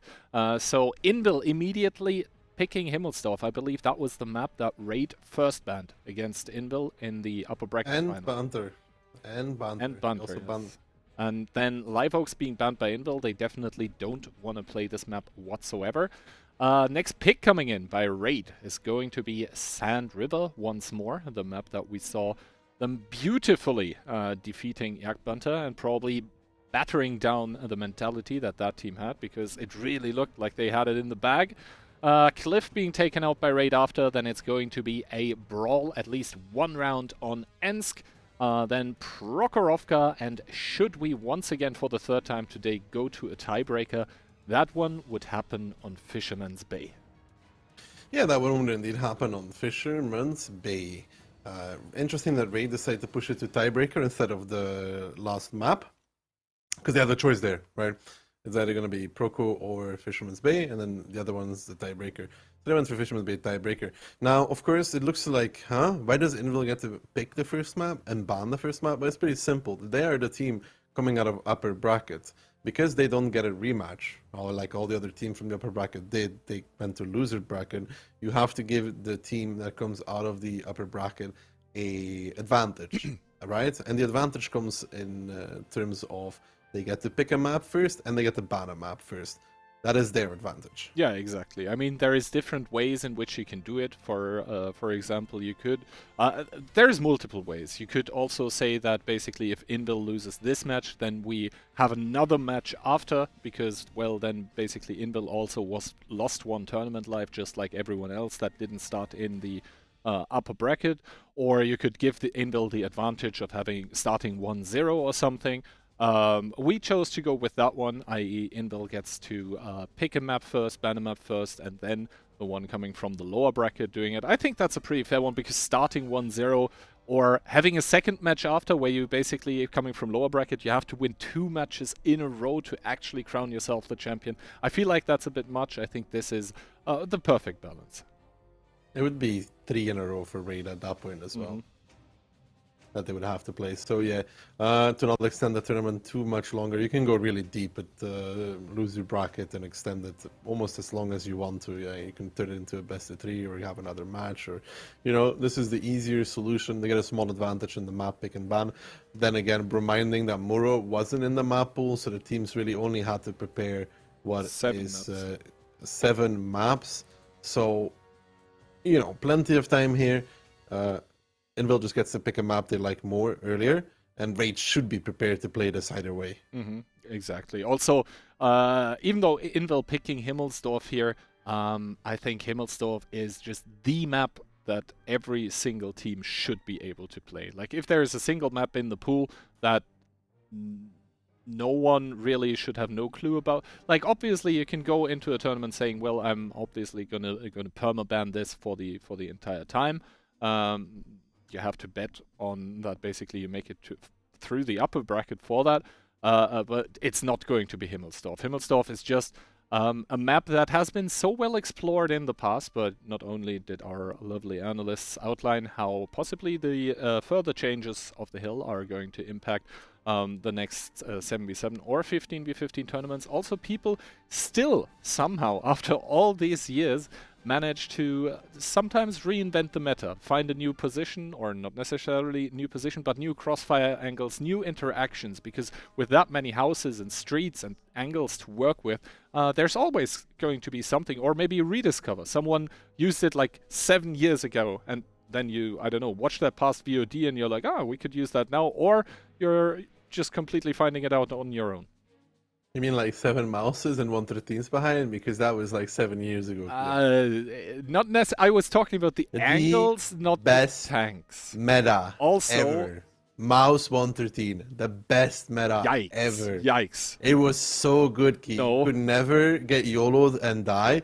And it was all on personal skill. Now, I understand aiming for you has been an issue, and it's gotten worse over The issue years. is not the aiming. The issue is the actual gun of the 113, where you have to spam heat But then you to just play a compensate mouse. for you the just play a freaking mouse, gun man. being so bad. That's why we all just picked mouses and left the 113s for people like Shockish. Oh, I guess a blast from the past there. I was actually one of those Type 5 snipers on Prokhorovka defense in 7v7. F5 snipers.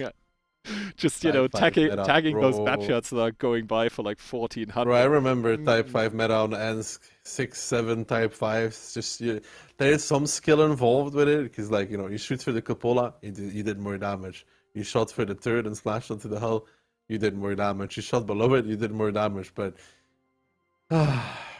Yeah. I personally, I am glad that the Type 5 meta is gone. I didn't particularly enjoy that one when I was playing. Imagine that was before Bond HP and Bond Turbo. Imagine now. I don't know, like, I don't remember how much HP the type has with full field mods and Bond HP, but it would have been, you know, still significantly more than back then. I would. Also, I wonder how it would have been if 268v4 meta and Type 5 meta had clashed on Ensk simultaneously. I wonder. V4 loses. V4 because loses. Type had more HP and just splashes it, you know.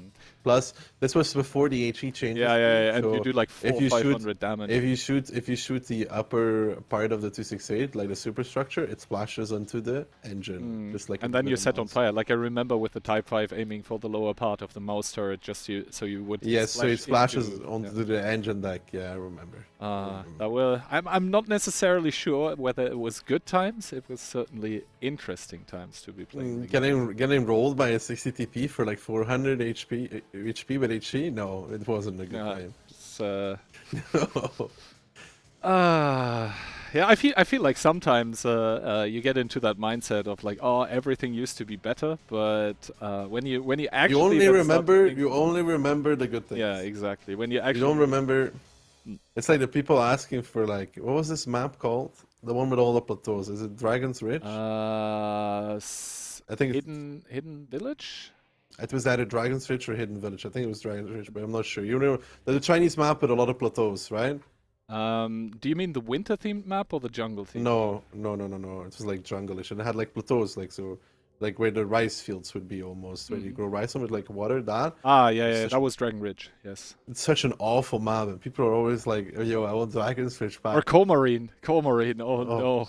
No, dude, the version of Comarin, a lot of people on stream are newer players, so they don't know about this, but the very first version of Comarin back in the day, Jesus, I am turning old, but back in the day, the tank traps that you see in the game now can be destroyed by any tank, basically, except for maybe some low tiers, I don't remember. But on Comarin, only heavies were able to drive over the tank traps. So if you were going with your medium tank to the middle of the map, you had to beg one of your heavy players to come there to drive over the tank traps because you physically couldn't. The singular worst thing ever, by the way. Or back when you couldn't push Rex, and when you would play Erlenberg in Clan Wars, then as the defending side, you would send super fast tanks to all 3 bridges and block them, and then the enemy just couldn't go over, and physically they wouldn't be able to come to your side of the map. That was something else back in the day. Anyway, we are in the year of the Lord 2022, and I don't think we are going to need CVS to find out what is going to happen in between both of those teams. Just watching the stream is going to be enough because the countdown has started. 45 seconds until the grand final of the Clan Showdown September 2022 tournament in between Invil and Raid is going to start. Darky, what's your prediction? I actually predicted for Raid because like I really like the atmosphere when like I rewatch Sigan's stream and they're all like, "Oh, Daki hates Invil, he's predicting for Raid." So that like gives me big smiles in the evening. I really like that actually. It's great fun for me to go through that. So and also because like I want to give Raid some credit. Everybody is gonna predict for Invil either way. I'm fine with being wrong. Like I'm most likely gonna be wrong, but at least Okay, so I need to obviously outline a little why I am now going for the 5-2 for Invil, as we just 2 matches ago we saw a tiebreaker in between Invil and Raid. I went with a sort of decisive victory for Invil for 2 things here. One, Invil did not have to show as many strategies as Raid, so as soon as you use a tactic it basically gets burned because it could get hard countered. And 2, also, yes, Raid had some very good showings against Invil, particularly on Fisherman's Bay, but I think that is oversights on the side of Invil that they now had enough time to fix. So Fisherman's Bay, in particular, I don't think, like it is going to be the tiebreaker, so it can't be 2-0 if it comes to it, but I think Invil had a lot of time to basically go over the tactics and possibly adjust to how Raid is playing today. Raid did not have that luxury. They had to go to tiebreaker against Yak Banter. Yeah, indeed. So it is fair reasoning, Key. However, you can always think about a momentum train as well, which Raid is on. If they would come into this match strong, right, which they didn't do in the last few times they played against Invil, but let's just imagine they do, and they win first map 2-0. Invil's still cold, starting cold, while Raid is then fired up, and it can make a difference, especially for the motivation. Maybe not for the FCs, but the players themselves. Like it is a psychological thing, and it's normal. When you have a bad start in a match, you're already like, we're gonna lose again, in the back of your head, right? And you want your players to believe that they can win. Believing is the first part, doing it is another. Now, map video taking a bit longer than usual. I think that is because one of the players asked for a small little toilet break. Obviously, if you are going to be playing for like hours on end, then at some time your body is going to have its... Yeah, and you told me you had a bucket for that. No, I got a gamer bottle, actually. Very cool, Kian. Very cool. Oh, yeah. I hope you recycle, though. Of course. Very Reuse, important. recycle. All the Reuse? Huh? Not Huh? me currently. Huh? Okay. How many Why would times, you even dude? think of that? Well, it's very logical to think about this. It's connecting the dots. Those are some weird dots you're connecting. Alright, anyway, I think we are just about to hop into that first one. Now, if you're Invil, how do you try to break Raid's hype train that they're currently on? Because obviously they were 2-0 down and then 1-3-2, so full-on remontada. They had close games. They probably are super hyped up again after the last Live Oaks round. English is getting hard after 4 hours. But how do you stop that? Do you immediately drive into their faces and push it home that this is not Yak Banter, this is actually Invil they're going up against? Or do you just hang back a little and chill and see what... Or just try to let Raid use their momentum against them? You gotta grab them by the throat immediately if you're Invil here. Put the pressure on them, make Smiley and whoever's helping him make them immediately have to react. I think the strong suit of Invil in the Raid match is what we talked about when they took the initiative. That being Invil, when they took the initiative, they were always coming out ahead. So I would like to see them take the initiative here, and they're taking the initiative with triple CS, double bat, triple 279, a B, and the rest Chieftains. Now that is very light. And Raid coming in with a double B, 1 CS, 5 Chieftains, rest 279s as well. That is 7 of them. We'll have to watch how it all stacks up against each other. No restarts happening, so let's get into the action. Invil going to be attacking first, sending that double batcher together with Mentos in the CS up towards that hill. And this looks like a delayed 3-line push by either team. Yeah, it looks like Invil's immediately taking the middle though with the double chief, and now immediately there's a reaction from Raid here pushing the 2-line. There's 5 tanks on the hill for Invil here, Key. You cannot forget that. Exactly, the double Batchat and the CS as well are going to be out of the fight. They're not going to be able to contribute their HP, as Invil has already taken the inner parts of the coach out with Sokar and Barkis. But on the 2-line, the push is rolling for the side of Raid. They're trying to overpower whoever they find here, but they're going to take a lot of damage into the sides of their tanks as they're making this push. They are making this push, but Destroyer there potentially making a mistake crossing over to that building. He's going to get peeked, he's going to get crossfired, he's going to get taken down. Our Barbarian leading the forces, leading the troops forward. Invil up in HP, but still, reminder, a lot of that is on top of that hill. Attila, the next focus now for these tanks from Invil coming in. He gets dropped low, he gets blown up, but that was a limited ammo rack there. And it does seem like Invil here coming back towards that corner on A4. You see those CSs coming back, are able to hold this, and this should have been Raid's game if you're looking at it. They had these tanks from Invil down to riots, but this overextension over this corner really costing them. Yeah, the overextension not only costing them, but also Invil extremely quick with that rotation. There is only 1 CS currently remaining on the hill, probably still full HP, but the Batchats, they were there in time. The CSs, they were there in time to give the crossfire onto the tanks by Raid that went past that C2, C3 position. Also the gap in D2, I think that was thousands of HP that Raid lost on that cross, and they weren't really able to generate kills in return. And that is why we see Invil, yeah, they do have some one-shots here, but Raid only has 3 tanks remaining. And this means that Invil is indeed gonna stop the hype train that went choo-choo all the way through 3 games in the lower bracket final. It is getting stopped dead in its tracks, and Invil are going into this final here leading 1-0. Yeah, and Invil here really even a risky opening, man. Sending 5 tanks towards the hill, having the rest on the lower side. I honestly think this was Raid's game to lose more than anything, because Invil is even pushing the 3-line, which is considered as the perfect thing when you're pushing the 3-line yourself as Raid. But the mistake there, I mean, Destroyer crossing over to D3, sacrificing a 2.5k HP Chieftain for what? For nothing, for 2 shots of damage, dies immediately. And then also pushing around the C2 corner, not respecting the potential of Invil to rotate back with those CSs, rotate back with those bat shots, because I think the double bat arrived there and just completely annihilated the corner. This is the kind of game where you cross over to the train station, and from the train station you kill those guys behind the window, and then you're in a pretty good situation if you're Raid, because you are still defending and you're able to crossfire the guns, and you can also see that they rotated off the hill. So this was really weird.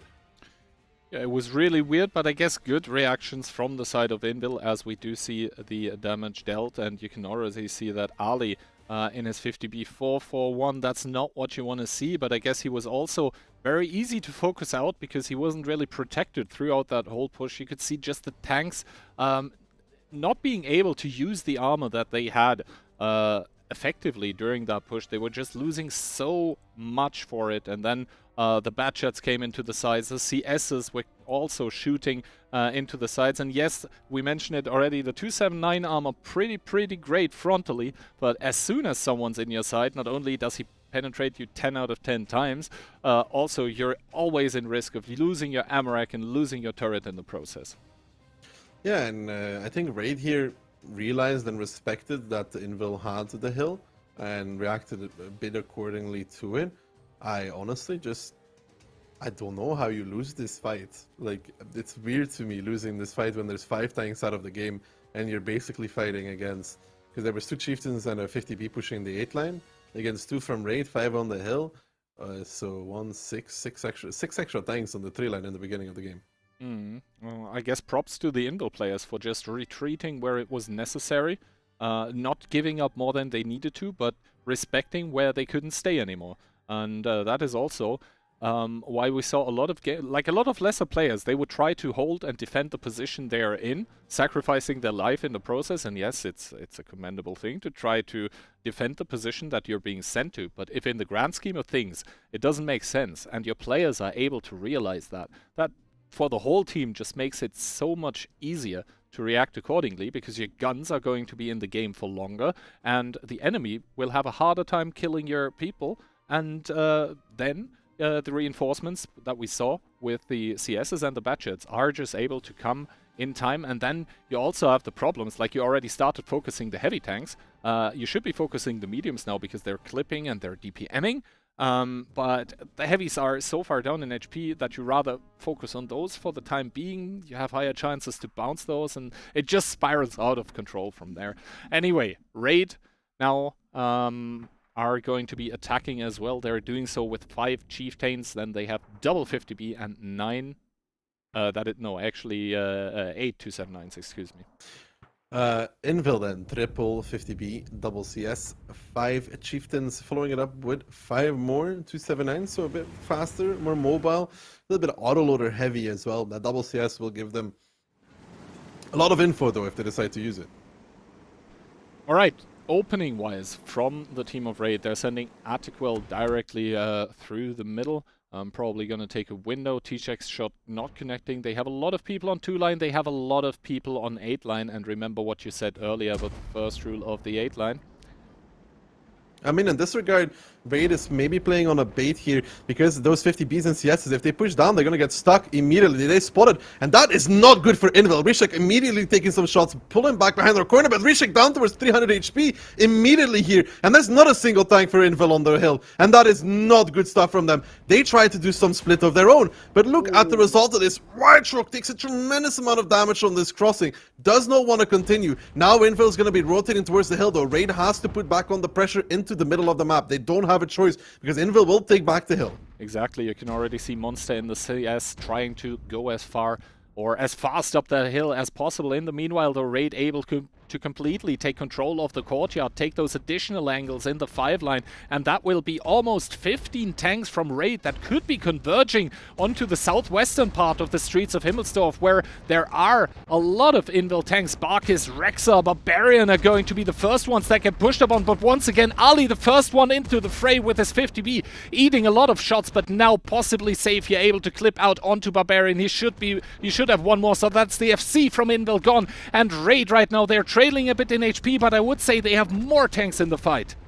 More tanks in the fight, but they're getting dominated on a personal skill level again, because this 3-line push is not it for Raid. The other push they did onto Barkis was fine. Invil actually made a disastrous mistake here by sending that amount of tanks towards the hill. Raid had a timing there, but they're losing on skill like really hard. It's not really pretty to watch right now. This 3-line push getting absolutely shut down. The push they did onto the 4-5 line was fine, but this 3-line push resulted into nothing for Raid, and you can see the result of that. Yeah, exactly. Now Monster from the hill is also able to contribute shots here, so even his gun, yeah, his HP is out of the game, but he took a lot of damage already, so it doesn't really matter. And now Invil, you said it, on a personal level, this micro gameplay, the micro interactions, when you're up close and personal, that is just where Invil has time and time and time again this tournament just excelled, just dominated the opponent's teams, and that is why we are seeing a very quick 2-0 that Invil is going to lock in here over Raid on the streets of Himmelsdorf. Jakova once again, the last remainder of the team of Raid here, doesn't even get the pickup on Monster, does get killed in the process, and now quick 2-0 after you just have 3 rounds in a row. If you're Raid, that's gonna hurt. It's gonna hurt even more, because opening against opening, Invil never would win this game. They lost a 50B for free, key, and they still were up somehow 5,000 HP when Raid pushed in. Rishik basically, he didn't die, but he was on a one-shot. And then they sent, and the big mistake there from Invil is you saw all of them. Everything that was on the 8 line was rotating to the hill. So Raid hit a timing there, where they could pressure forward and push onto Barkas, which was fine, right? Was fine. But then they did some 3-line push. And I don't know why, because they just got crossfired for it. Yeah, they did get crossfired, and it's not the first time that basically that southwestern part, as you sometimes call it, the Mercedes. It's not the first time that we see a team this tournament doing a push there, but it's so incredibly hard because it's like 3 streets meeting each other, and as soon as you hit the sort of the intersection of the streets, that is, if the enemy's set up properly, you're just getting completely crossfired. So I would have liked for Raid to emphasize on the other positions everywhere else, where they clearly had the overmatch, where they clearly had the advantage, because the clip tanks and the CSs from Indel, they all were out of the fight. I would have loved to just go for the complete single shooter brawl, but obviously that is all, you know, a bit of a hindsight. In the battle it can clearly get very, very heated up and emotional, and when you say push everywhere because you see that the tanks are out of the fight, then the players can sometimes take wrong decisions or not talk back, saying, well, we cannot really effectively push here as of right now.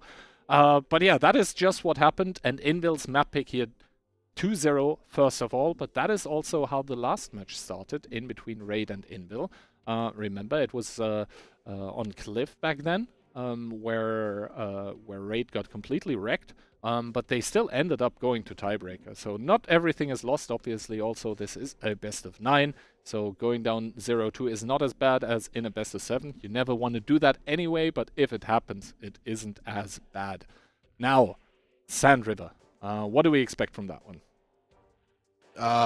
We'll see. I'm more curious to see we kind of know what we can expect from Raid. I don't think they'll be changing too much in playstyle. I'm more curious to see what we get from Invil, and I'm getting a little bit worried for Raid here because, yeah, I see it. There's a lot of like individual positioning that is just so much better from Invil right now, especially on the first Himmels, for example, and rotation wise as well. But on this second one, man, like you lose a fight like this. I don't know. We'll see. Yeah, listen, they turned it around in the upper bracket. We can see maybe they can turn it around in this one.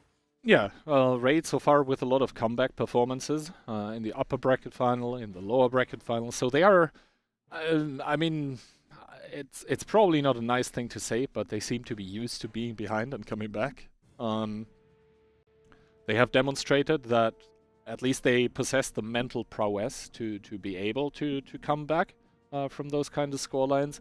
But it is Invil they're going up against. And against Invil, against any team, but especially against Invil, you don't want to go down 0-2.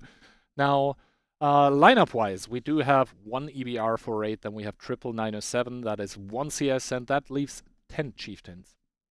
It leaves indeed 10 Chieftains behind that. Kihan. On the other hand, we have the 907s again, though.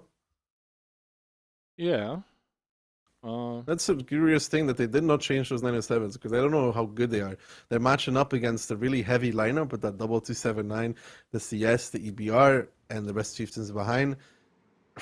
We'll see. We'll see. I really want to see this 907s work, because 907 HP, like they need to actually be able to sustain a fight, those 907s, to work out properly.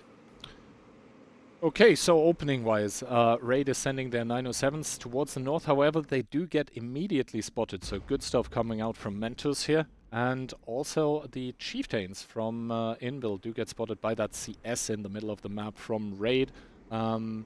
Those Chieftains here by Raid as well do get spotted. Feely immediately taking one into the side. I believe that was from the base from one of the 279s. And it's going to be a clash of the UK heavy tank of the Chieftains in that southern part of the map. But I would say that right now the angles slightly do favor Raid, because they also have double 907 middle.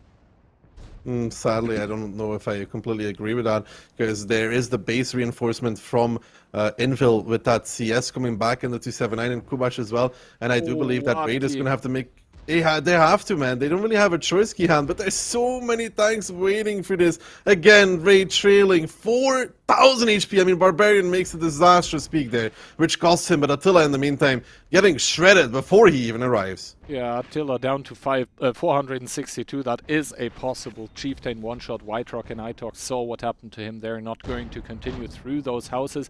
Now, the fact remains, Raid is defending, so they don't really need to make the first move. That obviously costs the most HP. But Invil, they are just up 3,000 right now, and they are just doing so by basically sitting still and letting Raid do the mistakes. Yeah, and they're doing well again, Invil, just taking the HP lead, taking the positions. Now they can start working, right? They can start taking the middle, and they can start pressuring up to get angles. I mean, Kubash here, they're gonna find Itox at some point, man. Yeah, I mean, they should have ample amounts of AG in their tanks to just shred all of those houses, as we can see. There is a lot of houses, though, so Itox right now still protected from the fire from the base that Invil is laying down. Yeah, HE trades, I guess, going to start soon here, as there is not really much else to be done. Yeah, Rishek now starting to take Gotta say, though, they're not that bad right now for raids. Look at the HP dropping. Yeah, and they are also able to evacuate with those mediums from the southern side. So the mediums are slowly starting to generate map control, because the only rotationary tanks that Invil really has is the CS and the EBR, and that's it. I mean, Chieftains are fast, yes, but they are not CS or EBR fast. I mean, what was 3k is now 0 key hand. Raid's been doing some really good shooting, actually. Like, some really good shooting. Yeah, I guess some of those cupolas just getting hit for the side of Raid. They are just the superior aimers for the time being. Obviously, HE trades, that is just, you know, to keep yourself occupied. As long as no one is really down to, like, below 200 HP, the HE trades, they don't really mean anything. At least that's what I feel. But taking a look at the minimap, Raid does have map control, but that also means that the 99907, should there be a full-on clash of all tanks in the south, is going to be out of the game and going to be unable to... This timing, though, Kian, look at the north. Oh. Look at the timing in the north for Raid here. There's double heavy tank crossing over there for the side of Invil. Yet Invil's getting 2 heavies there in position. Yeah, and the 2 heavies are going to be above the 2 mediums that are right now being pushed up there. And indeed, you can see Ali taking a lot of flak, taking a lot of damage for this, even losing his Amarak in the process. Soka now going to peek. Hannes on the upper side is also getting spotted. Soka trading it out with Ali, but yes, that was an overextension by Raid with their medium tanks. Once again, now the HP advantage in favor of Invil, and Hannes, he still needs to cross that gap. He does make it out. Bark is unable to connect. Itox taking one more for fleeing here, because that's what you have to call it. It's not a tactical retreat anymore. This is full-on flight by Itox, and yeah, he's just going to be selling out Ali, who is not going to be making it out of this one whatsoever. Yeah, but Ali didn't trade that bad. It could have been a lot worse for Raid if you think about it. He did get some shots in. Sokar is on half HP. It's again 2k HP deficit. Sokar takes another one down to 600 now. This could have gone a lot worse for Raid, Kihan. It could have been disastrous. And another one even taken by Sokar, dropped towards a one-shot. Hades needs to be careful, though, because Mentos is coming for him, and he's on a one-shot, and he needs to survive. Barkis is also coming, but we will be reinforced by Attila and a Chieftain. But does that really hold the base, the north side there? Right, Whiterock, actually.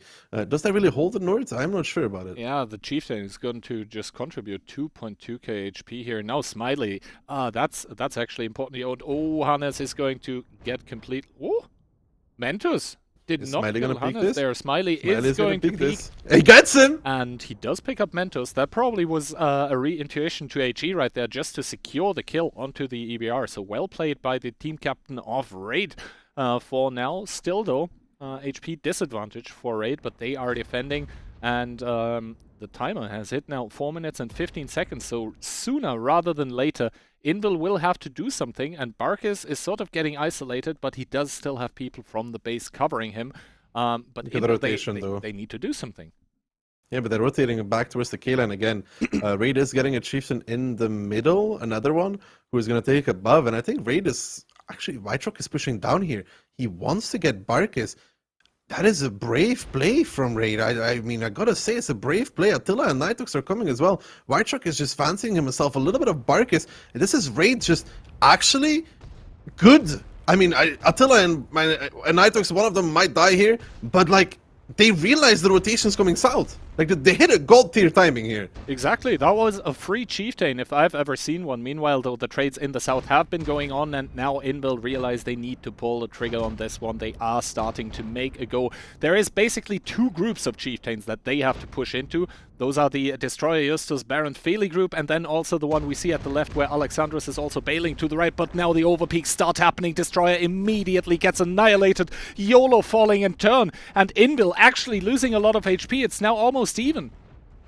Yeah, it's almost even indeed, as now the pressure is on. The base is being lost, so that's the important factor here. Conrad down towards a one-shot. Now Alex is trying to cover from the back. Piotr is the focus for the chieftains from Raid. They're peeking out, and they are currently winning the trade in terms of HP, but there's a lot of it up front here still that is gonna drop, because Invil has just as superior numbers as Jakafa and Timmy fall. That leaves Ricochet by himself. He's gonna need a lot of ricochets if he wants to pull this one in his favor. As a blow-up comes out, a 1-2 Amorak combination. The 1-2 push will continue, and this is what I mean, Key. It's not over. It's not over whatsoever. It is indeed not over, as Artiquel is now encroaching onto Sokar. He is going to get proxy spotted before he can peek. He should have the better end of it with the 907, though Sokar not really seeing that the 907 is here. And Justus now falling Baron down to a one-shot, but the thing is, Raid, they are 4,000 HP down by now. They do have a lot of one-shots very, very close to the enemy. If Atti falls, that could be disastrous for the team of Raid here. Whiterocks, he does pick up Sokar, but he takes one more shot in return, and now Monster's focus should be on maybe getting one of the one-shots out of the game here, because Invil, they have a lot of HP to spare, and now they also have the enemy base, T-Sec, being sent into it. Barbarian opting out of it because he's on a one-shot, but that is 2 kills in quick succession for the team of Raid, but that is still so much HP difference.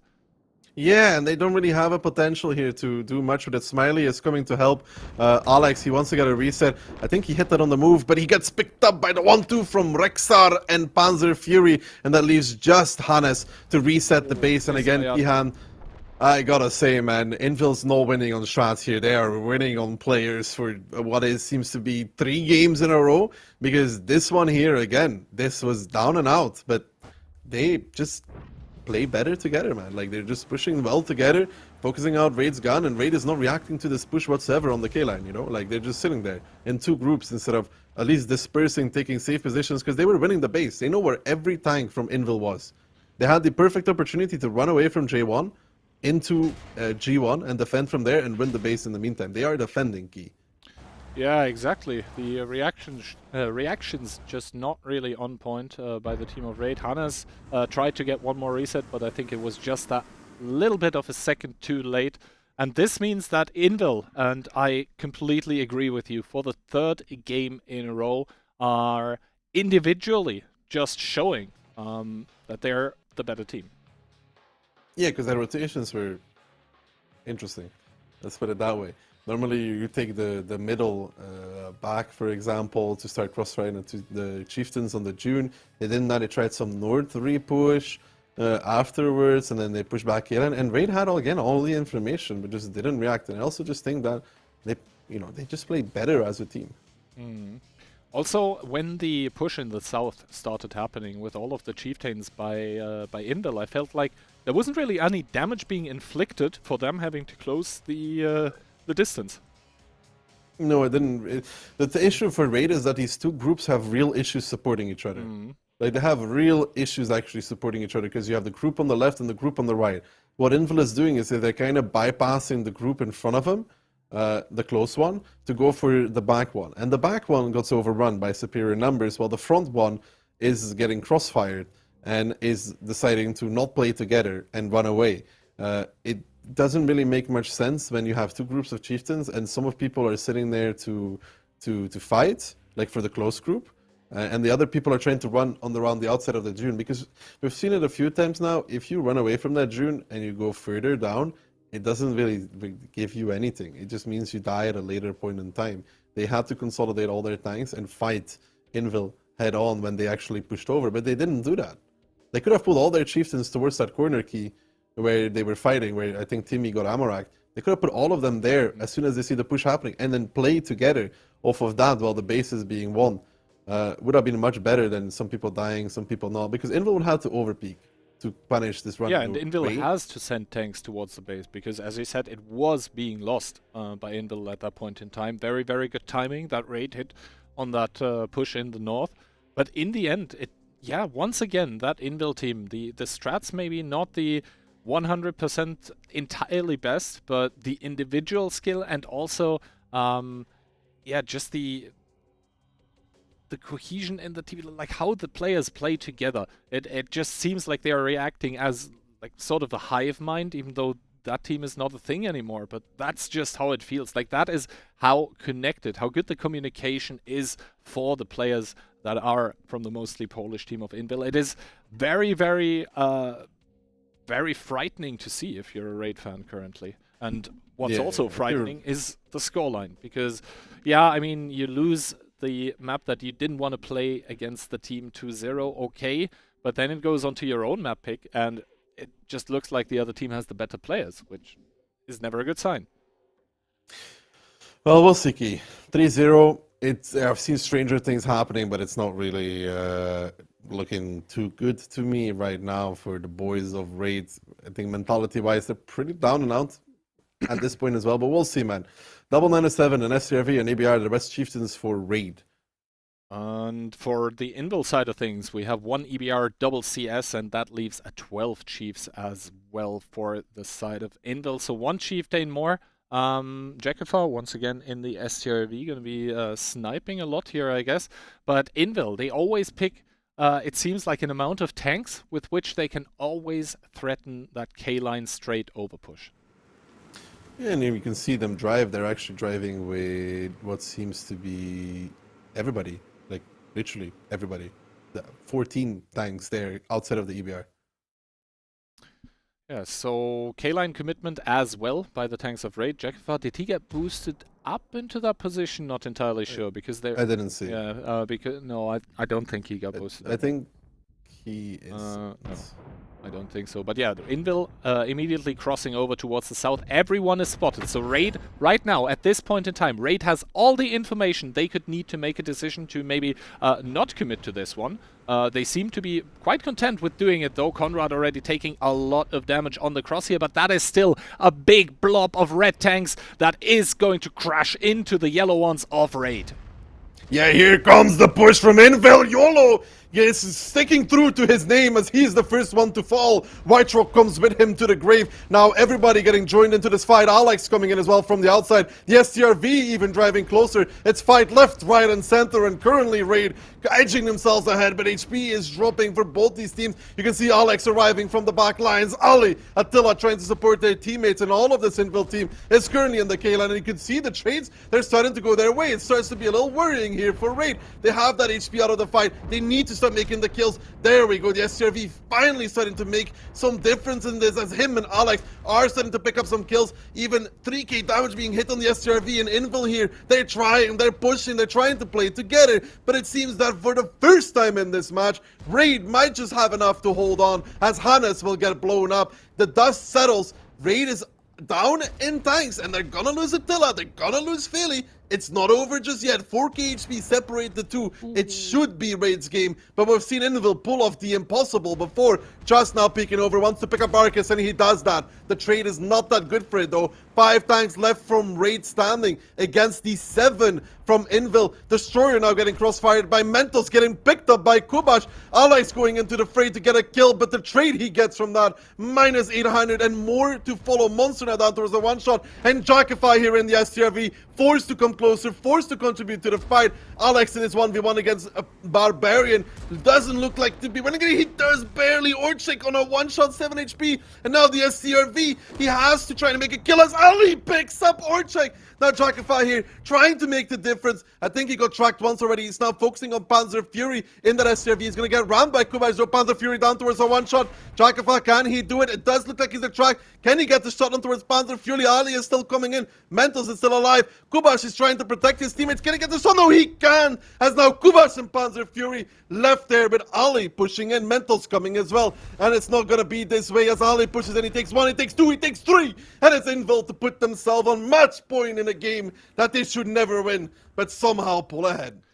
Exactly, and I'm going to give your voice a few seconds to rest after that awesome cast. And Invil, once again, winning, doing the impossible here against superior numbers, against superior odds, against superior HP, against superior positions even, are just able to pull through. I think the biggest issue for the team of Raid was that at one point in time they just weren't able to finish off those one-shots. They just weren't able to get those guns, to get that DPM, to get that alpha damage out of the game. And also for the whole fight, remember, while Raid was up in HP, there was still, and that is in no way, shape or form his fault, but Jackifar was out of the game. That was 1800 HP missing. He did pick up like at least 3k damage key because he had a damage pop-up that when he arrived, he did one shot and he got 3k. I think an important factor there is EBR against EBR. Mental surviving, putting constant fire. Why is Hannes in K3 on the red line being able to get picked up? Why? Like, why is that a thing? Alright, so damage numbers as always in such a shootout, whoever survives longer is going to deal more, and that holds true. The tanks that were alive till the end are going to have the highest damage. But yeah, Hannes getting picked up there. He did do as much damage as his counterpart Mentos here. Mentos but he had to survive. 1900, yes, but exactly, you have to survive because you are going to be that threat from the sidelines that is going to constantly pick off low HPs, just constantly gonna do damage, possibly reduce that important second last shot as well, that is going to put the enemy onto a one-shot so he cannot peek you confidently anymore. That threat was just gone, and yes, Jackifar, commendable effort there at the top of the scoreboard, penetrating every single one of the shots that he actually connected onto the enemy tanks, but in the end, once again, Invil, at this point in time, you have to say miraculously almost able to... They should never win that key. Yeah, they are... Not turn. They were down like 4,000 HP when they pushed. In this battle, it also doesn't... Like, okay, so sometimes it makes sense to push forward towards the back part of the red line, right, Key? Mm-hmm. In some battles, in this one it didn't. They just had to sit in the hold on there, receive the push altogether, because White Truck drove forward and he just insta-died. And there was one more who insta-died. They had the info. There is no need for them to do this because there's only an EBR on the offside. A 1907 would always win that together with Hannes, or Hannes himself would win that. Invil always is forced to basically push there. If they don't, that double 907 just does 5k damage each, you know? Mm-hmm. So they're forced to push. All you have to do is receive. That's all you have to do is be receiving the push. And, you know, they lost 2 of those guns without basically doing anything. Exactly. And that now means that honestly, we are at a 4-0 scoreline, and it should never be like this. Like in no world it should it be 4-0 right now. It should be. It should be because Invil is just playing better as a team than Raiders. Because like this round they should lose 100%, and you could argue that the last 2 Raid had potential as well. To win, but they're just getting outplayed on the player skill, man. It's like they're not even like Invil is using the most amazing tactics the world has ever seen, because they literally drove to the K line with 14 tanks. I mean, you could make that strat, to be honest. I could definitely make that one, but I couldn't play like the players from Invil are currently doing. That is just top-notch gameplay, and to be honest, also some mistakes in the Raid team. I don't know who it was, and I'm glad I don't remember, so I'm not going to call him out for it, but at one point in time, very towards the end of the fight, one chieftain of Raid peeked over to kill a one-shot. That is always a thing you should do. What you should not do, however, is take like 4 or 5 or 6 shots in return. Yeah, you want to make kills there, but you want to make clean kills. Especially if you still have the 907, I think, Ali alive, who was coming or behind them, then you want to make clean kills, and you can pick that K-line. If you go further, you can peek it cleanly, and you can. It's also like it's a good point, Key. When they were peeking there to make those kills, they had that STRV still. and like the STRV was still pushing up. You can legit wait for the STRV and for the to 907. arrive. And the thing is, for like them to all of arrive. those one-shots of Invil, they were concentrated in that pocket of the dunes, right? So, yeah, that is still a lot of DPM and guns in there. But basically, if you have people all around that can just peek freely, force them to turn their turrets, you still have the STRV coming. I think Raid was getting afraid of winning there. It is what it sort of feels like. They were so close to it, and then they started throwing because, I don't know, the nerves starting to show. That is sort of what it felt to me. I'm not sure what it was, but in the end, they're picking up the kills costed them so much, and it was indeed just like Insane said. But it is what it is, man. You get what you deserve, and currently Invil deserve to be up 4-0 against Raid, just showing a team performance here in this grand finals, and Raid will have to win 5 in a row if they want to come back in it. And it starts here on Ensk with double 100, double chief, 4 E3s, and the rest 279s. And for the team of Invil, there is also a lot of TDs, 7 of them actually. There's going to be doubly for 5 E3s. That is brutal. Actually, one more TD that I didn't see. There's the 2684 being played by Rexa. Then we have triple chief and quadruple 279 to top it off. So this must be the game in which Raid starts winning some. Otherwise, it's going to be a very short grand final here in between Invil and Raid. So for the sake of the match, I hope that we see the team in yellow actually picking up at least this round here, so it's not going to be a clean sweep. And now on the cross already, Alexandros getting tagged here, getting set on fire as well. Near taking some damage. So far, Invil making the bleed worth it with all of those TDs. And you know, with that many TDs, any kind of rotation back over the rails is going to be out of the question. Yeah, that's going to be completely shut down, but Raid has taken some positions here. They are, however, still attacking, though. You can never forget that Raid is attacking. So Invil did a really good punish there. Pulled a good number on a lot of Raid tanks. However, Raid needs to somehow approach this attack now, find a way forward to play it. And they look to be pressuring the city a little bit because they don't have the TDs to win the rails right now. Yeah, and now Raid acknowledging that they cannot, against this amount of TDs, you won't be winning the rails, you cannot take the trades there, starting to send a little hit squad into the city. It is going to be the double E100 together with 1 E3 and triple 279 Jekifar. Basically the first scout at the forefront. That's normally not where you see him, but he is being pushed up. He did get spotted. I don't think he got any information in return though. No, it didn't look like he got too much information. You can see Envil adjusting to this now. There's even an E3 with these tanks from Raid, though. Usually they're in the position behind the buildings. Usually you destroy all the buildings to punish a possible 279 sitting there. So I want to see Raid actually go for this, although they look to be straight pushing key. Yeah, they are looking in towards that one line now also with the hit squad in that city.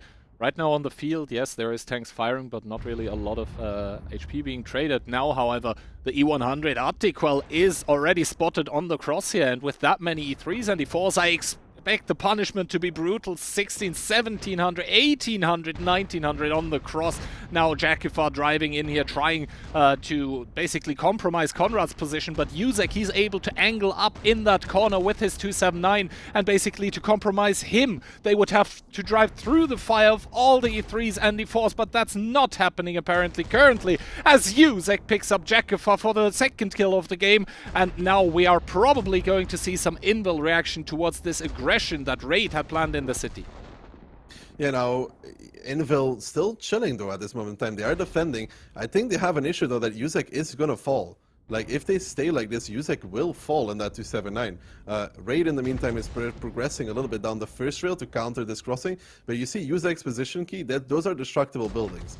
Now, it's good that they are destructible buildings, because now Yuzek is immediately getting countered by not 1, not 2, but 3 players. Feli can also destroy his building in front of him and get an angle. And then there's just in the E3 to pick it up. And this is a bit maybe of complacent gameplay from Invil, just being happy with what they got.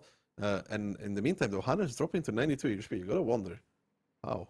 Yeah, Hannah's pretty low there, 92 HP, and the thing is, Feli, he can't really side scrape there. Well, like, yeah, the E100 is a pretty good side scraping tank, but not against like 3 E3/E4s, just aiming for him to peak, because yeah, he can angle his turret, but 375 pen is a lot. Yeah, Smiley has to be careful there. Ali now taking damage in his E3 as well. So far, you gotta say though, these tanks from Invil, they're doing pretty well at doing the damage. Mentos there peeks out, tries to get a snap, doesn't connect. But Invil here, this is, they're up, so they're maybe content with just sitting there, but they have to be careful. They haven't won this match just yet, and neither this round. They could slowly start getting crossfired. Now Fili starting his little approach there. Yes, the E3s and E4s could be countering his E100 very well with their pen here. But he does proxy spot Kubar, so he cannot go further than this currently. And it seems like one more of the E-tanks is actually starting to connect, as we now have 3.5 4k HP difference starting to mount T-Shack being pulled to support Kubash, so that one doesn't get flanked. We'll have to see how that one goes. Feli trying to aim here through the windows, through the walls, but I don't think he is going to peek that one against so many enemy tanks. And yeah, Invil, I mean, you said complacent. I would call it content, contently sitting there. Mishek pushing up a little bit though, wants to get an angle. Just now rotating around. I think Kubash is here, the one that could slowly be in trouble if they can kill him. I mean, Ali and Just, they can combine their fire on him. I don't know if Feli can find an angle on the C3. If he can, or could find an angle on the C3, there would be something. I just don't know if he can shoot through that window. Also, Sokar and Mentos are just aiming through the same window that Feli would be shooting through. Now, Kubash just took a big one by, I think, Ali from the back. It was just. So yeah, a possible one-shot here for either of the E3s by Raid. Still, the fact remains, 2k HP advantage, and Timmy taking 740. Hannes now, that was that low HP E3. He also dropped, and I said it already, against that amount of TDs, a cross back over the rails is just going to completely hurt. Now you see Timmy, Alex and Link going into that fourth rail here, trying to push up against Rexa, but that's a 268 V4 they're pushing against, and he can call onto the aid of multiple E3s and E4s. Yeah, I don't think this is the push at all for Raid, as now more tanks are appearing. Timmy is just booking it down for some reason. They do get Barkis down, Mentos getting set on fire on the crossing, so Raid is doing some damage here. But I think this is just an easy repush here from Invil against Alex, against Link, and Timmy should have really made a shield for his teammate more than just continuously driving down. And this forces Raid to make a move in the south, because they need to somehow pick up Kubash, they need to pick up T-Sec, they need to pick up these tanks here, but that is TDs that they are playing against. These trades are gonna hurt. Alex falls, Just falls, Bailey falls as well, and I think with this falling, the odds of Raid in this match are falling as well and dropping to about 0, as Invil leaves no prisoners for this one. They're pushing down, they're pushing left, they're pushing right, and what a dominance it has been, as Raid now on their last leg look to lose this, not just in any way, shape or form, but with a 5-0. Yeah, exactly. Invil now cleaning up the last remainders of the team of Raid that in the end, let's face it here, had no chance, it seemed like, against just the individual player skill, the individual excellence that Invil has displayed in this grand final. 5-0 going to be the scoreline. Yes, it doesn't properly reflect how well or how much Raid actually wanted and tried to take some of those rounds, but in the end it turns out that if you have the better individual players, you are very likely to pick up a lot of rounds, and that is exactly what we see here. Rexa on his victory march, and it's going to be Rishek to lock in Invil as the past and also as the current champions of 15v15. Once again, the Polish team is going to take that crown firmly in their hands. They're going to put it onto their heads. Congratulations from our side for an extremely entertaining tournament. But wow, if you're other teams and you see that kind of individual gameplay, you must be discouraged. You get what you deserve at the end of the day. I think Raid had some potential here. They obviously don't deserve to win in any way, shape, or form. Even in this match, there were some things which weren't that good per se. But it is what it is, man. On this one, it was a solid defense, though. from Envil. Like tactic-wise, it was solid, it was sound. There was a few interesting positions like Piotr being pushed up in his E3, which is a really good angle to hold. And then K1, but I think K1 without a shield in K1 is not good, because if Raid takes a little bit more time to destroy the buildings, you can force both Yusek and the other guy immediately close to the building, and then they become a lot easier to kill per se. Yeah, I guess that pretty much sums up the tactic in this game. Invil here.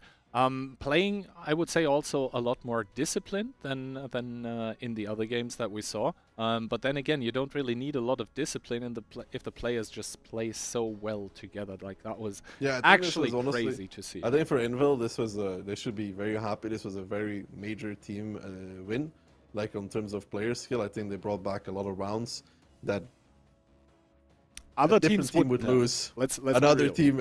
Let's put it like this way: other teams would lose to, at least they would lose this Sun River 100%. Like they would 100% lose this Sun River, and probably the other Sun River too, if you think about it. So, you know, they are they should be very, very happy with the player skill and the team and the cohesion they have at this moment in time.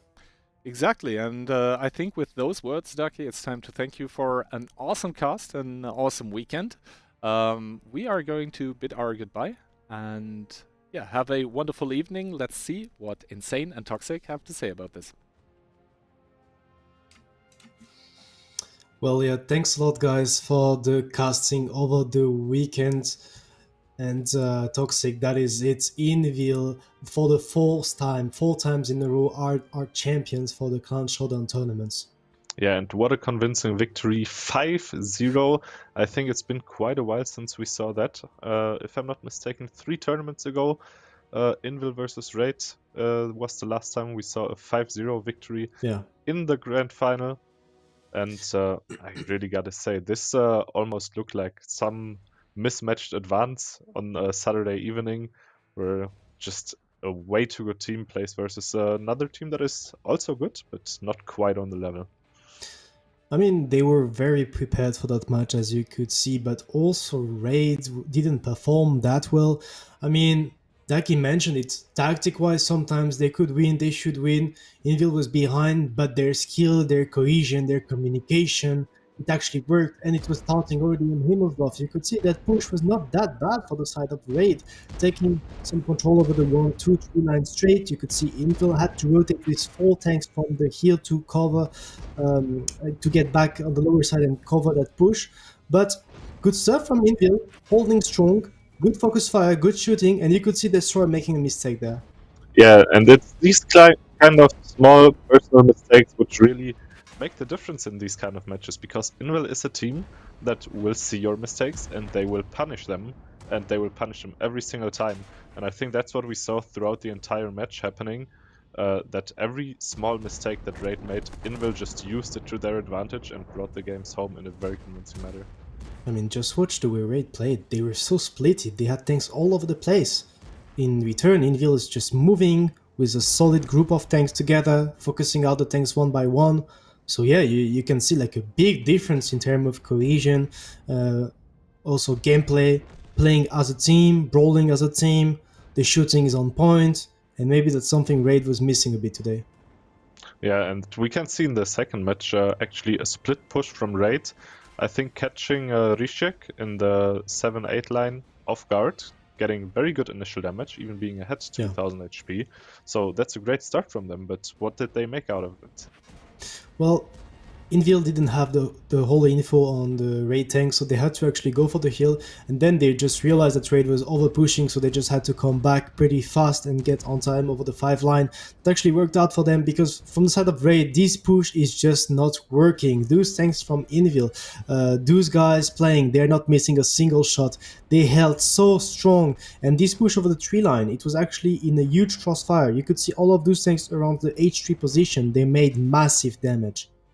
Yeah, you know, and at moments like these, I really wish I would be able to understand and hear the TeamSpeak of Invil, because I think for such coordinated play, it must probably be pretty wicked on their TeamSpeak. Well, there was maybe the first time I felt like Invil was playing pretty poorly.